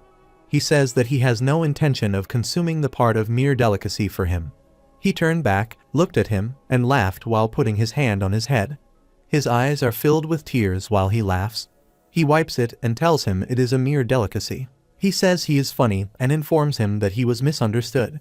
He told him he knew the simplest and most basic carving. He tells him it's a hunger while sticking out his tongue and licking his lips. He says while he arched his eyebrows that the hunger of Yogaline was endless. He extended his arms and said that influence, discipline, sexual desire, and capital power. He devours them all and uses them whenever and however he wants. He puts his hand on his chest and says that when he was still a mere human, he couldn't get anything he wanted due to his morality and discipline. The protagonist looked at him with a severe look. He clenched his teeth and said all if it should have been mine while he badly screamed. He says that they were supposed to be the fruits of his effort. This hanger is unbearable. He makes a fist and stands before the protagonist, telling him that, as a young one, he knows that he is filled with greed and anger. He thinks he deserves what is rightfully him. However, most people are evil, and a select few are downright avaricious. After hearing his words, the protagonist says that he is not wrong. He says while he is in full anger that he doesn't want that, and who knows what he can obtain. He said that he was not curious about how high he could climb. He says that's why they all come to a being that will swallow the whole world. He says they will swallow everything, just like a snake that looks down upon everything. He called the young one, gave him his hand, and said to join him and become a part of him. The scene shifts where the book pages turn, and Yu-min is head down on the desk. Suddenly, she noticed something. She woke up and called the Humu. On the other side, it is evening and sunset time. Yu-min stood in the window and saw the outside. Again, come to the place where the protagonist is present. Kawaro held his hand to him, and the protagonist said he had no choice but to go with him. Then he grabbed his hand, and his gauntlet began to disappear, so he stood up. All the monsters were surprised by his act. Kawaro says that he made a wise choice. But suddenly, he bites his finger, he has pain, and grinds his teeth. When he feels that he is biting his hand, he throws him back with great force. He slammed into the ground very severely. He asked how dare he cut his finger while clenching his teeth. He tries to stand up and calls him. While wiping his face, he says he doesn't understand, but asks why his tastes are worse than the zombies. Because the protagonist has a little lick of his blood, he asked with a menacingly look that all the traitors taste like this. Kaworu was scared badly when he heard that he called him a traitor. The protagonist was frightened by his behavior. Hyunmoo clenched his teeth when he approached him closely, his body emitting an aura. Then he put his hand on his waist and said that he sees no point in taking to him. He can die the last human. But the protagonist denied it and said while clenching his teeth that he couldn't die. There needs to be a variable in the game they play. Then he remembered the words of the monstral star, who said they needed a new player. Everything is at a stalemate, so everyone's searching for a solution. Kaworu also tells him that they need a new player. After hearing his words, he clenches his teeth angrily and tells him that the only solution for the new player is him. They stood before each other. Kaworu acts sad, but the protagonist tells him severely that although he could try to establish himself somewhere else, he wouldn't let this chance slip from his fingers due to his fear. He says to go ahead and try to kill him. Well, it's not like it's his first time dying anyway. Suddenly, Kaworu grabbed his neck and raised him from the ground. Then Kaworu says, and then he lets him pose a question. When he grabbed his neck, the protagonist grinds his teeth in pain. Kaworu asked while grabbing his neck, should he break it, crush it, or smash it? In the end, Kaworu says menacingly that this seems appropriate and that his mouth never seems to stop. Allow him to offer a little help. And Kaworu asked why he didn't try to scream. When Kaworu grabbed his neck, a purple aura emitted from his body, and Hyunmoo tries to avoid it from him. Kaworu continuously said that he couldn't believe that he was a traitor, and they asked if he had fallen from the sky or something. Kaworu asked if he thought they all sided with the monsters to exterminate all humans. But the protagonist told him just to shut up and die, except for doing some things. Meanwhile, a notification showed that the monstrous star, Augusto, was watching him. After that, Kaworu looked at him furiously. He kept gazing at him. Everything starts flying in the air, and Kaworu flies away from him. Kaworu hits the stones due to the wind. The protagonist then gets down and falls suddenly to the ground, and they are all prepared to leave. When Kaworu hits the stones, he grinds his teeth, and sweat starts on his face. This wind also moved all the members back. The wind was blowing very fast. Kaworu screamed and said to calm down. He fell on the ground and said he had no intentions of breaking the rules and had just been excited since it had been a while. He cursed it and ordered them to retreat. At that time, they had all moved back. The protagonist lay on the ground helplessly, but his eyes opened slightly.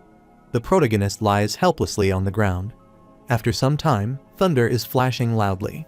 When he heard the sound of thunder, he said, "What is that?" while huffing. He huffed and lay on the ground blearily. It was a night. The protagonist says that Kaworu runs away in fear because he is afraid to sometimes go beyond these skies. He stood while cursing at them. After getting up, he screamed badly and asked why he could do anything that he wanted, even if he had been gripped or broken to pieces or burned alive. After screaming, he sits on the ground with exhaustion and says while putting down his head that no matter what she does to him, he thinks about the Yu-Min. He was in the darkness of the right in a place like a ruin. On the other side, he thinks that Yu-Min is standing there during the sunset, but suddenly, the protagonist calls her name. She turns towards him and welcomes him with joy. He was deep in thought, with slightly opened eyes, and then suddenly Renian came there and asked him with a shock that he finally awoke. Renian sadly showed him her leg mark. She says that she came to see him after thinking everything had ended, but she told him that his eyes were glowing bright green, and he bit her leg. After hearing her words, he was embarrassed about what he had done. He replied that it was that after he had lost consciousness. Then Renian replied that it was okay while putting her hands on her waist, and she made sure to eat up beforehand, but the protagonist asked her about that. The protagonist opened the inventory and said, "Well, let's consider ourselves." Even then, he wonders what rewards he received. He looked at it with surprise. He sees the present box from Yogalin. Hyunmoo became curious about his reward for the quest and opened his inventory to check. He opened Yogalin's present box and received a platinum card. He looked at the platinum card and had never seen a card that was not silver or gold. The card disappeared, and the blade fell to the ground. He looked at the blade, and Hyunmoo became disappointed because it looked boring. He told himself that he shouldn't be disappointed because the blade came from a platinum card and was gifted by Yogalin. He took out the monocle and examined the blade. Meanwhile, the notification appeared, which showed that it was the Gluttony Authentic Type sword with low physical damage, magic flange, and penetration. Its unique effect is to absorb and gain the impact of sacrificed weapons. The details show that the weapon previously used by Aldemaharo directs family members of the Starving Star Yogalim, as the weapon manifests the physical appearance of the sacrificed weapons. Nobody knows what gluttony honestly looked like. Research on historical people in power indicates that they once used gluttony. After some time, he grabbed the sword tightly and said that people of authority still used it. It may be a standard weapon, but it's authentic. Rinian looked at the blade, and standing beside him, he asked Rinian what she thought. Then she thought and replied that it looked good. The protagonist remembers his previous dagger and thinks if Rinian says it's good, it must be perfect. And let's try sacrificing the short blade flowing with blood for a new one. When he combined them, he said to take a bite. But nothing happens, so he gives up and sits facing towards the wall. The protagonist laughs and says that maybe he is stupid. Besides, he asks why he feels ignored. Rinian is still beside him. He, again doing the same thing, collapses both daggers and asks it to take a bite. He wants to try to engulf the small blade with a large blade, but nothing like that. After a while, a spark is produced while collapsing this together. Suddenly, the mouth of the long blade opened, and then he started to take a bite of a small one, which scared him. A large blade crashed the small blade into pieces except for its red pearl. It moves a lot, which causes his hand to move, too. This scared him, and he shouted and asked what was happening. After crushing the small blade completely, the red pearl is inserted into the long blade so it will shine brightly. Hyunwoo was shocked, but the notification showed that the absorbed weapon was a short blade flowing with blood and that the Gluttony legendary, authentic sword had been formed. He laughs while holding the sword high. He says that it changes from common to legendary so quickly. Again, the notification shows that the physical and magic attacks will be mid-low and the penetration was low. The particular effect that absorbed sacrificed weapons and gained the certified weapons effects. The blade can expel body fluid after coming into contact with the expelled fluids. Allies will be healed, and enemies will be damaged. He happily told Rinian about the sword and that he liked it, but Rinian was slightly disappointed, telling him that he wanted everything high in rank. After hearing her words, Hyunwoo laughs and says that she was right. He says he is happy that, aside from that, he can get stronger with this thing. Rinian is speechless, but thinks seeing her butler happy also makes her happy. She hoped that he could continue becoming the tastiest. She was his well-wisher. After that, he held the legendary gluttony item and asked what she meant. But he says to her that he needs to go somewhere. Rinian asked where he wanted to go. Hyunwoo replied that somewhere, he had been meaning to go back. Afterwards, Hyunwoo held the candle in one hand, grabbed the box, and moved. He approached the table with the help of the candlelight and he goes to the same place where he saw the skeleton head down on the table. After that, he sat at the table and looked at things beside him, and he think that it would be great if he had some way to identify him. That's why he will be at least able to erect headstones. He continuously thinks they were here until the end, so he had been you, and they were a rancor. He looked at it thoroughly, remembered the zombies' commander, and thought the hungry had the intelligence of humans, but they had pounced at the sight of human flesh. He thinks about the Kawaro, one-sided with the monsters, and orders them around. He also thinks about himself, who orders Kursen and Rinian around, but he believes he is different. After a while, he was silent for a minute. But suddenly, he looked at a side and thought he was different. He hasn't surrendered his sanity to greed yet. He still sits at the table and asks why he thought he was so impressive while fighting in a world of people like them. The protagonist says that he managed to protect others on his own. After that, he jumped out from the table with extended hands and said that perhaps it was because he was the opposite of him. It was at the back of his mind. After a while, he grabbed the candle, opened the drawer, and said he needed to get it. He called the older man's skeleton and asked if he had an ID or something. He hoped to figure out his identity after returning to the real world, and there were at least clues he could work with. After a while, he was shocked because it might have happened that he had seen something in the drawer. He saw the scrapbook in the drawer. He took out it and started to read it, thinking it was unique and beneficial to him. He laughs because he was taking it as a surprise and says that he had a journal. It would have been great to get a hint of his identity. The protagonist is shocked, and his eyes widen. He had found some clues in this book about his identity. He read that items with high space are not the only important things in this world. Even a single book with enough valuable information can be an item that can significantly change the world. He grabbed the bomb while he laughed and said that all of it was in there. He says from the first dungeon to the end of humanity, every event in human history has been documented here, including when and what things happened and a way to prevent them from happening, because mercy solutions were written about every problem. He is shocked. Sweat starts dripping from his face, and he asks if everything here is true. The protagonist stood in between the high buildings during the sunset. He smiled and looked aside and said menacingly that wouldn't that mean? He knows he possesses the key that can save all of humanity. He says to the older man that he was terrific. He smiles maliciously when he leaves and says he will put his last regrets to good use. When he grabbed the book, he said he couldn't let this valuable information go to waste and would change it. He says that it might return to normal, or he might change everything, and no matter what it is, his priority is saving humanity from this hell. In the real world, a new day begins. The sun appeared and generously gave warm rays to the big city and wildlife. In a small forest, a dog barked shrilly. It seemed that the dog was something terrible in the forest's depths. A young girl loudly called for a missing dog, and the girl called him Marrow. She was searching for him. Still, the animal didn't appear. She continuously called him and said, "Come here and let's go." She says that this was scary so that he would come out. It was time to return home, but the dog was nowhere to be found, and the girl was going to worry. A rustle in the bushes made the girl flinch. At first, she thought it might be her dog, but it turns out to be something else. A strange figure in a gray cloak appeared from the bushes. The girl couldn't see his face, but nothing seemed human in the dirt. Figure in horror. The dog owner screamed badly about zombies and rushed out of the forest. Hyunwoo and Yoo-min both enjoyed dinner in a restaurant with full enjoyment and laughed among themselves.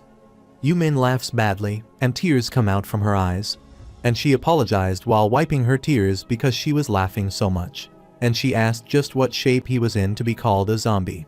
Hyunwoo says while eating the food, she still needs to call the cops. Yoo-min held the glass of wine and asked why he asked her to teach him how to use money. She said that these days, people like being extravagant. They buy luxury goods and cars. She looked at him with bright eyes and said she did like that because he was not that type. But she was curious. She says to experience the upper class. Hyunwoo looked strange, but he cheered the glasses of wine.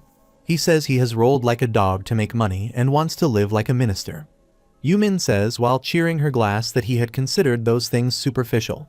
He was shocked after hearing her words and thinking about the superficial. He says to Yoo-min that only those who have experienced it should criticize it for not having experienced it yet, acting rude and frivolous. It's just for those who cannot empathize.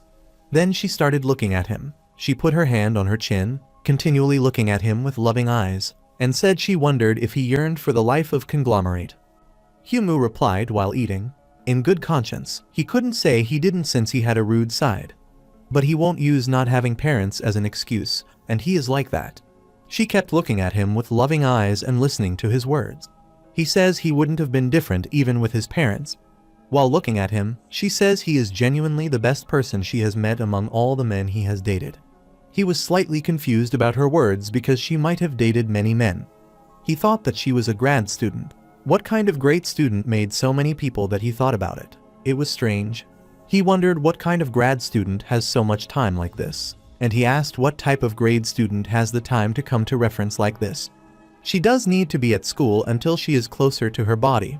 She was fed up with his words, but in response, she said that unless he called her out, he would usually pull all-nighters in labs. She pointed her hand aside and told him that her professor was unique since he would send students as collectors to the corporations. Yoo-min put his hand on the table and said that she had researched the school topic while he was gone and how much mana concentration remained until he leveled up in rank. At the same time, Kang Hyunwoo SSI put his hand on the system screen and thought he also wanted to research that. But the information was hard to find.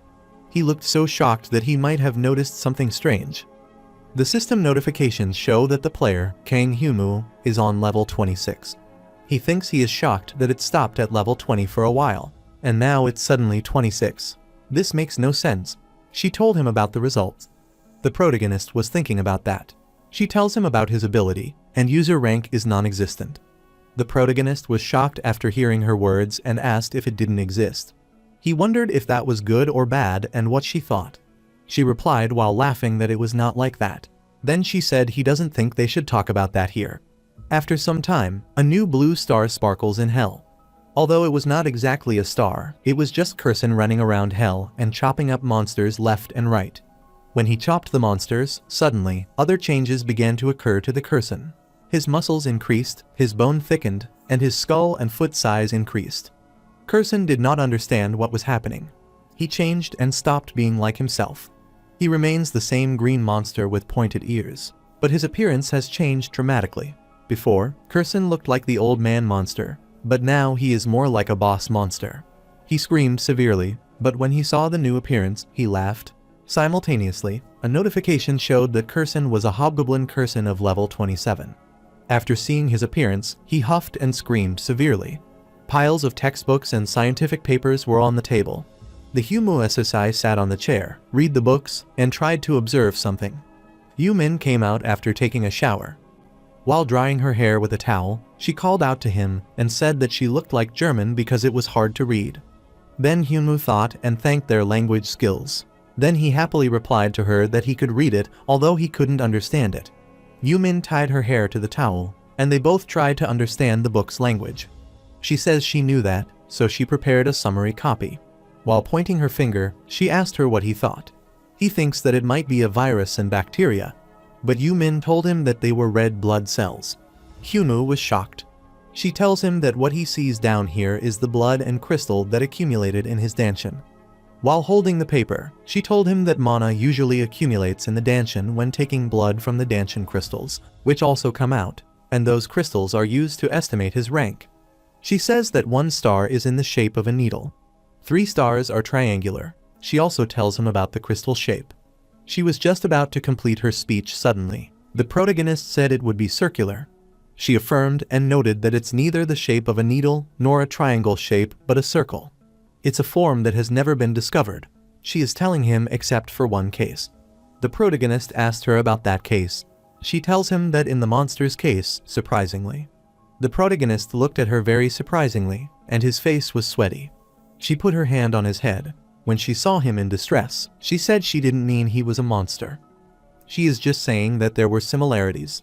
Everything else is the same as a human. She continually gives her justification that it's just that the crystal stands out the most, so the mana has a way bigger impact on the body. This means that he might be at an even higher rank than observed before. She told him that although they were just rumors, there were whispers of the 5 stars rank so that he might be above that. He might be a 6-star rank while pointing her fingers. After saying that, she puts her hand on her cheeks and asks him lovingly what he thinks. Then he replied that he was assured he was not a 1-star rank. After hearing his words, she smiled. He remembered the notification and thought that when she thought about it, he only saw a message that said the physical body had awakened the mana. It never told him what rank he was. She said while pointing fingers that he had been on level 20 before. Then he replied not anymore. She was shocked, so she asked him about the rank. He smiled and told her while showing her a thumbs up that he was in level 26. Yumin was surprised when she heard his words and said he advanced 6 levels in 11 days. He was feeling very proud. She clapped for her. After seeing him, Yumin thinks he seemed different when he returned, so he leveled up. Yumin put her hand on his cheek and said she couldn't keep him to herself anymore. She asked him if she needed to find an assistant. He asked her what they needed. He says he doesn't want to let anyone who is not his person know. He asked her if she already had a person in mind. But she denied, put her hand on his chin, but she thought they had found something. He asked him about the person. Then, she told him about Sejong's laboratory. He was shocked by her words. Then she stretched her hands and said that what they called the ability department had sent many emails to him from there. She tells him all the national ability user items and dungeon-related things are managed there. That's where they keep the ability of the user to rank and enter the present. They have been pushing back the ability user rank this time, probably because of his test results. The protagonist becomes speechless.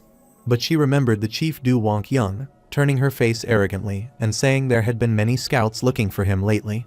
It seems Sejong Laboratory was trying to turn his attention away. The manager over there is someone who would do that. The protagonist grabbed the phone and said they were just spam calls. She told him to see their emails. Humu says that he needs to know what they discover. At the same time, she sighed exhaustedly, saying that was true. The protagonist looks at her without saying anything. He gets up and says he will come here in a second. The protagonist dries her hair with a hair dryer. He says that while drying her hair, they can find out about them slowly. For now, Yumin should keep researching. Then Yumin says, while smiling, that it will be hard to find from just the lab, and she should buy the equipment he needs. Yumin looked at him and said he should know the equipment was not cheap. And they sing, and they even have a place to put it. Then he replied that they would buy a house, too. While drying her hair, he told her it was a vast place with nothing lit of people around. And it has to be strong like a bunker. After hearing his words, Yumin laughs. As he talks, he puts the hot dryer on her skin, which makes her feel very hot, and she screams. The protagonist is also scared after hearing her scream. He apologizes to her and blows her head, saying that he can't just live off her forever. Yumin cries and asks him about herself. He does not understand this at all. Yumin looked at him, very shocked. But he jokes with her and laughs, puts his hands on her shoulder, and tells her that she will come with him. She comes close to his arm and says that now that she looks at it, he has more scars than usual. He laughs and says while putting his hand on his head that he didn't have enough options. But he thinks that he can't tell her it's because he didn't revive. She continually closed his arm and said that it didn't hurt. Humu says that they will disappear soon. Finally, she starts biting his arm, which tickles his arms, so he laughs and asks what she is doing. She says that he smells good. She bites him, with the pain of which he makes his face strange. But she still sees him with loving eyes and says she wants to leave a mark on him, too. Her teeth are leaving a mark on his arm. Both of them looked at each other very well. He is seated near her while putting his hand on her hair. He now pulls her towards him and starts biting her cheeks badly. She was poorly scared. Her scream echoed in the darkness of the up, so even the cat got scared. The next day, it was a beautiful morning and a completely sunny day with birds chirping in the sky. And Yumin was sleeping comfortably alone in bed. Humu was not there, but he was standing in a silent place, and he thought about his previous character, that he had severely tortured the monsters and ripped them wildlings and eaten them. When he thinks about all this, he starts to feel disgusting himself, and sweat starts to drip down his face. He takes a deep breath while bending and says this brings back even the appalling memories. He says menacingly that he must do this to remember the fight recorded on the battle helper and make it entirely his own. He stands straight. Meanwhile, a notification showed that he had acquired a fragment. He saw his hand and think about the fragment. After seeing his hand mark, he says that the design was changed. He used a monocle to examine it thoroughly. Another notification showed that it was the star fragment of level 2. And his power is kin absorption. Another notification shows his remark, but its comments are not fully understood because it has many blanks. After seeing his design, he thinks about the power and says that he has never seen this before and that the remark was a mess. He sees the details of this power.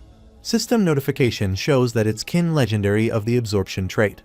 The unique ability is that he can choose someone he killed and make them his kin. Kin can be summoned and returned in any situation and anywhere traveling through space. If the target has a higher level, then his control might not work. He can absorb his kin to obtain all of the nutrients' abilities is mana, and a portion of their skills in a short period. The duration of time is proportionate to the number of the calories the target has. He continually examined it with the monocle and asked what with this perverted trait. He thinks that it seems like the consumption of classic games. This would have been helpful in the Yogalim trial. He made a fist and said it was related to that. He saw upwards as he walked. Park Hwizo was there and asked why he had called him. Seeing how he called him to the gym, does he want to fight again? He uses a monocle and says that he is so impatient. He says that if he wants to, he will fight him, so stand still. After listing his words, the park got angry and said he didn't like the sound. They were not standing next to each other in a corridor.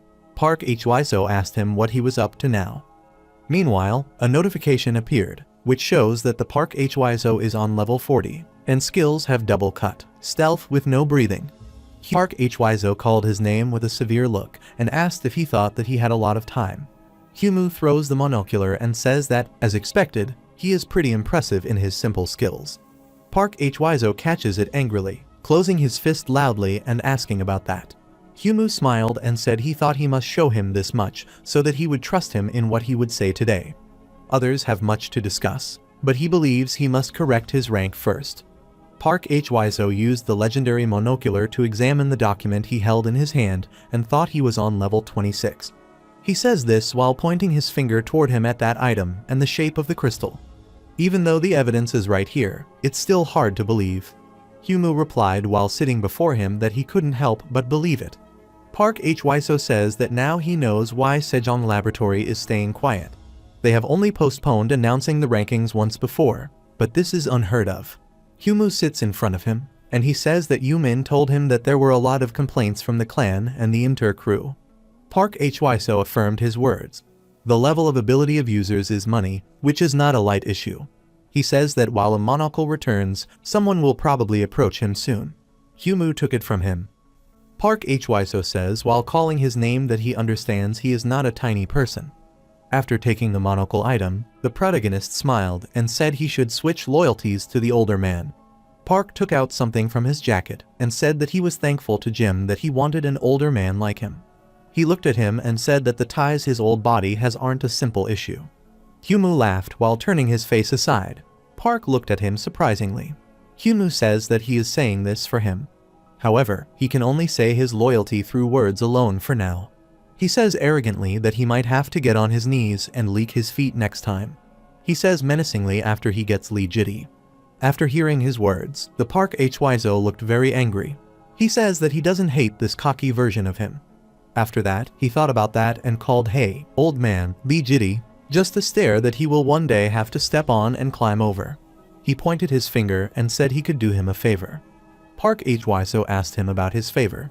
Then, the protagonist says he wants to introduce him to someone extraordinary. He pointed aside because somebody was there to teach him. It was a melted black liquid but would soon appear on a full goblin. Park Hwiso was shocked after seeing this. He took out his sword and asked him what it was. The protagonist tries to explain everything, but he is furious. Humu asked him to wait for the older man. He was the Kurson that Humu wanted to introduce to the Park Hwiso.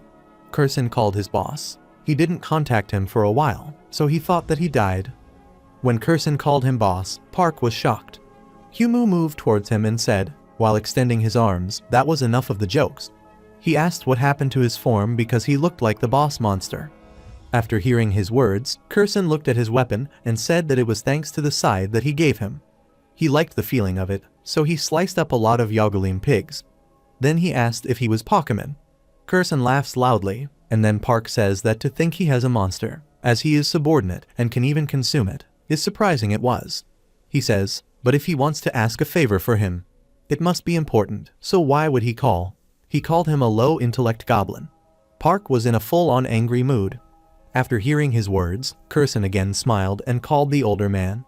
Hearing this, Kurson gets angry and tells him angrily that he just called him a low-intellect goblin. He attacked him but was blocked with a sword. After dodging his attack, he thinks he is fast and robust and asks how a goblin can be like this. He was shocked because its weapon was of high quality and was near his neck. After all this, the protagonist orders him to stop Kurson sadly. But Kurson doesn't listen to him, and he says with anger that jabber away one more time, older man. After hearing his words, the protagonist turns towards him and calls the Kurson. He will kill him if he doesn't stop. Kurson looks at him and stops.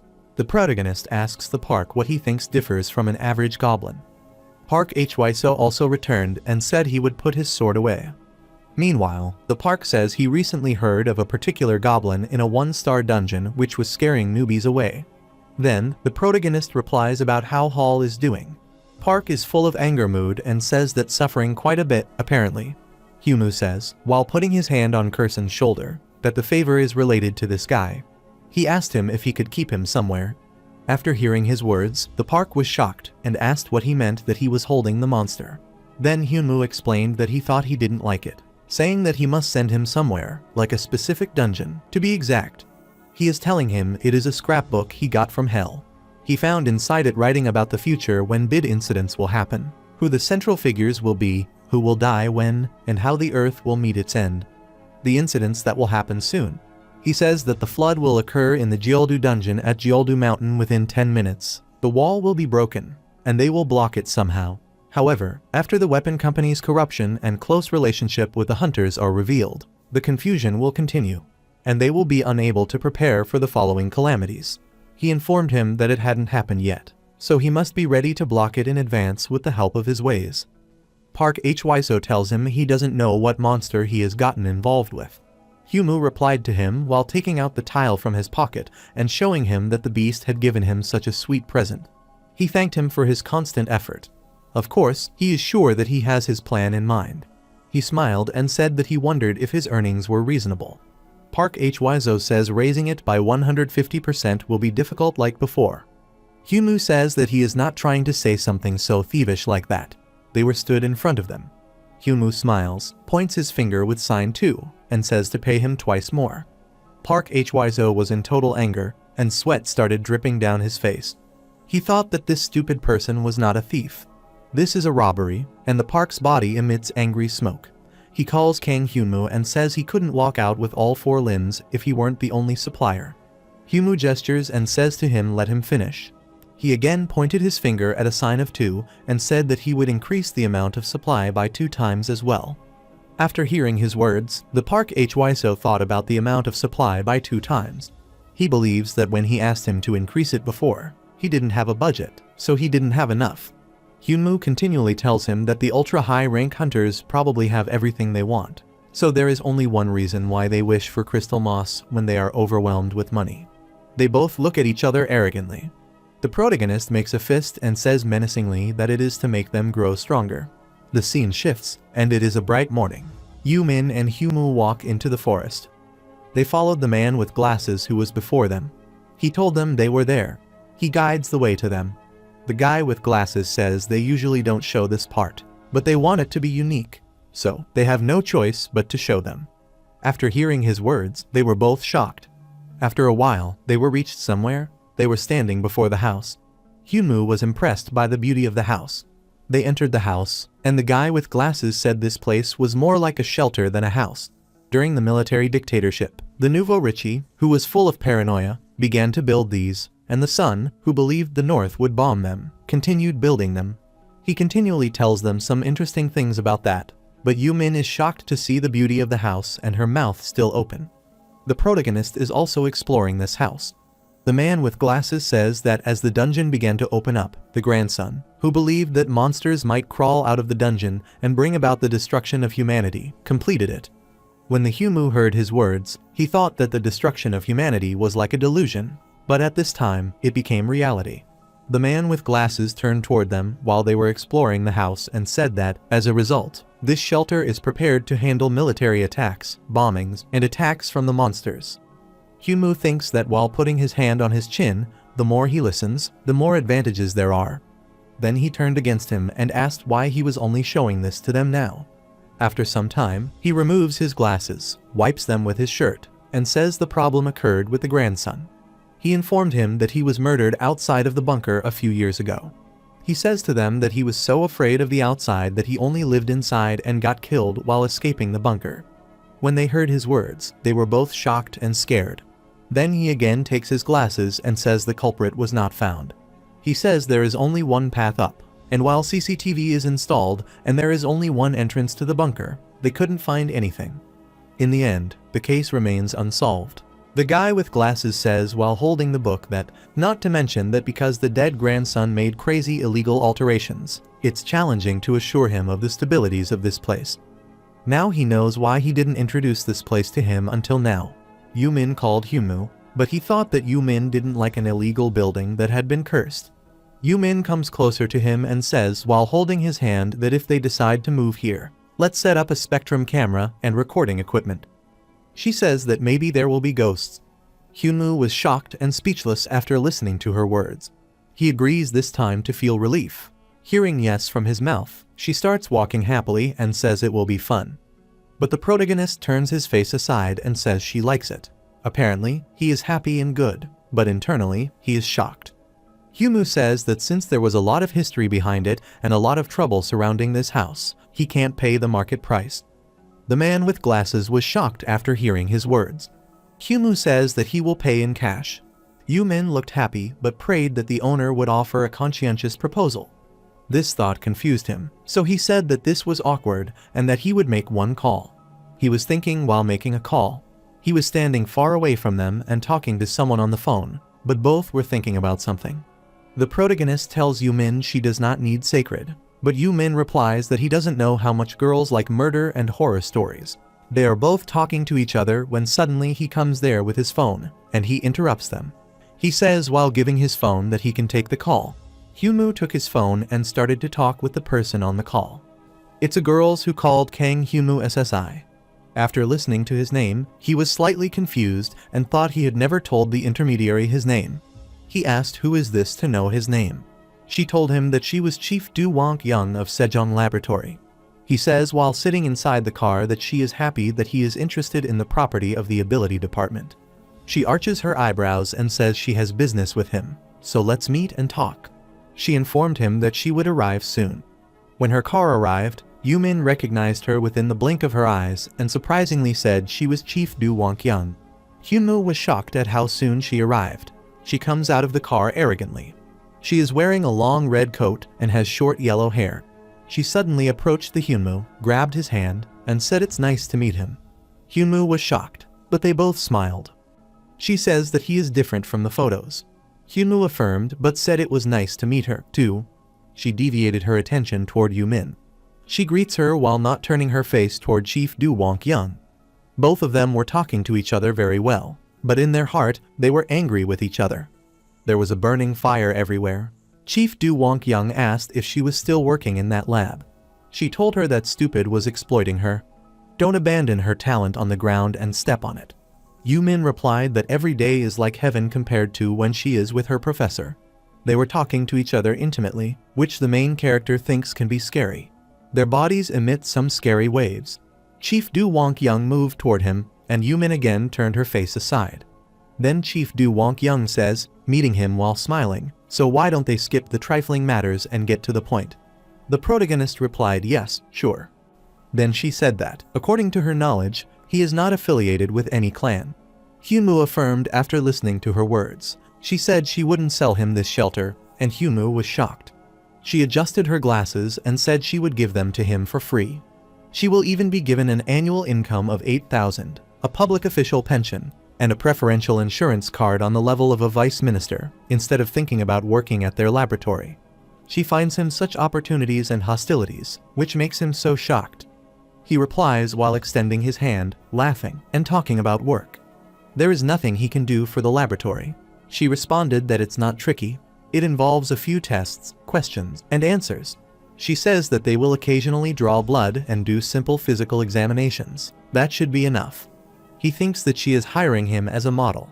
He says he is generous, but it looks like he lacks money. She says that a building like this can't be bought with money alone. The protagonist asked her if she liked to talk in riddles. She apologized and said they needed to schedule every minute of their day. She has said that he could immediately agree, reject, or go into negotiations if possible. After hearing her words, he replied with a folding hand and a severe look that he didn't particularly see the charm in the budget, so that he would add a condition. He says that please don't despite if he joins another clan. Ensure that the research contents don't leak outside of him or the laboratory. Then, he will give her time to think about it. They both shook hands together. She happily says okay while holding his hand pleasantly and says they will go with those conditions. Let her know if there is anything else he needs. The protagonist was shocked, thinking that she readily agreed. He believes that if she's the person in charge of a national research institution, it should be her obligation to report the results of her research. She also thinks about him and that he must hide it well. Since they knew something about his constitution, she looked at him with a menacingly look that through Kang Hyunmoo, the plan's success might have advanced earlier. He was shocked, and sweat dripped from his face. On the other hand, somebody was walking down the street alone in the rain carrying a large, heavy bag. It was the night where the heavenly rained. When the soldier sees him on the dark road at night, he orders him to freeze while shouting at him from a distance. And they asked him who was there. The man was shocked, looked at him, and clarified to them. While showing his card that he is a hunter, he visits the Jeolbu dungeon. The soldier asked him what his business was here. The man raised his hand before him and said that he had come because Ha Sungjin's team had yet to return from the expedition that started a week ago.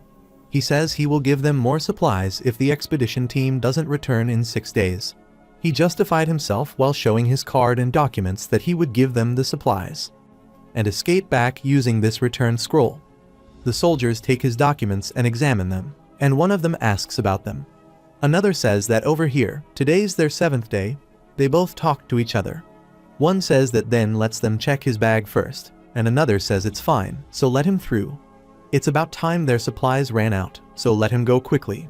The soldier tells him that he has heard more fluctuations than usual lately. There might be a monster when he enters, so be careful. The Hat Man looked at them with full anger. Then he continued his way towards his destination and reached the blue portal. He entered the portal and appeared in a cave-like place. After opening the bag, he was scared because a large goblin appeared from it. It was Kurson. When he came out of the bag, he calmly said that they were there. The man with the blue hoodie was shocked after seeing him, and sweat started to drip down his face. He said arrogantly that was all he had to do. When Kurson heard his words, he turned, pointed to him with a smile, and told him to go. He took something from his jacket and thought that a monster was speaking. He wondered what Park Hwiso was planning. After taking out the documents and thinking while crashing the documents, his debt to Park Hwiso is cleared. After hitting the documents, he will disappear right away. Kurson looked around and saw nobody there. He laughs slightly and thinks a hunter runs away because he fears monsters. After that, Kurson notified the voices of some growling animals. His every side in the dark was entirely of shine with green eyes. After hearing the growl's voice, he thinks that old Park Hwiso said that average hunters take around 1 week to clear a dungeon like this. After thinking about his words, he grabbed his weapons and called them pathetic humans. He said that he would finish it in 3 days. The scene shifted, and Yumin screamed while throwing the book on the floor. She killed the mosquitoes. She was scared of that and started crying while she killed him with mosquito spray while holding a fire lighter. When Humu saw her, he asked her what was wrong with her. She is using a fire lighter to kill the mosquitoes. Yumin was scared and said that she had dealt with it. At the same time, Humu laughs while standing in the distance. He says that the mosquitoes here are giant. It must be because we are in the mountains. They don't die if he slaps them, and the repellent doesn't work either, so he ends up burning it. Yumin looks at him with full anger. She huffs while grinding her teeth and says that her grandson's mistress has died of mosquitoes like this. Humu still laughs and thinks he asked her to look into whether she can control her kin when unconscious, but it seems Yumin's met her end. She sat on the sofa while huffing. She asked what he was doing. Humu shows her phone and talks about the stocks. She was shocked while calmly sitting and asked if he knew how. When she wants to see them, he sits on the couch and shows her something on his phone. She was speechless and suddenly saw it on his phone. At the same time, the protagonist keeps gazing at her. She looks at him and asks if there is a nuclear bomb falling in Seoul. He replied that he would have left the country if he had known that. She smiled and asked why he was only investing in blue chip stocks, and it was like a pro. She shows him a thumbs up and says that she supports him. But she thinks he will soon find out he is an idiot. He also feels that even if she thinks she is an idiot, there is no way. He can't tell her he knows the future. But he must create a foundation of at least the size of Tisung before it's too late. He needs to for his plan. After noticing that diary beside him, she asked him what an album was. The protagonist noticed it. She says that he wakes up carrying that with him. After grabbing the book, he said, "Don't get shocked. This is a doomsday diary. It has the records of humanity's downfall." She looked at him with shock and thought about the doomsday diary. She asked that, shockingly, perhaps he is experiencing 8th grade syndrome like those ability users who are newly awakened. She screamed and said that adding names to their skills. He says while holding the book that is posing and acting excellent that scary illness is the return of the 8 syndromes. He asked why he would do something so childish. He says that the doomsday diary is excellent. While he was telling her his whole story, she held her laugh while putting her hand on her face. But finally, she couldn't stop laughing and started laughing loudly. When he tells her that, she lies down on the couch, laughs like crazy, and asks if the doomsday diary isn't childish. He still points his finger toward his dart and says this is real. When they were talking together, suddenly a cell rang on the phone. When he took his phone, he looked at the phone and told her to wait. She laughs badly, so tears come out of her eyes. She asks while wiping her eyes, is it the laboratory? The protagonist told her to wait while looking at his phone. When he saw the delivery completed, he told her it was the cornerstone of his fancy debut. She was shocked and approached him closely, put her hand on his shoulders, and asked if something had come out of his doomsday diary. After listening to her words, he became angry and turned his face. Yumin laughs again madly, and a tear comes from her eyes. It was a bright day. Humu reached the old dungeon. He thought nobody knew that such a peaceful place would become so dangerous in the blink of an eye.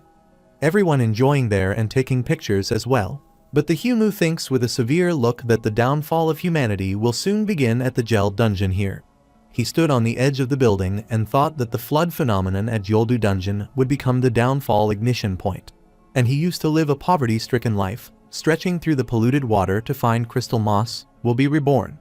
He smiled and thought he was now humanity's savior. Kang Humu was standing on the edge of the building and looking down.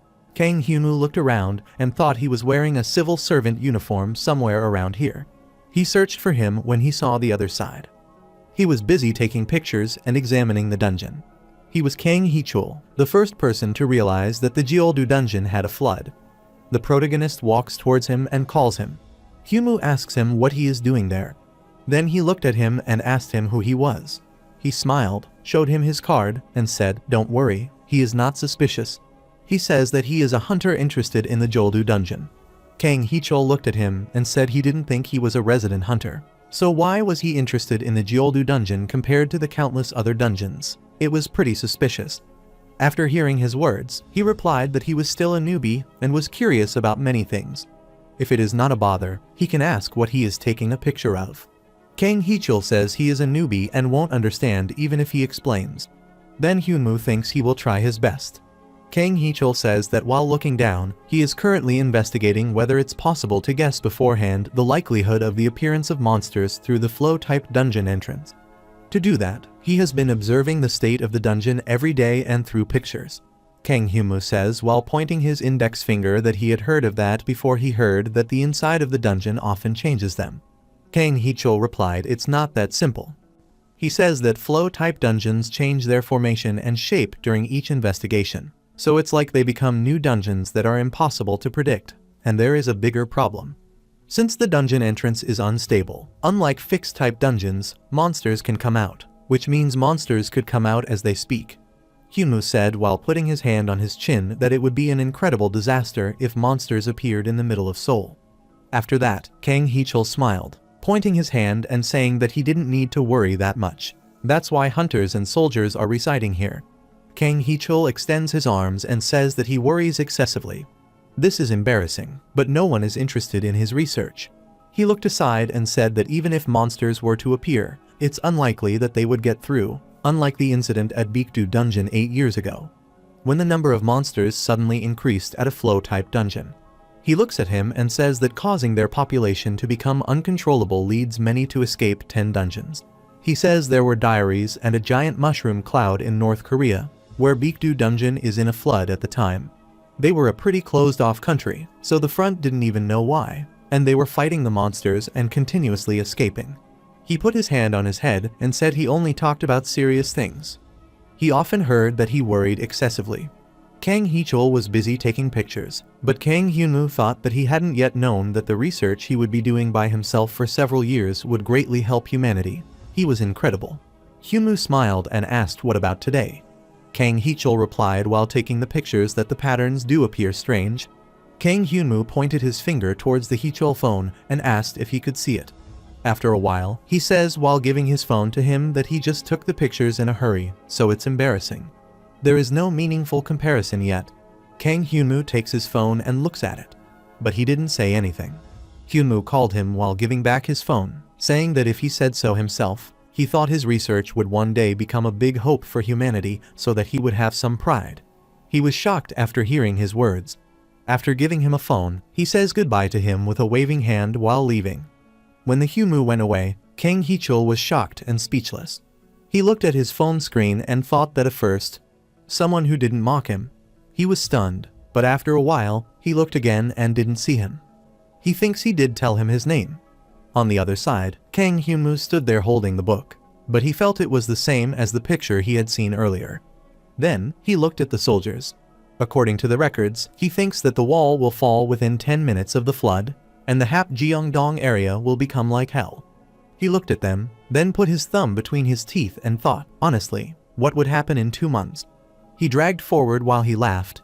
He says menacingly that he let Kurson do what he wanted inside the dungeon because of this. Finding another opportunity if it's unavailable now won't be easy. He thinks that once the dungeon opens, users can go in and start hunting monsters. Let's think about it. Up until now, it's just been the tutorial. He says while moving through the door that once the actual game starts, he won't be able to survive as a hunter because, after a while, he acts as a clan leader. After entering the door, he saw the soldiers and thought they were insufficient. Standing in the middle of cars, he believes he wants to be higher and able to touch the sky. He needs to be able to touch the stars. He then feels the petals of white flowers flying around him.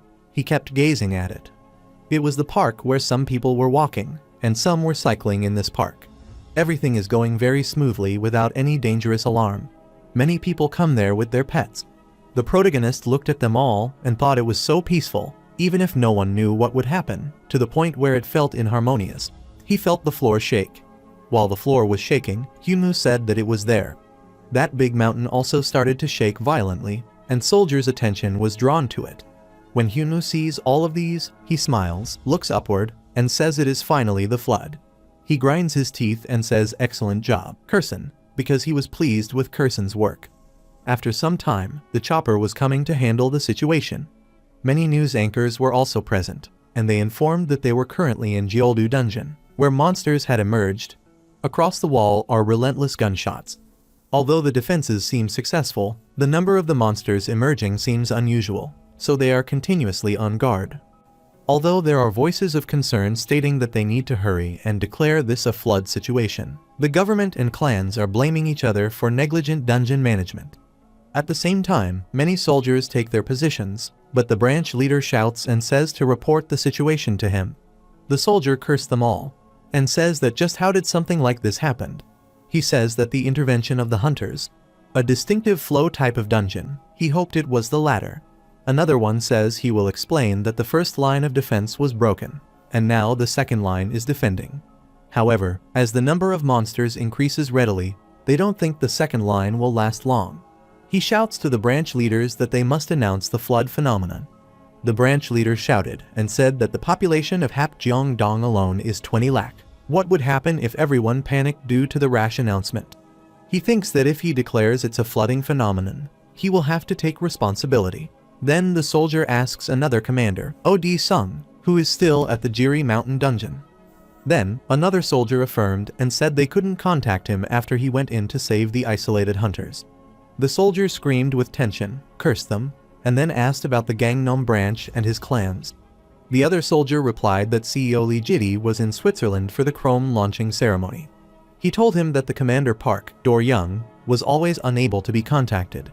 The soldier asked him about the troops No Hall and Ma Trams. He replied that the great unknown No Hall team was arriving soon, and the other clans have sent support as well. After hearing his words, he arched his eyebrows and thought they could still block it with the hunters they had in Seoul. However, if the absence of the commanders causes more significant damage, he believes that the higher-ups will ask him to take responsibility and cut him off. News alert that the branch leader of the second line of defense is about to be breached. While he was deep in thought, suddenly, the army of the rat men rushed towards them. When they saw them, they were scared and cursed them all. The branch leader ordered them all to prepare for fighting. When they saw the many rats, he said that they were felines. The rat men were terrifying, their teeth sharpened, and they held their weapons. The soldier grinds his teeth, and some aura is emitted. He says this is more difficult than fighting orcs or goblins, but his skills work on them. He screamed and activated his howl skill, and his voice vibrated everywhere. His loud voice scares them. All the rats suddenly attacked them, while the soldiers also attacked them and knocked them to the ground with punches. They fought them very bravely. The branch leader grinds his teeth and says he can't stop them with his full power. His howl skill can only gain the hunters some time. He noticed that a crack had appeared on the wall. He was so scared after seeing this. He wants that to happen right now. He already wished this did not happen, but suddenly, the wall broke.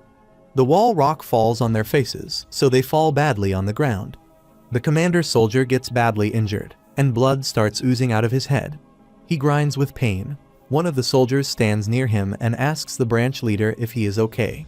He replied while putting his hand on his blooded side that he was all right. After a while, his eyes widened. He was shocked because he saw the giant boss monsters. After seeing him, sweat dripped on his face. The beast stood panting behind the wall, ready to devour them. The monsters started roaring very loudly. It was terrifying. Meanwhile, a notification showed that it was the werewolf of level 28. Werewolf looked upwards and started screaming. As soon as that wall completely breaks down, hundreds of rats come out from behind and attack them, their eyes shining brightly red. When the branch leader gets up and sees many rats, he screams and says this is too much. They don't even have any commanders because the army of rats has giant wolves. Somebody put his hand on his shoulder and the branch leader was speechless. Then he asked that he was the commander of OD Sung. He was the Kang Hyunwoo SSI and replied that he was not the commander of OD Sung that he wanted, but he would take it from there. The branch leader was shocked after hearing his words. Then he asked him who he was. On the other side, a news anchor said the wall had been breached. An enormous number of rat men are plundering out of the wall. Hyunwoo was running toward them. News anchors updated that someone was running by himself at the horde of monsters. Judging from his attire, he is not a complete capacity hunter, and they are also shocked and curious about knowing him. Kang Hyunwoo jumped high and rushed toward them, and while punching them, he said to observe, "This is the start of humanity's redemptions." He thrashed around on the ground some days with one of his punches. He was in an entire fighting mood. Some of the rats were standing while holding their weapons.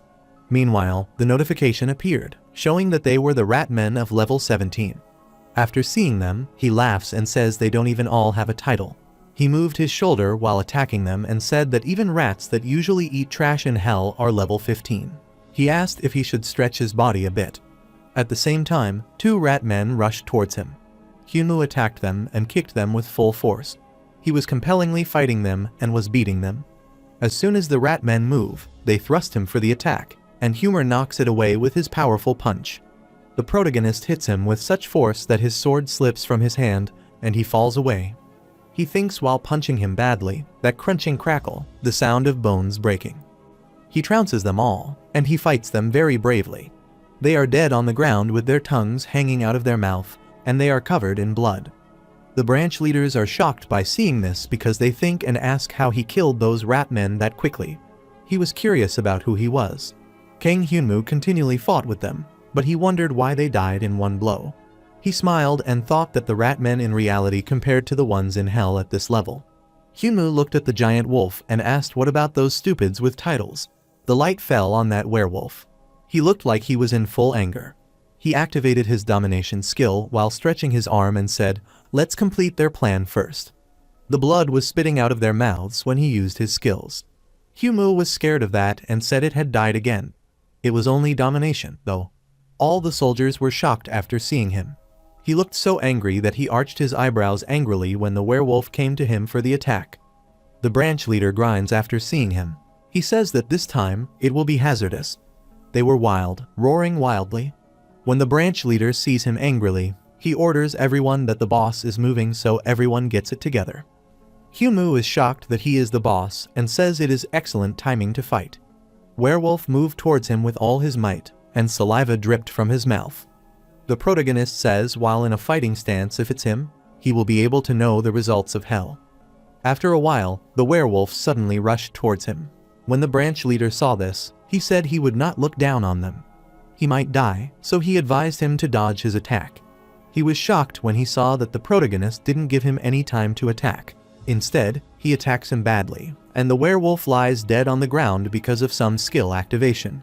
His body emits some rays. When the werewolf gets up again and tries to grab his neck with his sharp claw hand, the protagonist doesn't give him any chance to attack. Instead, he holds his hand firmly and breaks his elbow with his counterattack. He kicked him inadequately in his abdomen with his leg, which made him cough and spit out saliva in his mouth. He sits on his knee because he doesn't tolerate his attack pain. As soon as the werewolf sits on the ground, the protagonist pushes him with his leg and throws him to the ground. The protagonist came close to his face, smiled, and said not to die too quickly. The werewolf was full of sweat, and water formed on his nose. He was in a terrible state right now. The protagonist looks back at the soldiers. At the same time, the news anchor informed what had happened on Earth because everyone was shocked after seeing his fight. The werewolf, assumed to be the boss monster, is wagging its tail. All the soldiers were still in shock and couldn't understand the situation. One asked if he knew him, but he replied that he didn't know who he was. The soldier told the branch leader that he had never seen a monster act like that, and he asked if it was similar to a skill. The branch leader replied that it might be, but it was too strange. When he tries to kick him with full anger, the soldier says that even if monsters are weaker than humans, they are still hostile to them. The beast lies on the ground while holding his head. The branch leader was still shocked and thought they were treating that man as a monster. Humu was in full anger while beating him. The beast can't bear his beating, so he runs away in fear. Humu looks back and says it is no fun because it is a mannerless mutt. He took his dart out of his pocket. He says that they won't do it. He needs a needle. At the same time, he was notified that the hell dart dripped in the blood of the hungry. The wolves were running fast, jumping, and trying to cross the wall. But the protagonist released his dart from a distance and aimed at his cervical neck. He was falling badly on the ground. Humu looked at him and thought that, from now on, he would become more vital than he had ever been. It was about his strategy to show off as strong in front of all the soldiers. When the dart hit his neck, he was roaring badly. His appearance changed, and he turned into a whitish boss werewolf. When the werewolf changed his whitish appearance, all the soldiers were shocked after seeing his new appearance. Their eyes widened, and their mouths began to open. The werewolf was looking very scary after getting a new appearance. He laughed and looked happy when he realized he was now more powerful than ever. The protagonist looks at him, smiles and says he needs to become more fearsome. The branch leader was shocked and thought he could even transform, which was the end. Werewolf looked up and roared severely, which made them slip. The branch leader said while gripping his feet firmly on the floor that even his howls have this much force while grinding. They need at least vice captain levels. He put his hand on his head, and his face was sweaty. After a while, he looked shocked when he saw that the werewolf numbers were increased. He says, while scared of them, grinds that this is too much. It's impossible. The branch leader grinds poorly and says this is a flood calamity they can't even feel with all their forces. Suddenly, the newly approved werewolves rushed towards them with full force, and after a while, the notification showed that it was the lunacy-driven werewolf of level 28. The protagonist takes the dart in his palm and says that his level has increased by 10, and if this were hell, he would have run the moment he saw his level. He clenched his fist and said while grinding that the difference is the difficulty between here and hell and crazy. It's not the same level 38 he saw. He smiled maliciously and said then they shall play. He laughed crazily, and his sharpened teeth were visible. At the same time, bundles of notifications appeared, showing that the hungry's blood was absorbed. Kin absorption specialization activated, and his abilities are slightly increasing. Blood-sucking skill temporarily acquired. The thirst curse is maintained for a duration of time. Suddenly, a lunacy-driven werewolf was rushed badly. Soldiers saw them all from a distance and shouted at him not to do that. But suddenly, a little explosion occurred. The soldiers protect themselves by touching their faces and flinging their teeth. Humu and the werewolf they were with wished towards them with all strength. When the werewolf tries to harm him, he dodges his attack by blocking it with his hand. Then, the werewolf uses his other claw hand to attack him. But the protagonist doesn't give him any chance to attack him. He continually dodges his attack. After a while, the protagonist says he must have lost his mind to thirst. He must have forgotten the beating he just got. The werewolf roared before him so severely with his full might, but there was no effect on him. He is still standing before the wolf without any problem. Instead, this thing was triggering him more, so he punched him hard in the face, and he says that he was thirsty, too. As soon as he feels the other monster rush towards him from behind, he moves back and avoids his attack. He gets a little afraid of this thing.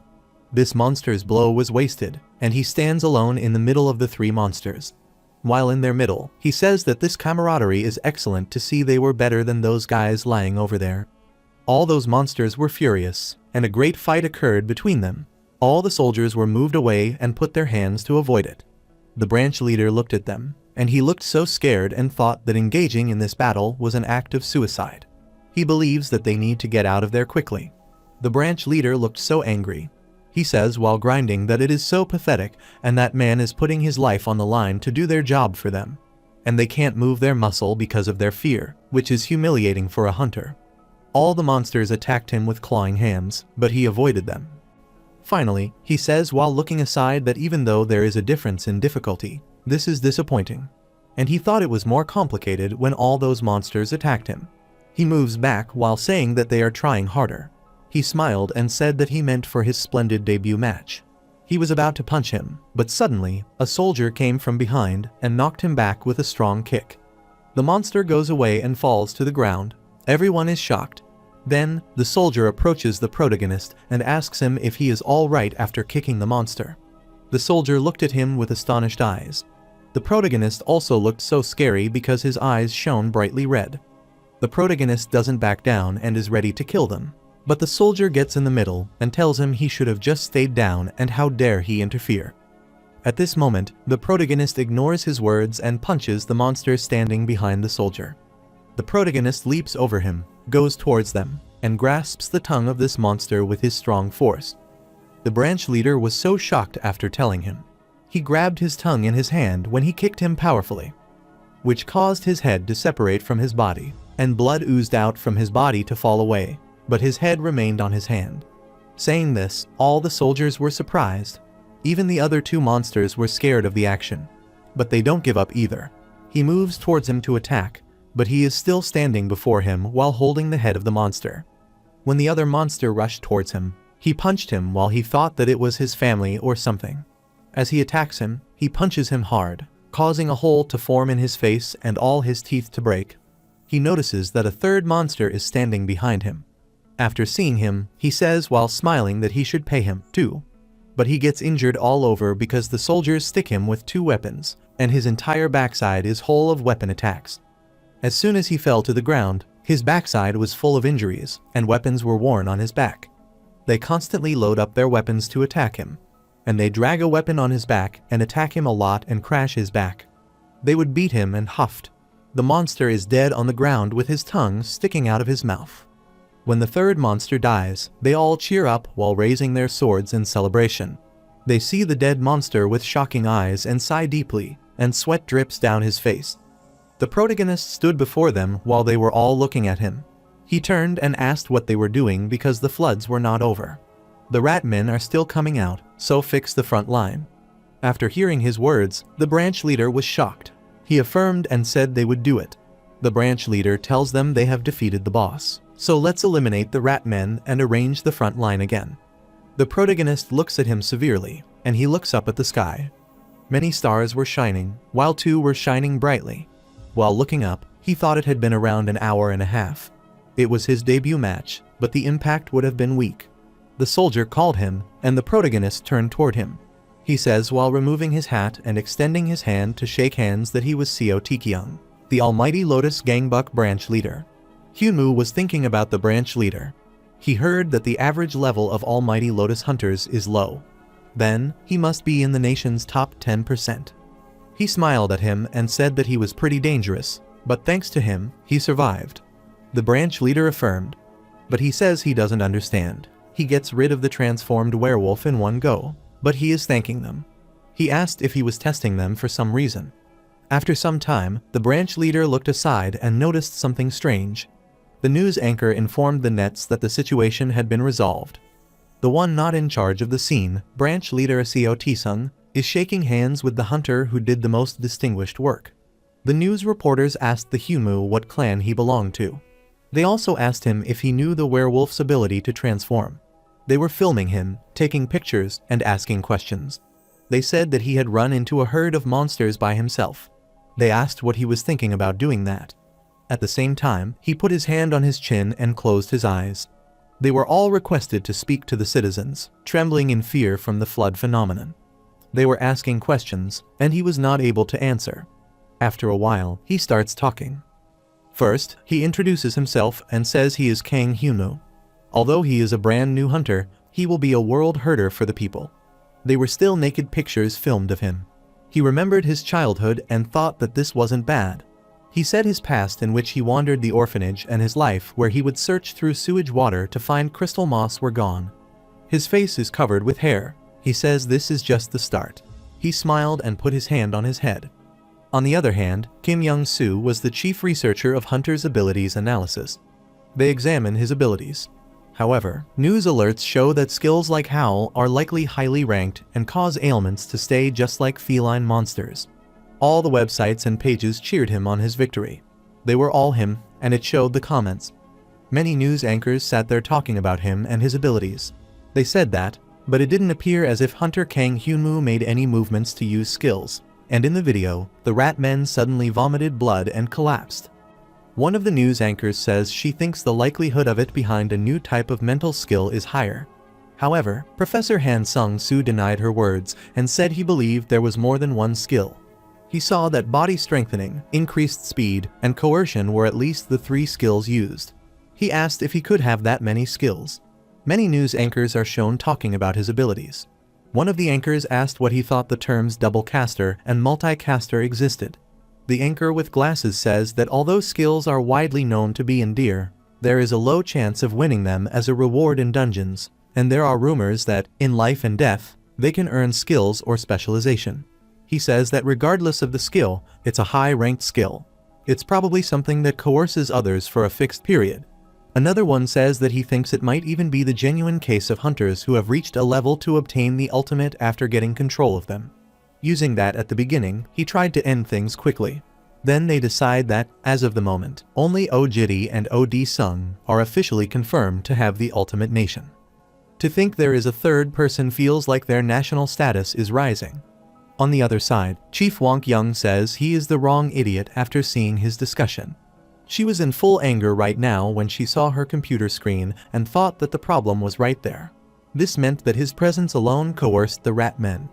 She sat in her office's room and said she had seen it a few times in dungeons. It was only a monster. She arched her eyebrows and thought while clasping her hands that only monsters can coerce with their presence alone. On the other hand, Chief Du Wonk-young still feels about him and says that even his blood crystals are close to those of monsters. Afterwards, she leaned back on the chair and thought about this while folding her hand from behind her head. He asked what kind of dumbfounding line of thought she felt while making weird faces that the reactions of the rat men were close to fear, and then boom, but to say that he used his ultimate, there were no signs that he used a skill. After some time, her employee came there. He came to her with a phone call, but was scared, so he slowly called her. But when she saw him, she tapped on the table badly and told him angrily that Lee Si-won stood him so as not to bother her. He told him that he knew that she had unplugged the telephone cord because she didn't want somebody to disrupt her. Lee Si-won reluctantly enters and tells her he does, but this call is urgent. She angrily asked him if it was urgent, telling them she was looking into it. But he hesitantly says while holding a phone that he would have known who he was if he had mentioned Bravo Hotel. She was angry and said he came here to tell her to pick up a motel phone call from someone they didn't even know whereabouts. Lee Si-won came close to her, gave her a fully mannered phone, and said it was apparently from the Blue House. When she aired his words, she was so led that she asked the president. Lee Si-won tries to complete his word, but she takes away his mobile and talks to him. She says she is in a busy hell, and then asks who this is. He called her name and told her that this was the chief secretary, Park Kyu. When she heard his words, she angrily cursed him and said it's been a while.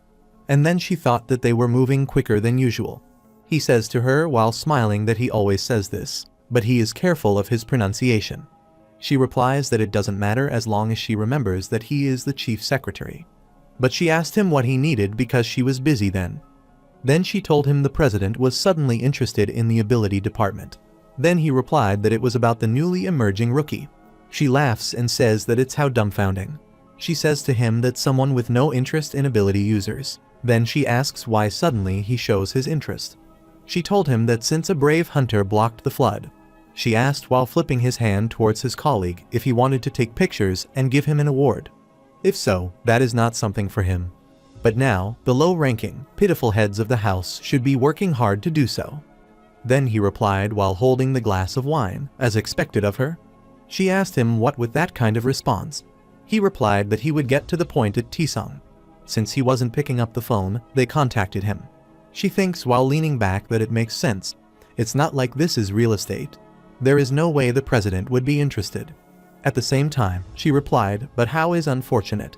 As she said, they don't know much about Kang Hyunmoo. The rank assessor is broken right now. When he heard her words, he made a weird look and said, while gently pulling the phone back from his ear, "That's enough with the jokes. Let's act professional." He says that she has postponed the rack announcement. He was shocked about that. He says that the ability department is trying to obtain Kang Hyunmoo for that project that she is doing. After hearing his words, she got angry and thought he already knew everything. He was so tight that she couldn't tell him. He believes while making a weird face that she is coming out shamelessly. He stood in his office before the glass window, drank the wine, and told her that regardless of the information, she would announce. They want to know that information before heading. He asked why she wasn't being criticized for pushing back that rank announcement. He says that they want to know a day before that. He asked him what she thought about it.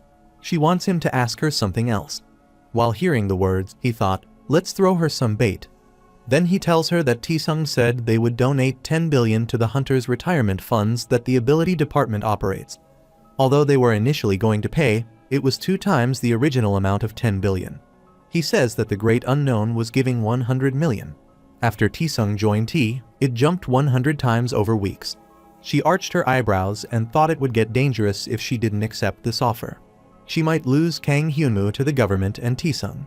He called Do Won Kyung, and he knew that she was quick-witted. He told her to hurry and surrender, and she replied okay. She says she will send him the file immediately and acts too surprised. He says that since he has already seen that scene, there is nothing to be surprised about. Sometimes he gets goosebumps when he thinks about those guys being near him. He arched his eyebrows and said they must lock their ankles up. Both of them started looking at each other's words with suspicious eyes. She replied that that was what he thought was an ability user. She says that she has sent him the files now and then goodbye. He then looks at his phone and says he will deliver it to Taesung. After that phone call, he hangs up, stands alone, drinks the wine, and thinks that once the money Taesung promised comes in, after a while, he looks at his phone again. This shows the message from somebody who says that the promise hasn't been fulfilled, so he will do things here. When he saw this, he was shocked about this. After saying this message, he immediately picks up the remote control from the table, turns on the TV, and starts watching the news. Breaking news shows that the ability department has just announced the results of the rank assessments. He was shocked about hearing the news. He grinds his teeth and says that she announced everything. A new alert shows the talk of the 2 Hunter Kang Hyunmoo rank assessments. Chief Do Won Kyung is also so suspicious. When he hears this news, he angrily shouts and throws his glass. And he cursed the Do Won Kyung. On the other side, Hyunmoo is taking a shower. Then, when he comes out while dressing, Yumin tells him with shock that it's chaos right now because his rack is 5 stars. Hyunmoo was glad after hearing her words. Then they sit on the bed and watch the news. The news anchor said they don't know how credible the announcement is that he has 5 stars, but the rank assessment has never been wrong so far, and there have been times when the ranks would increase. Of course, no one has increased above 3 stars. One of the new anchors says that the fact that ranks increase isn't the problem for each rank. There's a level cap. He says while extending his arm that it's level 20 for 1 star, and after that, each time his rank increased, his level cap grew by 10 levels. They are listening to the news while lying on the bed. They say that theoretically, for a 5 star, the level cap should be level 60, but a level difference of 10 is quite huge. That means he is stronger than the strongest in the country, like Lee Jitty or Park Do-ryong. The old anchor says it's not just the level cap. Kang Hyunmoo's skills are essential. The higher the rank, the rarer the skills are usually possessed. Not to mention, if he is at level 50, there are cases when they have ultimate skills. They sent to know the kind of benefits level may have either. Another one says while pointing his hand towards him that it's not like his level has been confirmed. Let's not make a hasty judgment. From this achievement alone, it seems he is equal to Lee Jitty. But he was so curious to see him because they thought a person Hyunmoo was hiding somewhere. They said that the rank assessment test was just a few months ago. The lady anchor points out that only the nationwide assessment record is available worldwide. Meanwhile, she is busy on her phone while watching something strange. Conversely, the protagonist was lying on the bed comfortably without any trouble. He says, putting his hand back to his head, that they are having fun. Yumin replied while looking at her phone that they keep getting contacted. She turned her head toward him and said, while hiding her phone, that it was not just hunters. Places contacted them saying they wanted interviews or advertisements, and there were a lot of product placement requests. She told him while sleeping comfortably that he would first become famous because people would give him money even if he were useless. But he thinks while closing his eyes that a wise saying is accurate. After hearing his words, he got up, looked at her, called her, and said that's not what happened. Ignore them all, Yumin replied while she noticed he was not interested in them all. The protagonist asked how their sticks were doing after the flood. Then she thinks and replies that it's dropping because they are still recovering from the national disaster. She says they gained approximately 30% since they had the put options. Yumin looked at him in shock and asked what he wanted to do. He first clears his throat and then says that with what they have gained. He says while looking at her that they have bought some Tisung stock. After hearing his words, she was shocked and said that no matter how little Tisung decline was, they would have avoided most of the losses since they had the northern expeditions. She wants him to take a break and wait. Hyunmoo looked at her with a smile, and then he got up and said that Lee Jitty started moving. He says menacingly that is how Lee Jitty is like that. On the contrary, it was a night when the moon shone brightly. Giant trees were everywhere, and Park Hwiso came out of the car under the supervision of his guards. Hyunmoo was there and welcomed him with a hand pointing inside. He smiled and thanked him for coming to such a humble place. Hyunmoo asked if they could go in.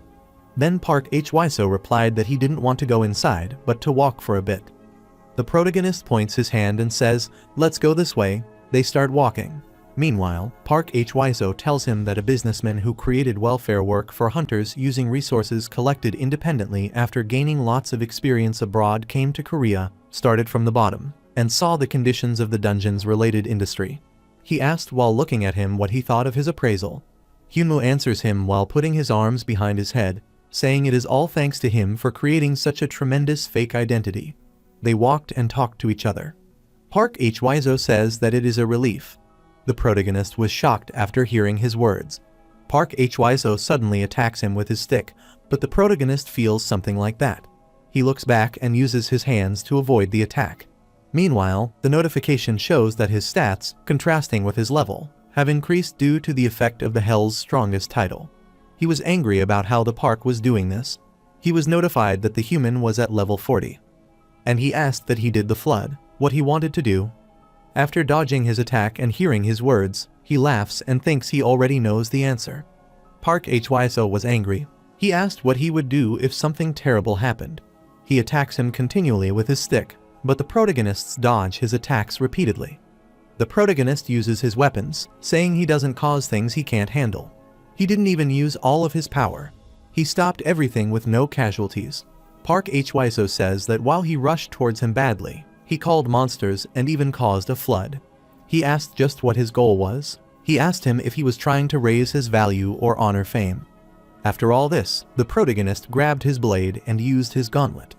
The protagonist grabbed his stick and started to peel off his gauntlet. He was holding his sword with one hand, and with the other, he was ready to attack him with his giant blade. He then attacks him with his sharp blade with tremendous force.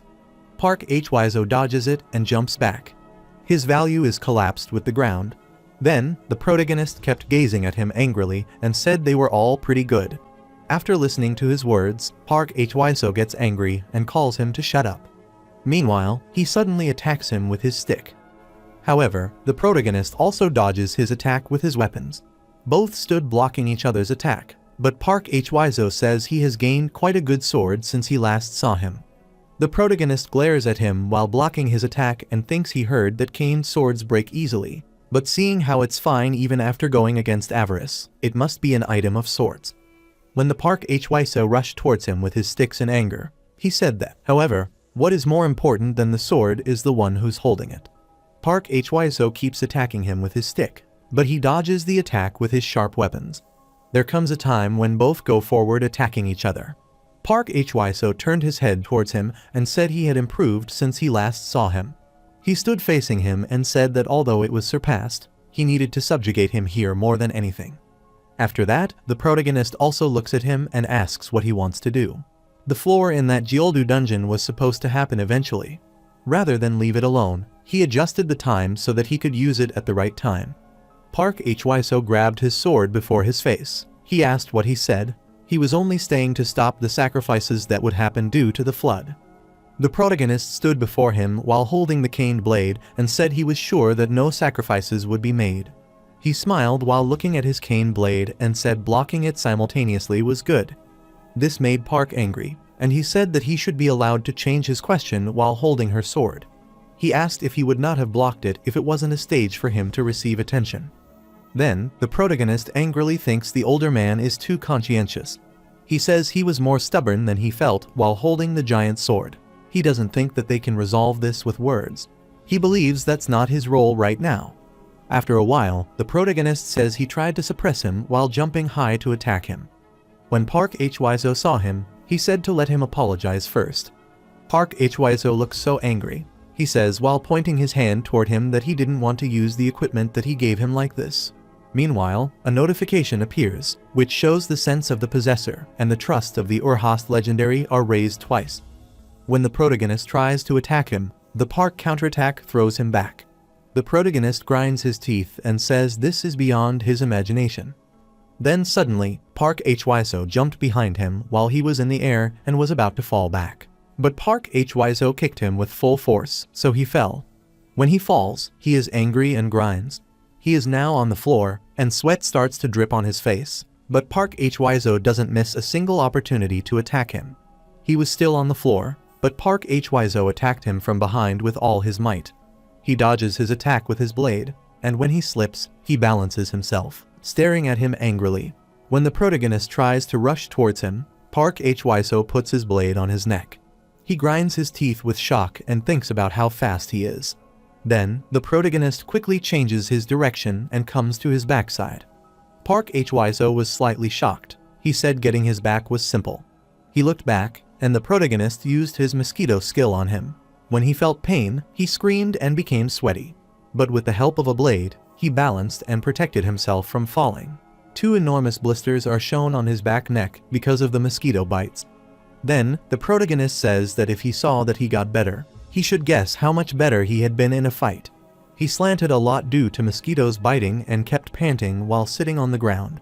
Many mosquitoes were revolving around him. Park Hwiso was full of sweat. Poison was circulating in his blood, and his eyes and arteries became dilated. And he thinks that he didn't notice when he poisoned him, and it's a deadly poison at that. After a while, the protagonist kicks him and says he will give him some time to cool off. When his guards saw that the Hyunwoo had pushed him down and had made him very bad, they ran to him and kept calling him. The protagonist turned and kept gazing at them while they ran at them.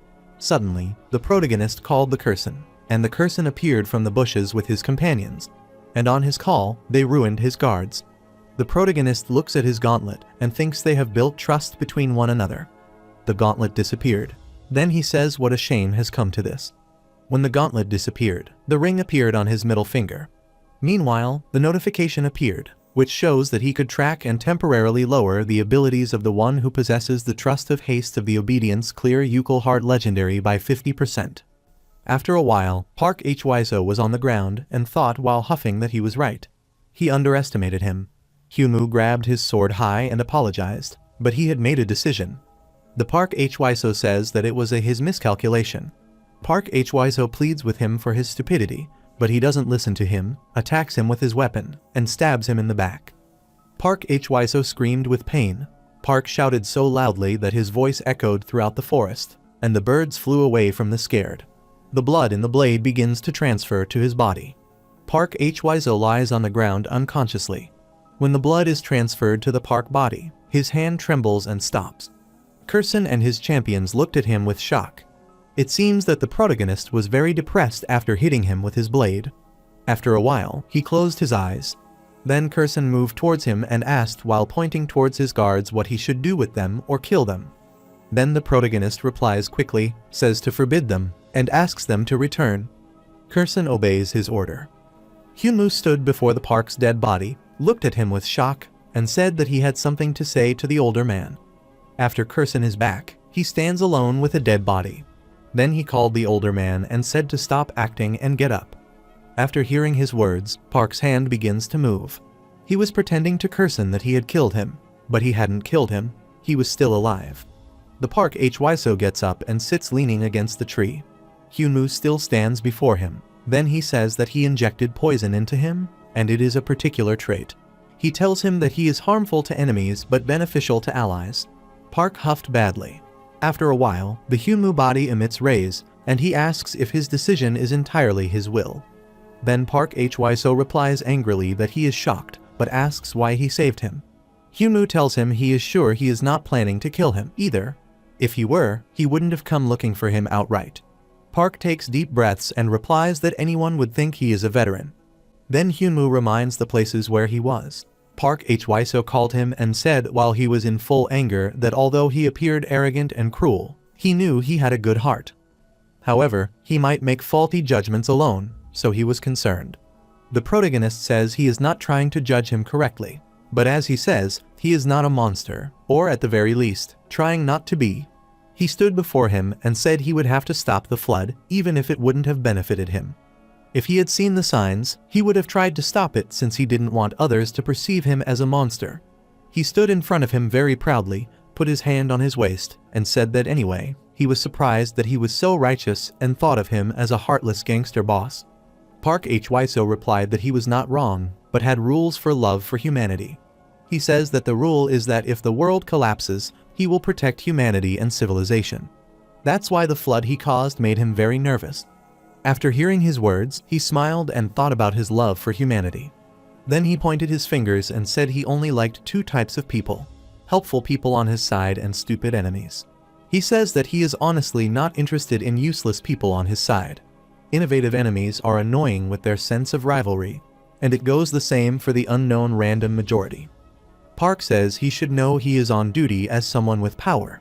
He breathed and replied about duty and said that who knows, when he belonged to the random majority, he felt something.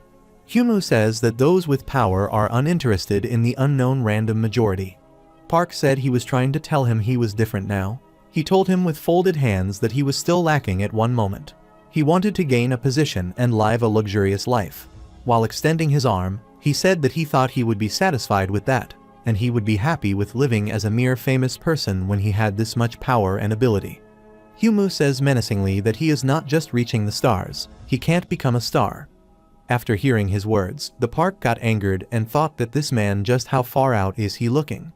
Hyunmoo comes close to him and says that although he did swing a blade at him, he can be generous because no matter how many times he tries, he knows that he won't be able to kill him.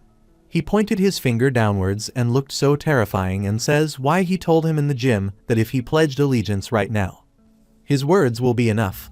But he will have to bow down and lick his feet next time. On the other side, the butterfly group was fighting with goblins. Hong Ryeon calls her while fighting with the goblin, and she tells her that the goblin is attacking him on her right side. As she looks to her right, a giant monster attacks her, but she dodges and misses the attack. The beast looked at her terrifyingly. He looks very dangerous and wears some armaments. His teeth are sharpened. He moved towards her, and she realized he was a boss monster when he was pushed toward him. She looked so angry. Many hunters were present to face them. Commander says that he is the Orc Patriarch. He says that everyone steps back and gets on to formation. They were all ready to defeat them. The boss goblin rushed towards them with full strength. The red butterfly also moved towards him with all her might. But the commander officer of the dungeon tries to stop her and says that even if she faces him well, all her team members join and help her, but the commander officer is shocked. The red butterfly jumped at him while grinding with anger. The boss goblin attacked her with all his might with his sharp chain weapon. Then she jumped hard and landed behind him. When Hongron grabbed his weapon with her stick, the goblin kept gazing at her attack. She throws it down with a strong pull, chanking its chain into her gun. He was shocked when he saw her strategy. They were all so energetic to fight them. On the other side, the red snake activated his skill by stretching his hand. Through his skill, the red wire revolves around his neck. Due to the wire attack, his neck will be compressed, and his breath will be stopped. His eye color changed. His eyes appeared black and turned black because of the attack. The red butterfly attacked him badly and cut him into many pieces. His pieces began to fall. So, she turned back towards him. She noticed that the commander officer shouted at her and asked why she ignored her commander officer's instructions. The commander officer pointed his finger at her, screamed at her, and said she wanted to be referred to the disciplinary committee for not listening to command. After hearing his words, Hong Ryeon asked what was wrong with him. They were all staring at him with shock. Red Snake told him to say that again. The red butterfly looked so exhausted. The commander officer grinds his teeth while seeing their reactions. The red butterfly apologizes, saying she was right that she ignored his command. Her actions could have endangered her comrades. The commander was furious. She bowed, said she was genuinely sorry, and would accept any punishment. After listening to her words, he moved his face aside with anger and denied it. She has apologized, so he doesn't want to create a problem out of this any further. He sighed deeply and said that her team members had also acted to protect her, so he would let them go. And he apologized for speaking harshly just because he got agitated. He was taken aback since it differed from her usual cool-headed self. He extended his hand and said seeing her suppress the Orc Patriarch in one go was an honor. He thanked her for finishing things there with no casualties. He said they were terrific, but the commander officer still extended his arm toward her. But the red butterfly looked sad in thought. He asked why she felt so anxious. If she did this and failed a mission, or if her team members got hurt. She was still speechless and stood before him without saying anything. After a while, the commander officer turned and said, with his hand on his chin, "Fine, let's finish things and leave." He thinks that he is being too much just because she is famous. The red butterfly stood behind him without saying a word. Her team members were also shocked and looked sad. Meanwhile, Lee Jitty awaits the red butterfly group outside the dungeon. When they came out from the dungeon, Lee Jitty congratulated the red butterfly group. He says that he heard that they are already at level 21. The red butterfly says while pointing her hand towards her team members, thanks to the support of her team members as Tisung. After hearing her words, he said while he smiled that he felt so proud. However, he had something to talk to her about without the presence of her team members. After hearing his words, she got confused, and sweat started to drip from her face, but she affirmed. They sat inside the car, but Lee Jitty asked about the red butterfly because she looked terrible. Is something the problem? She replied with closed eyes that she made a mistake in the dungeon. Lee Jitty asked her about a mistake. She tells him that he ignored the commanding officer's orders. After hearing her words, he smiled and said that if anything was down without any causalities, it was all good. When he sees her look sad, he thinks she is anxious about Kang Hyunmoo so she won't get into a rut. She can test her head and put herself in danger, but that can't be her only goal. He suddenly tells her what it is while looking at his tablet. He told her she must not have heard because she was in the dungeon. He only just heard it when he was on the plane back from Switzerland. He gave her his tablet and told her to look at it. After seeing this, she was shocked. Then she says to him shockingly that this is perhaps a flood. She got angry badly. She is still amazed and thinks about it. When she saw him, he recalled that he was Kang Hyunmoo. Lee Jitty says while folding his hand, which has its hunter Kang Hyunmoo. They were trying to learn and do much, and they came about him. But there is little information about him. He looked at her suspiciously and said that any trivial hint would help. But he recalled the one person who competed with him for over 30 minutes. She still looked at the tablet in shock, but Lee Jitty asked her what she thought, that he was hiding his ability, and went on his way. Firstly, she was quiet, but then she replied that he was hiding something. She was crying badly and grinding his teeth, but she said that he didn't seem to be using his full strength. Lee Jitty asked her what that meant as he hid his abilities. She wiped her eyes and said that when it came to martial arts or skills, she was definitely superior, but eventually, she said she saw hallucinations, and during that time, she was suppressed. Lee Jitty thinks while putting his hand on his chin that he must have had an illusionary skill but didn't use it. There must either be some limitations, or he was purposely hiding it. After giving his tablet to her, he says how strange it is to see that he is only using his physical abilities to overwhelm others. When he saw them, he told her that Kang Hyunmoo, in a single moment, got a werewolf and 7 of them at once, too. He says that he believes that she is thinking of smashing like him. She was speechless. Lee Jitty says menacingly that this is the height of abnormality. She looked at him with shock. She thinks about Kang Hyunmoo when he grew this much. It's just what she is doing. She is still thinking about him without listening to Lee Jitty's words. Lee Jitty called her name and said that she had been growing fast enough. He has already left the category of a newbie. He says that they were both extraordinary. The red butterfly looked so sad. But Lee Jitty says to her while moving his hand to the point where she has exceeded his newbie days.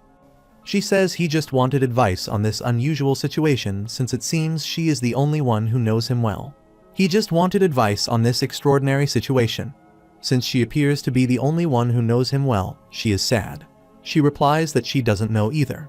When she apologized, Lee Jidi looked at her. The red butterfly looked mentally unstable after hearing the news about Kang Hyunmoo. She was not in good condition to concentrate his words. The red butterfly was shocked and sweaty when Lee Jidi said that he heard that the next dungeon he was going to raid was the Jeoldu dungeon. He informed her that Taesung is preparing an expedition team to subjugate it completely.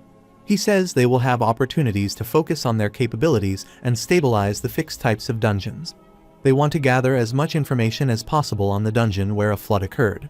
He says that to prepare for the following years, a Baekdu dungeon is needed. He looked at her and said that she had just passed level 20. She has little experience with high-level dungeons, let alone flow-type dungeons. Currently, the Jeoldu dungeon is difficult for her. After a while, he extended his hand to shake her. He says menacingly that Taesung believed in her. He says they want her to participate in the Jeoldu dungeon expedition with them. After hearing his words, the red butterfly was shocked. He asked her if she would accept. Then, they were returned to the dungeon, where her team members waited for her. When the red butterfly returned, she thanked them for waiting for her. Hongreon looked at the phone, but when she saw her, she was shocked. Her mouth began to open when she heard news about the flood. She called her and asked if she had heard about the flood in Jeoldu's dungeon. Hongreon told her about that, but a red snake interpreted her with a hand gesture. He said to wait 1 second and asked what Lee Jidi had said. She replied that, as they had seen, the flood ended well. Lee Jidi says they were preparing an expedition team to stabilize the Jeoldu dungeon. Her team members say, but they did block the flood.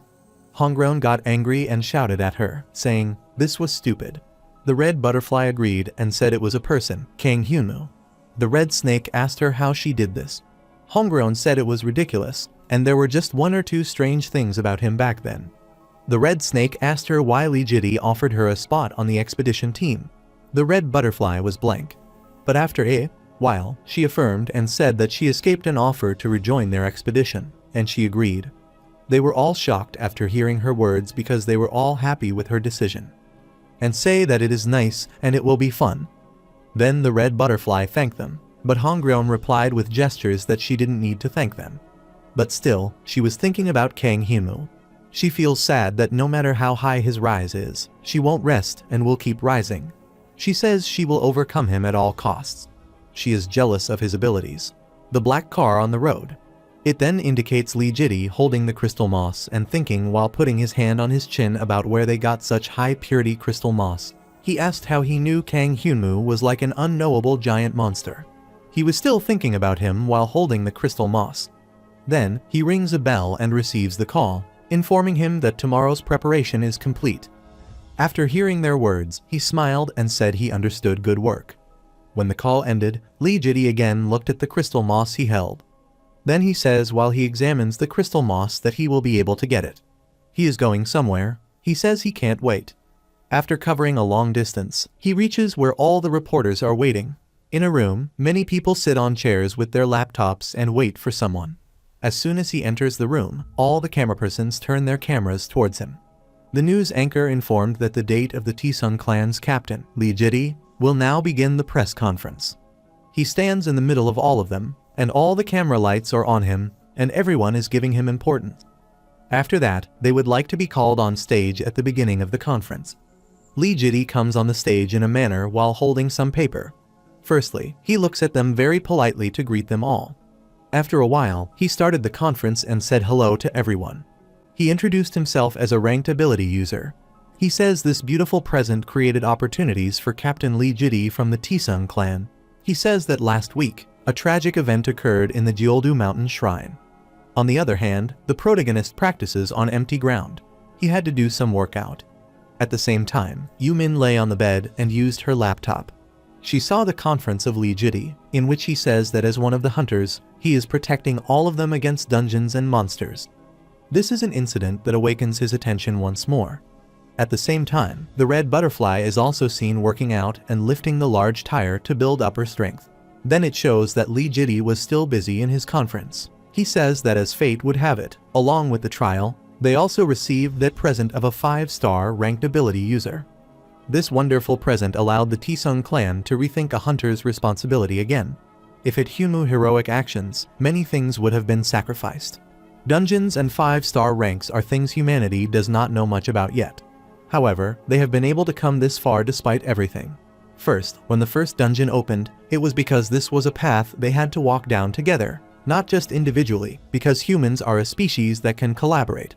After hearing his words, Yu-min was shocked while she was visiting on the bed with her laptop on her lap and thinking about his collaboration. Lee Jitty says that they should fulfill their social responsibility belatedly. Taesung is thinking of completely subjugating the Jeoldu dungeon flood. He said that although military forces and several hunters defended against the flood, the danger was not over. Taesung would take full responsibility for everyone's safety and peace. He says that Taesung will wholeheartedly support this expedition and will not ask for anything to be expended. After listening to his words, Park thinks this is how they emerge from the star. All responsibility belongs to the Almighty Lotus, but if Taesung exonerates the Almighty Lotus and takes responsibility, they can take leadership of the Jeoldu dungeon and monopolize all items and monster corpses that come out from within. Park thinks the winner takes it all. It sounds like Lee Jitty. Lee Jitty says while extending his hand that he wants to invite the most incredible power of humanity, who was on the front lines at this stage. After listing his words, the Red Butterfly and Park Hwios were shocked. Yu-min was also appalled by him, and her eyes widened. However, the protagonist does not care what he says to them. He is still busy preparing and working out. He was full of sweat. Lee Jitty thinks menacingly that Kang Hyunwoo has shown that he is strong. It all seemed to be his trick, so he said all these words. On the contrary, while smiling, the protagonist thinks that Lee Jitty must have been unable to find the grounds and background behind his friends and cannot do anything right now but use the crystal moss he supplied to raise in rank. While making a weird look, Lee Jitty feels anxious about how unlike him. Hyunwoo turns back and thinks that Lee Jitty's only thing he can do now is to get rid of his pride and covet him, who is in this hell even more. He was standing in a place where the whole place was broken. He smiled. He laughs maliciously and says that is all he says. On the other side, Lee Jitty invited Kang Hyunwoo. The colossal building where press conferences would occur, where many people were present to attend the press conferences. Proper seating arrangements are made for everyone, and food arrangements are also made. No Howl is also there, but from them, she is dressed in a trouser shirt and leaning against the wall watching wrestling on her phone. While looking at them, she holds her phone and thinks that she was hoping to get in a rank off. But everyone's dressed fancy. She suddenly noticed something in his phone that showed that the team she supported was lost because they were out. She screams and asks them when they will win but looks very bad then as she is sad to lose. She notices that somebody has called her name. She made a rotten face, turned toward him, and said yes. When she turned to him, she was shocked. The boy holding the wine glass was not the other man, but he was Hyunwoo. He looked changed because his costume and style were changing. While laughing, he says it's nice to meet her, but she is shocked. She says that he looks very different from when he came to the Chengai dungeon, and then he replies that it's because his girlfriend helped him pick out his clothes. While holding the glass of wine, he says his girlfriend has a better eye for these things than he does. He says that she can see. He laughs while thinking about his previous personality, and says he used a battle helper to master the etiquette perfectly. Although nobody would look down on him, even if he came looking like a beggar, it's essential to have the etiquette and class that befit his fame. He says while looking at her dress, he should have dressed as comfortably as her. Then she also examines her dress and says that the meeting between hunters is not this step, but noisier because there are many young people since if he had a family or wanted a stable life, he would not have entered the dungeon in the first place. Many naturally retire when they enter their 30s. She points her thumb exhaustedly towards those who were present to attend the conference, and says that this is the taste of the prudish Lee Jitty. Then he replied that he didn't see Lee Jitty anywhere. Then he asked her if she knew when the meeting would start.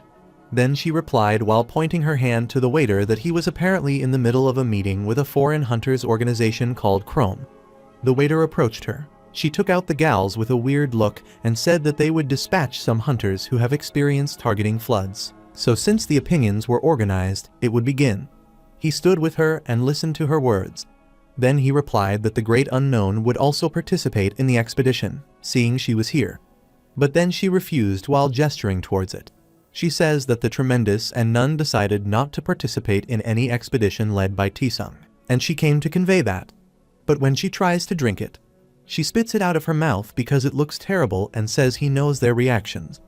Then he replied while pointing his fingers that, of course, before Tisung and the Great Unknown are played, he says she was active together as a lunatic tiger. She said while grabbing the glass of wine that the hunters of that time took that name from the crazy tiger bar they used to go to every day. She clenches her teeth and says Lee Jidi took the substance from there. They cheer their glasses of wine and speak well. Anyway, they decided to wait outside in case of any possible situation. They might not again pay attention, but that role is needed, too.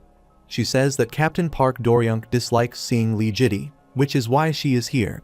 After she starts to drink it, the protagonist looks at her and thinks, what a shame it would be if the lunatic tiger ever got revived. It would indeed be the best clan in the nation. Then he thought, looking at her, if he could eat the two of them. It seemed like Lee Jidi had finished the meeting. But everyone was waiting for Lee Jidi and looked at the stage. Lee Jidi comes on the stage with 3 other people. The protagonist drinks his wine, notices that he is a priest outfit man, and thinks that the foreigner wearing the priest outfit is someone who experienced a flood. Then, Lee Jidi comes on the dice and thanks everyone who has gathered here today. He would first like to introduce the team leaders leading the Joldu Dungeon expedition. He says that first, the Almighty Lotus, Gang Buck branch leader, Seo Taekyung. He is the person in charge of the Almighty Lotus in this expedition. The Obsidian team leader, Kang Hu, is in charge of Tisung. And embarrassingly enough, he is in charge of General Command. After hearing his words, No Haul felt angry. She thought he had excluded them before they could express their positions. She says while clenching her teeth that he is taking General Command. She drinks all her wine glasses. She drinks hurry up and shouts very loudly after drinking. All the people were shocked and scared of it. Hyunmoo was also getting scared of this behavior, so she said that's good. She came to let him know that the tremendous unknown silent plan was to participate in this expedition anyway, and she hoped that he all had an incredible, useless time. After saying all this, she began to leave. Everyone was shocked. Some laughed at her after a while when she left. He looked at her, thinking about how bad their relationship was. Lee Jidi is still on the stage with the other members. He starts again and says that then he will introduce an important person. He says menacingly that he is the father of Johann Hessner, who comes from Germany. When a flood burst in Syria, he was one of the people who risked their lives to help stabilize the dungeon. After listening to his words, the protagonist was shocked and thought Johann Hessner had been invited to this expedition as an advisor. After that, he remembered the words of Camaro, who said that he thought humanity was snuffed out like a candle after Johann and Maria Keller. He says that Camaro mentioned him in hell. When he heard about the Johann Hessner, he says that he saw it in the skeleton's will, where it shows that Johann Hessner, who came from Germany, committed suicide. He looked so old and tall, and he was wearing a long coat and grabbed the Christian cross sign. The protagonist gets angry. Sweat drips down his face. He clenches his teeth and says he was Johann. He thinks that the person who made it so that humanity could last until the final moment. He believes that after he committed suicide, it is said that the skeletons at the gym and the rest of the people lived that time-limited life. But he didn't understand the situation and asked a cleric who committed suicide. Maybe it was not the same person. The protagonist was shocked when he saw him. He thinks menacingly that it is unquestionably related to the survival rate in the coming hell. He put his hand in his pocket and said he needed to use an Admiral lens monocle to look at him. But suddenly, he heard some sound. Lee Jidi started to discuss something with them all. They were both looking at each other. He says that the heart of this expedition is Priest Johann here. Father Johann is a level 50 healing user who possesses healing blessings and ultimate skills, such as the Veil of Charity. After hearing his words, he holds his wine glass and thinks he has 3 skills. A triple cast which was mobilize someone with this much lower instantaneously. Lee's Jidi was fantastic then. After that, somebody called him, then he looked at him. They said he looked charming. He must have been a Kang Hyunmoo and loosened entirely differently. The suit looked so good on him that he couldn't recognize him. The guard seemed so suspicious that he then led him to come here. He apologized first and then told him that there was one who would like to meet him. He asked him if he would go with him in a moment. The protagonist puts the glass on the table and agrees to go with him. He thinks menacingly that he has been waiting for Lee Jidi. He got into the elevator under the supervision of 3 guards and started to leave. He reached the room. Then, he entered the room in the presence of the guard, while the remaining 2 waits for him outside the room. The protagonist moved forward. The apartment was grand. Li Jiti from the upper corridor called and told him to come here. The protagonist moved towards him upon his call. They both sit at the table. Li Jiti says to him while giving him a wine that he hopes will suit his taste. The protagonist started to drink it. Li Jiti asked where he was trained and who he was affiliated with. Hyunmoo answered him that, of course, he had taught by himself. Li Jiti was shocked after hearing his words. He told him that he could tell him that, but when the nation started investigating him, it would have been best to give them a mind of excuse. He says the country responds nervously when something they can't control keeps happening. The protagonist looks at him and says he is considering buying a wheelchair. Li Jiti said it was too prickly of him to say it was a joke. He called Kang Hyunmoo and asked which stars were whispering he heard. After hearing his words, the protagonist is shocked, and he turns towards him, laughs, and asks what he means. Li Jiti asked him about his level right now. He thinks he shows him enough during the flood when he hears that, but if he still wants to sound him out, he is getting him info first. He was shocked when Li Jiti's ranking level was released. Meanwhile, the notification showed that Li Jiti was at level 57. His stats contrast with his level in Arsenal due to the effect of the Hell's Strong title. Hyunmoo is shocked, grinds his teeth, and abuses him. He is saying to him that he is 4 stars. He tries to push himself back, but Li Jiti grabs his hand tightly. Then he looked down when he grabbed his hand. Then Li Jiti smiled and said, "Don't be too nervous." He didn't call him here to fight. Hyunmoo was still in shock and looked at him. When he grabbed his hand, Hyunmoo noticed that he didn't feel him move at all, so he grinds his teeth, and sweat started dripping on his face. Li Jiti removed his hand and said that it was his foul. Thinking he couldn't react, he asked if he had overestimated him. Li Jaya says he was just taken aback because he suddenly froze up. He can't be careless if he is as strong as he is. The protagonist asked menacingly how old does he look. Li Jiti replied honestly that he was in his early to mid-30s. After hearing his words, the protagonist laughs and says he is annoying accurate. Then Li Jiti asked him if he was a 5-star. Then he replied while putting his hand on his chin that he wanted to ask that question right back at him. Li Jiti was speechless after hearing his words. He moved towards him and said while stretching his arms, thinking he misunderstood his question. He just thought that he might be a tank higher than 5-star. He says he seems different from the other 5-star ability users he has seen. Then the protagonist looked at him and thought it meant different 5-star ability users. Li Jiti says that he feels as if he has transcended something. Perhaps 6-star or 7-star. He might have reached that stage. He looks at him and says that what is for sure is that he has a leader over the current humanity level. The protagonist made a weird look, sighed deeply, and said he was not that strong. He pointed his finger and asked what with that annoying ease. Li Jiti kept gazing at him and stated that he was strong enough. But he is not talking about that kind of strength. While holding the glass of wine, he says this might seem random. Then he asked if he knew about the novel Childhood End by Arthur Clarke. When he hears the novel name, Hyunmoo is blank and says he doesn't know what it is. Then Li Jiti explained that a species called Overlords was in that novel. They had much more advanced science and civilization. People viewed them as demons and were scared of them. But in the end, humans asked them for help, and then humanity reached a new stage. He says while looking at him that he compared the process of humans transcending to do something new like childhood. And although it may be a familiar story now, he thought it was more incredible than he had read it. At that time, the protagonist was blank and thought he told him he didn't know. He abused him. Li Jiti tells him that in the novel, the overload maintains their exposure until they maintain their species, even when the humans transcend. He says while grabbing the glass of wine that, although some species end their childhood and create transcended people, they cannot end their childhood. The protagonist looked at him continuously and thought that if he talked, he would call him about an SF novel and kill him. Li Jiti says that seeing that situation, he felt it was similar to the case with the leader and those who had awakened, just as innumerable teachers thought of Buddha before he entered nirvana. After saying this, he comes close to him, which makes him so scared, and he says that as soon as he sees him, he smells the scent of those who are wicked and scared. He says we have the particular arrogance of those who can predict the future. When he hears his words, he thinks that he knows about hell. Li Jiti says that he has the same sense as him. Since he can somewhat predict the future, he tells him that the Jeoldu dungeon flood is just the beginning. The increase in the overall difficulties of dungeons is something that scholars have predicted before. He says a drastic change will soon occur while standing from the chair. A future that nobody can predict. The protagonist becomes speechless. After taking the glass of wine, he says that which is why he doesn't think they can cooperate as comrades who have each other backs in times of danger. After hearing his words, the protagonist becomes shocked. But Lee Jitty says that although he doesn't know how much wickedness, he hides behind that human face. After a while, he puts his hand on his shoulder and says that if he does have that wickedness, he would like to use it for the better. When he puts his hand on his shoulder, Hyunmoo looks so angry. When he is in the elevator, he thinks angrily that it is too much.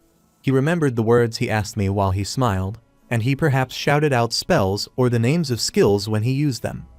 After hearing his words, Lee Jitty was shocked and stooped to drink the wine. But after a while, he answered him while again drinking that he hadn't done that since becoming 20 years old.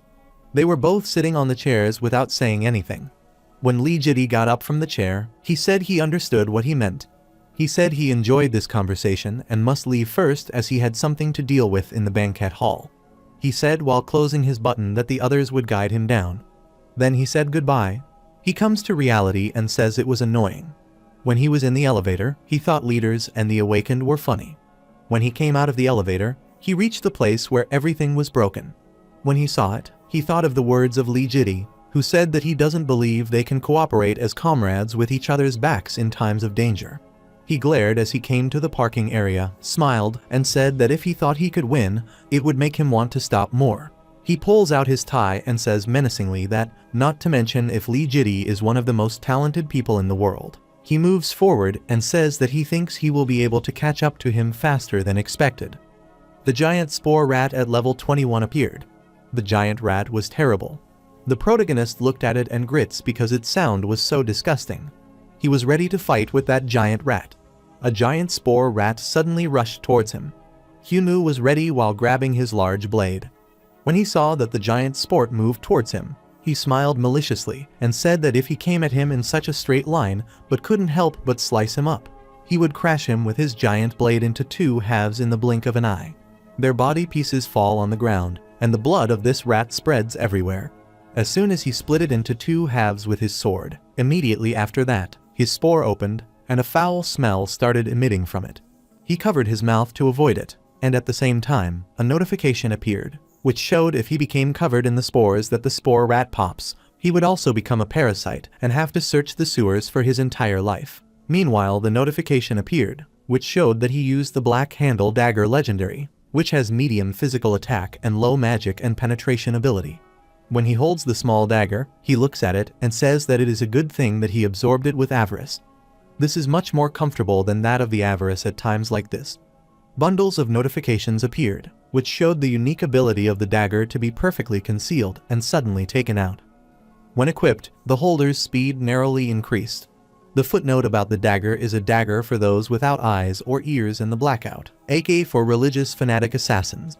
He used the black dagger to take out these spores. Meanwhile, he was notified that many people had lost their lives at the hand of this dagger, which seemed like magic, but that was all. Those who have killed those religious fanatics the most are usually the people of the same cult who argued with them.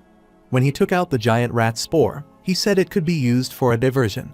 A notification showed they had never been used to kill a particularly fantastic person. On the contrary, some goblins melted the crystal mosses over the fire and filled their liquid in bottles while others examined them. They were all busy, but Hyunmoo suddenly came there. Kurson heard a sound that was his name, and he turned to look at him. He moves toward him at his beckoning. Kurson tells him while he moves to him that the boss is back. Hyunmoo said to him while pointing to something that looked at this. He touched his inventory and some of the waste material on the land. He laughs badly while showing him this thing. Kurson was shocked, and his remaining team members were also amazed. But suddenly, Hyunmoo orders them while pointing fingers that they are hurrying and taking them. They must hurry if they want to finish making them all by tomorrow. On his call, they were all moved in a hurry and started returning to pick up the waste material. The protagonist laughed when they were all busy doing this. Their pace is average, but when he shouts again, they get a little scared to speed up, looking at him as he makes a weird face and tells them to hurry. Hyunmoo asked Kurson while putting his hand on his mouth. They spit in the portions. Then Kurson replied that they wouldn't. They had already decided to follow him. Kurson says that if anything, They are thankful he doesn't eat or kill them. After hearing his words, he becomes speechless and looks at him. He takes out something and shows him a spore. After seeing it, Kurson feared it and said why he had such dangerous things. After hearing his words, Humu laughs badly and says he finally caught that spore rat, which is stupid. Humu said that if he ate this, he would parasitize. Kurson was shocked. Humu said they could add this feature to the poison blood. Kurson asked him if he was serious. They already added the blood's ability to be used if they were hungry. Humu looked at him after hearing his words and said, while sticking out his tongue, why not if he loses himself like the last time he got it? Kurson replied that although he trusts and relies on him, he doesn't push himself too much, as he has become weirder lately. Kurson says that no matter how many times he comes back to life, telling him that to die on purpose is not sane. Kurson says that he needs to be more conscious of how precious his life is. Because he thinks lightly of his own life, he will also believe lightly of other lives. Kang Hyunmoo was coming out through the elevator. When he reached the edge of the stairs, he said what Kurson said was right. He noticed something strange because his eyes widen. Then he hides behind the bus, and he started to spy on them from the back of their heads.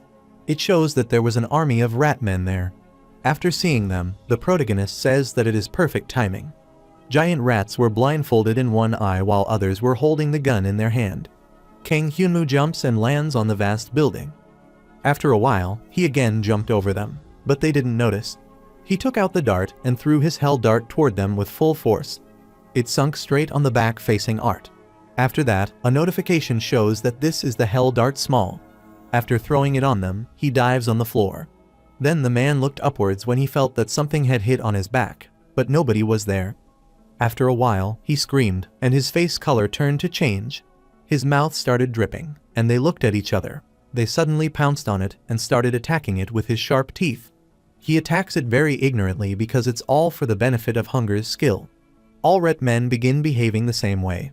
And cutting to each other, they were huffed after cutting each other, and their mouth was full of blood. When he sees this, Hyunmoo smiles and says while pinching his fingers that he is already used to this scene. While he pinches his fingers, some sound is produced. As soon as he punched, all the ratmans started vomiting the blood. After seeing this, he says that this works. He looked at where the notification appeared, which showed that the time left until the next quest was 87 hours, 34 minutes, and 16 seconds. He started thinking while jumping down from this building that the next mission would be hell in 3 days, and if he couldn't raid the Jeoldu dungeon in 1 day, he would be dragged here midway through. When he lands on the ground will be collapsed. He gets up and says menacingly that he must find an excuse to leave during the raid. On the following day, where the sun's rays spread everywhere and fell on the water. The trees look very charming. It shows a Jeoldu dungeon, like the calm before the storm. It is quiet and has no monsters. This will be the first flood entry in the nation with the alliance of Tisung and the Almighty Lotus, and it appears to be stronger than any expedition. There were many soldiers present there who started their bodies. The expedition has an average level of 30. Additional string ability users are partaking, including the flood hero, Kang Hyunmoo, whose level is still known. Father Johann Hessner, whose reputation is known internationally, has also heightened expectations and excitement. After a while, it showed messages that Lee Jitty had already conquered 5 stars. He asked if he needed to go into a 3-star dungeon. Another one said Tisung would go on a northern expedition next year. They don't have any flood experience, so this will be good. Others replied that there were too few people for that. Then he says what he means is too few. The Jeoldu dungeon is a closed terrain, so having more numbers doesn't help. In other dungeon floods, they have said that it is more efficient to have 20 people max. He says that there is Lee Jitty and Kang Hyunmoo, and is there no need to worry. He feels like just the 2 of them would be enough. Other one replied that he heard that Johann Hessner is also 4-star dungeon. This is all-star expedition team. He replied that it had been even stranger not to beat this. After a long conversation with the unknown person, Captain Lee Jitty is at the center of it all. He says while touching his ear pods that they all entered the front line. After a while, someone approached him and said there was an emergency. On his call, Lee Jitty turned. Lee Jitty asked him what had happened, and he replied while huffing badly that a flood had occurred in the Gangwodo Chunshin area. Lee Jitty was shocked when he heard his words. All the soldiers kept an ear on their discussion while one showed the other on his phone the emergency calamity. which showed that the flood had occurred at the Gangwon-do Chunchin's land dungeon entrance. When Kang Hyunwoo saw his news headline, he was shocked and thought while looking at his phone that it was supposed to happen next year, but he asked how this was possible. All were shocked. The protagonist now thinks while still looking at his phone. That Chunchin was recorded as 10 days after the Jeoldu dungeon flood. He asked that the dungeons be inexplicably connected. Something was shining bright blue between the mountains. The protagonist hopes it is not because he knocked down the first domino. Some soldiers sat before the computer. One of them told Lee Jitty to postpone the expedition and block the current flood because there was no helping it. Another soldier says that the dungeon's Chunchin is a 2-star rank. He told him what would happen if the Jeoldu dungeon situation worsened at that time. All the soldiers come to him and ask about the states of the other flow-type dungeons. One of them says that if there are any other dungeons with danger signals, they need reinforcement hunters dispatched. After hearing all this, Lee Jitty said the Hanla dungeon had no signs, but people were escaping inwards. They must show the people that the nation can effectively stop a calamity. The branch leader entered their tent and informed them that Captain Oh Disung had heard about the situation from Yeju Island. He says he will stay to calm the panic. One of the soldiers sitting before the computer says they have received contact from the Great Unknown. Luckily, the excellent morale team was staying in Chunchin. They are currently fighting the monsters. His words devour the attention of the Lee Jitty. Many soldiers stood before Lee Jitty, including the Red Butterfly and Kang Hyunwoo. One of them asked him what he thought about continuing the Jeoldu dungeon expedition as planned. For a while, Lee Jitty thinks deeply while putting his hand on his chin. Then he agreed with their words and said, "Let's do it like that." He says that he will be going to Chunchin. All the soldiers were shocked after hearing his words. The Red Butterfly and Hyunwoo were also shocked. Lee Jitty said they don't know the situation in Chunchin yet. They need to be prepared for the worst. Even during the Jeoldu dungeon flood, some werewolves were higher ranked than those who came out. He says that he will leave the Obsidian team here. He requested the gang proceed with the rest of the expedition as usual. Lee Jitty ordered the branch leader of Taekyung to take the lead of the Jeoldu dungeon. Lee Jitty said that he had managed the dungeon while going on countless expeditions, so if anything, he might be better than him. Lee Jitty says that if anything complicated arises, please ask Father Johan for advice. He also has much experience with dungeon floods. They have Kang Hyunwoo. After hearing his words, Kang Hyunwoo was shocked, and his eyes widened. Lee Jitty asked him if he could leave it to him. The Red Butterfly looked at him with shock. Hyunwoo thinks the Jeoldu dungeon will be casualties if it's a situation even Lee Jitty struggled with. He might lose the fame he had worked so hard to create if things were wrong. After thinking about it, he replied that he would do his best and work to ensure that no one dies. After hearing his words, Lee Jitty says they sound good. After that, it shows the vast building. Many of the researchers worked together when one of them said that they must be entering again. He asked where Lee Jitty was because they were shocked after hearing the news. One of the champions stood beside him and said they must have divided the team. The female researcher asked them then who was in charge. While they are talking, Yumin sees them, but suddenly, she gets a notification that says that Hyunwoo will be back. She says while looking at the phone, it stays safe. Many soldiers stand before the dungeon. Then, soldiers came into the dungeon. The branch leader broke some test tubes containing a special liquid. The liquid inside starts pouring out after it bursts and blows into the air. Many rats are around when he throws it into the air because they are all attracted to it. They look terrible, their teeth so sharp, and their eyes shone brightly green. As soon as they all come in front of him, the branch leader shouts while holding his weapon at the rat man in front. Because of his words, all the soldiers, with their guns ready, moved toward them and cut them down one by one. He fought all of them bravely and crushed them without sparing a single one. But the Hyunwoo was good, with folded hands, and thought that he was a bit doubtful of the almighty Lotus, but they are pros after all. After all, the Red Butterfly was doing well, too. She was competing very well with them, and Johan, needless to say, was doing fine. They had exterminated all the rats and were standing there safe and sound. One soldier called Kang Hyunwoo huffed and said he looked relaxed. Then he answered him while he smiled and put his hand on his head, saying he was curious about his abilities, so he had been observing everyone. The soldier also tells him to show them his abilities. He saw them on TV and is curious about their real-life appearance. After hearing his words, he made weird look but nothing to say anything. He moved closer, approached him very intimidatingly, and told him to let him show him his abilities. The protagonist walks past him and picks up the test tube from the ground. The soldier looks at him curiously, and he brings the new test tube to his mouth. While looking at the soldier, he says that the rat men have a leader called the Decurion, and they always carry a whistle like this to call for help from their friends when in danger. The soldier was shocked after hearing his words. They said that he had never heard of that before. The protagonist told him that, of course not, that will happen in a few years when the monsters evolve. All were shocked after listening to his words, and their mouth and eyes began to open. The protagonist says to them while he smiles, "Let's wait." The soldier asked him what he was doing right now. Humu replied while looking at the test tube, "Here they come." Soldiers were shocked by his manner. When he heard his words, the branch leader ordered them while holding the dagger prepared for the battle. But the protagonist stands there proudly and says, while putting his hand on his waist, that it's okay to rest for a bit. All the soldiers, including the branch leader, were shocked. The branch leader asked him what he meant. Without replying, he moved towards the horde of the rats and gradually lost. All the soldiers were shocked. As soon as he disappeared into this darkness, various noises started to appear. They became afraid of these terrible sounds, terrified and grinding their teeth with fear. The branch leader was also shocked and scared of it. They were all speechless, and their mouths began to fill with fear. They started gulping in fear. The branch leader ordered them to let go. The branch leader started walking in front while holding the torch and calling out to him, and the rest of the soldiers followed him. When his light hits the ground, he sees all the rats dead. But he still calls the king Humu and asks if he is all right. There was silence everywhere.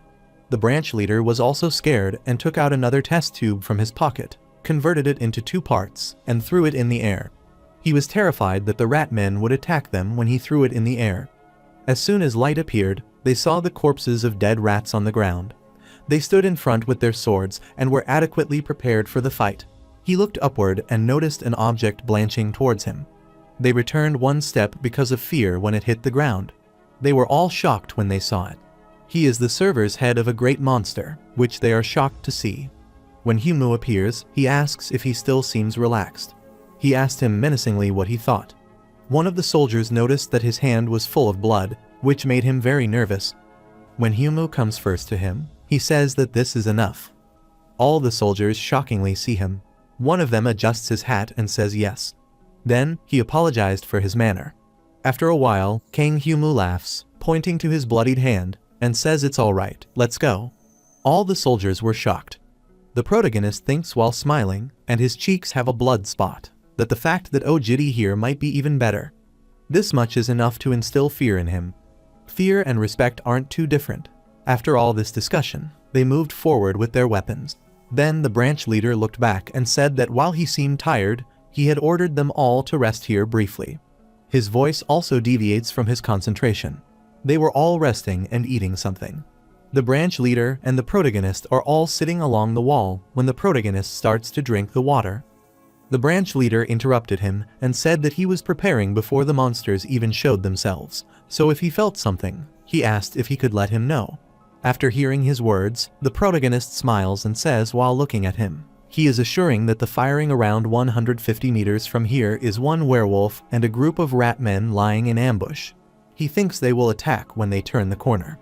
Around 200 meters behind them, about 60 men were heading their way, but he did not think they would attack until they started moving, so Humu asked him what he wanted to do. The branch leader was shocked after hearing his words.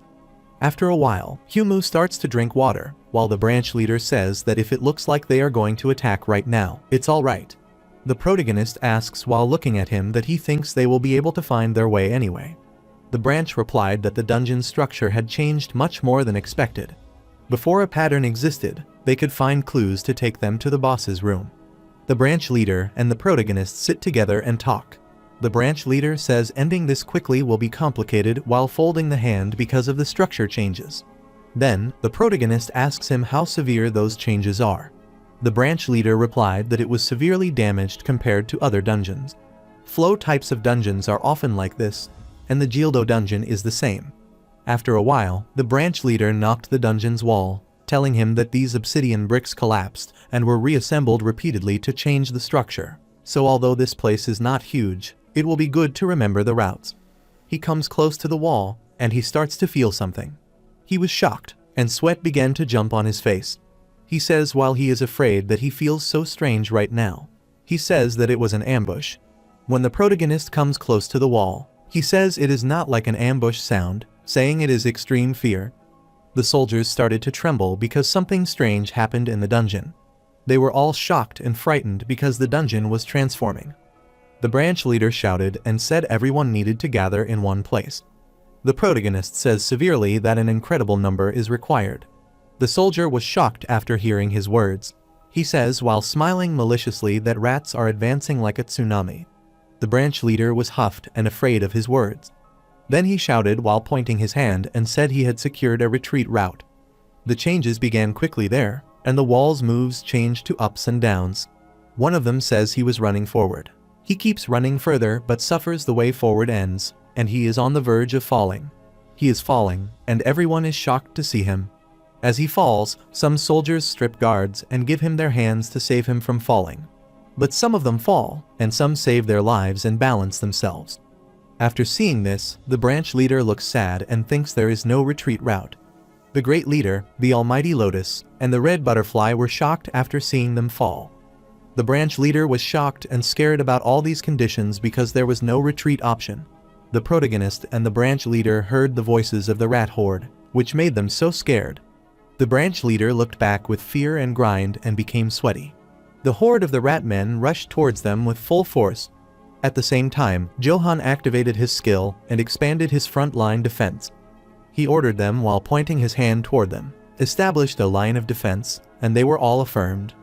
They follow orders and stand on the front line guarding them. As soon as they see the cluster of rat men moving towards them, they block them with their shields. There were hundreds of them, and they could not even stop the shield. The rat men pushed hard from behind to make the shield disappear, but those protectors also used their strength to stop them and hold on. They are very numerous, and wherever they see them, they attack them with their spears and start attacking them because they look very clever. They continued to attack them with their swords wherever they saw a space. He kept getting injured by their attacks, but they did not give up and fought them. When Father Johan saw that their protectors were lost, he started to do his magic with the help of his magic book. He starts creating pink magic balls. Pink magic balls emerged from these holes and started falling on them, making them more powerful. Conversely, the protagonist uses his gauntlet and says they won't last long while he is in full anger, so they prepare themselves. After hearing his words, the branch leader was shocked and ordered them all they needed to last until the following structure changed. He says while grabbing his dagger, "Let's help Father Johan's team." After his order, all soldiers moved towards them and helped the Johan team members. The protagonist becomes shocked when he sees them moving forward and then thinks about the Obsidian team. They were all moved towards the horde of rat men. They fought them bravely and cut them down one by one. They kept attacking them with their sharp swords. After seeing their potential, the protagonist thinks they are in good spirits. One of the rat men rushes toward a soldier with a sharp sword, but is knocked back by another soldier from behind, shooting an arrow at him. Other soldiers stood behind them with their bows and arrows to guard them and were being attacked. The protagonist smiles and thinks that their skills are impressive after seeing them. Then he feels that he has performed his job now. After a while, all the soldiers run towards them. The red butterfly glared, and she said they must dampen the rat men's energy. The branch leader uses an axe to attack them, while on the other side, the father, Johan, does his magic trick. The branch leader says that they can last until the following structure changes. One of the protectors is standing with a protective shield protecting them, but he sees a giant werewolf who attacks him and rips his shield with a powerful punch, the power of his punch being so high. That whole group falls outside the dungeon. The wolf screams at them, stands over the shield, and spits. The branch leader told them to be careful because a werewolf attacked them. All the soldiers are afraid of him. The branch leader looks so scared when the werewolves attack him and thinks that the werewolves are on top of everything in this situation, and they can't last much longer. But suddenly, the red butterfly attacked his abdomen and told the branch leader it was hazardous. She says they will need him to survive in this place. The branch leader affirmed her words. He was too scared by what had happened to him earlier. When the werewolves saw his stab, he became so furious. The red butterfly looked at him severely and thought going one-on-one with them was too much with her current abilities. If so, she would fight them from the air, so she jumped high and rushed towards him. After seeing this, the branch leader was shocked. Seeing this, the werewolf also jumps in front of her, but without giving him a chance, she punches him in the eye and injures him, so he screams badly. After kicking him down to the dungeon, she says that he fell to his death.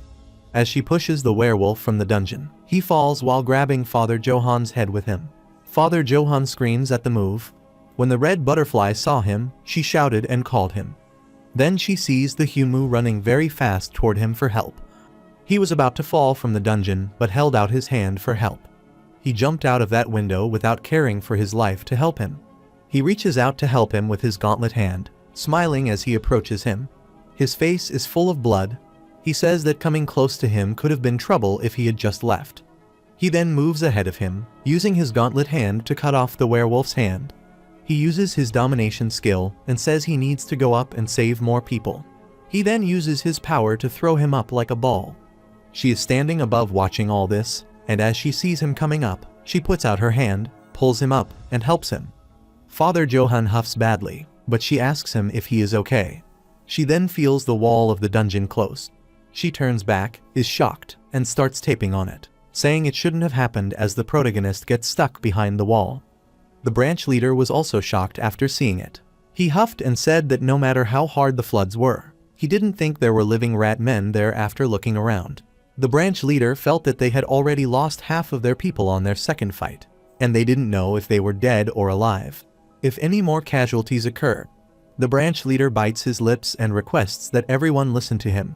He says that he never considered that a flow-type dungeon with a flood would change this suddenly, and they have already lost many of their expedition members. He says it's unfortunate, but for now, he thinks they should all retreat. He begins to complete the conversation, but the red butterfly calls him and says to wait. They were all turned toward her on her call. She says that many hunters are probably alive and somewhere in the dungeon, and she is sure of that. He replied that although their expedition team is strong, survival is complex. He says that if she is by herself and faces a horde of rats. The red butterfly thinks about Kang Hyunmoo and says it may be accurate, but Kang Hyunmoo will be alive. She says that if they at least find him, she asks if they can clear and stabilize the dungeon. After that, he thinks that if they can complete the expedition, her matter of responsibility will be lessened since everyone knows that floods are dangerous. He still believes that the red butterfly is right. Lee Jitty isn't here right now, and Kang Hyunmoo needs to be included. If this expedition fails, the responsibility will be on him. But Kang's Hyunmoo must be alive if they succeed in finding him. Then, everything becomes an entirely different story. After that, the red butterfly is called the branch leader. He says, understood. His heart wavered for a moment. They won't abandon not just Kang Hyunmoo but everyone else. The branch leader shouted and said, expedition members gather here. They will examine the dungeon and search everything. After that, the red butterfly thinks that branch leader Seo Taekyung might be correct, but she must confirm it here. She feels deeply about why Kang Hyunmoo resembles that person so much. After that, the protagonist appeared. While standing on the edge of the building, he looked at the era, which is entirely lonely and broken. He says it was good timing but asks why the quest hadn't started yet.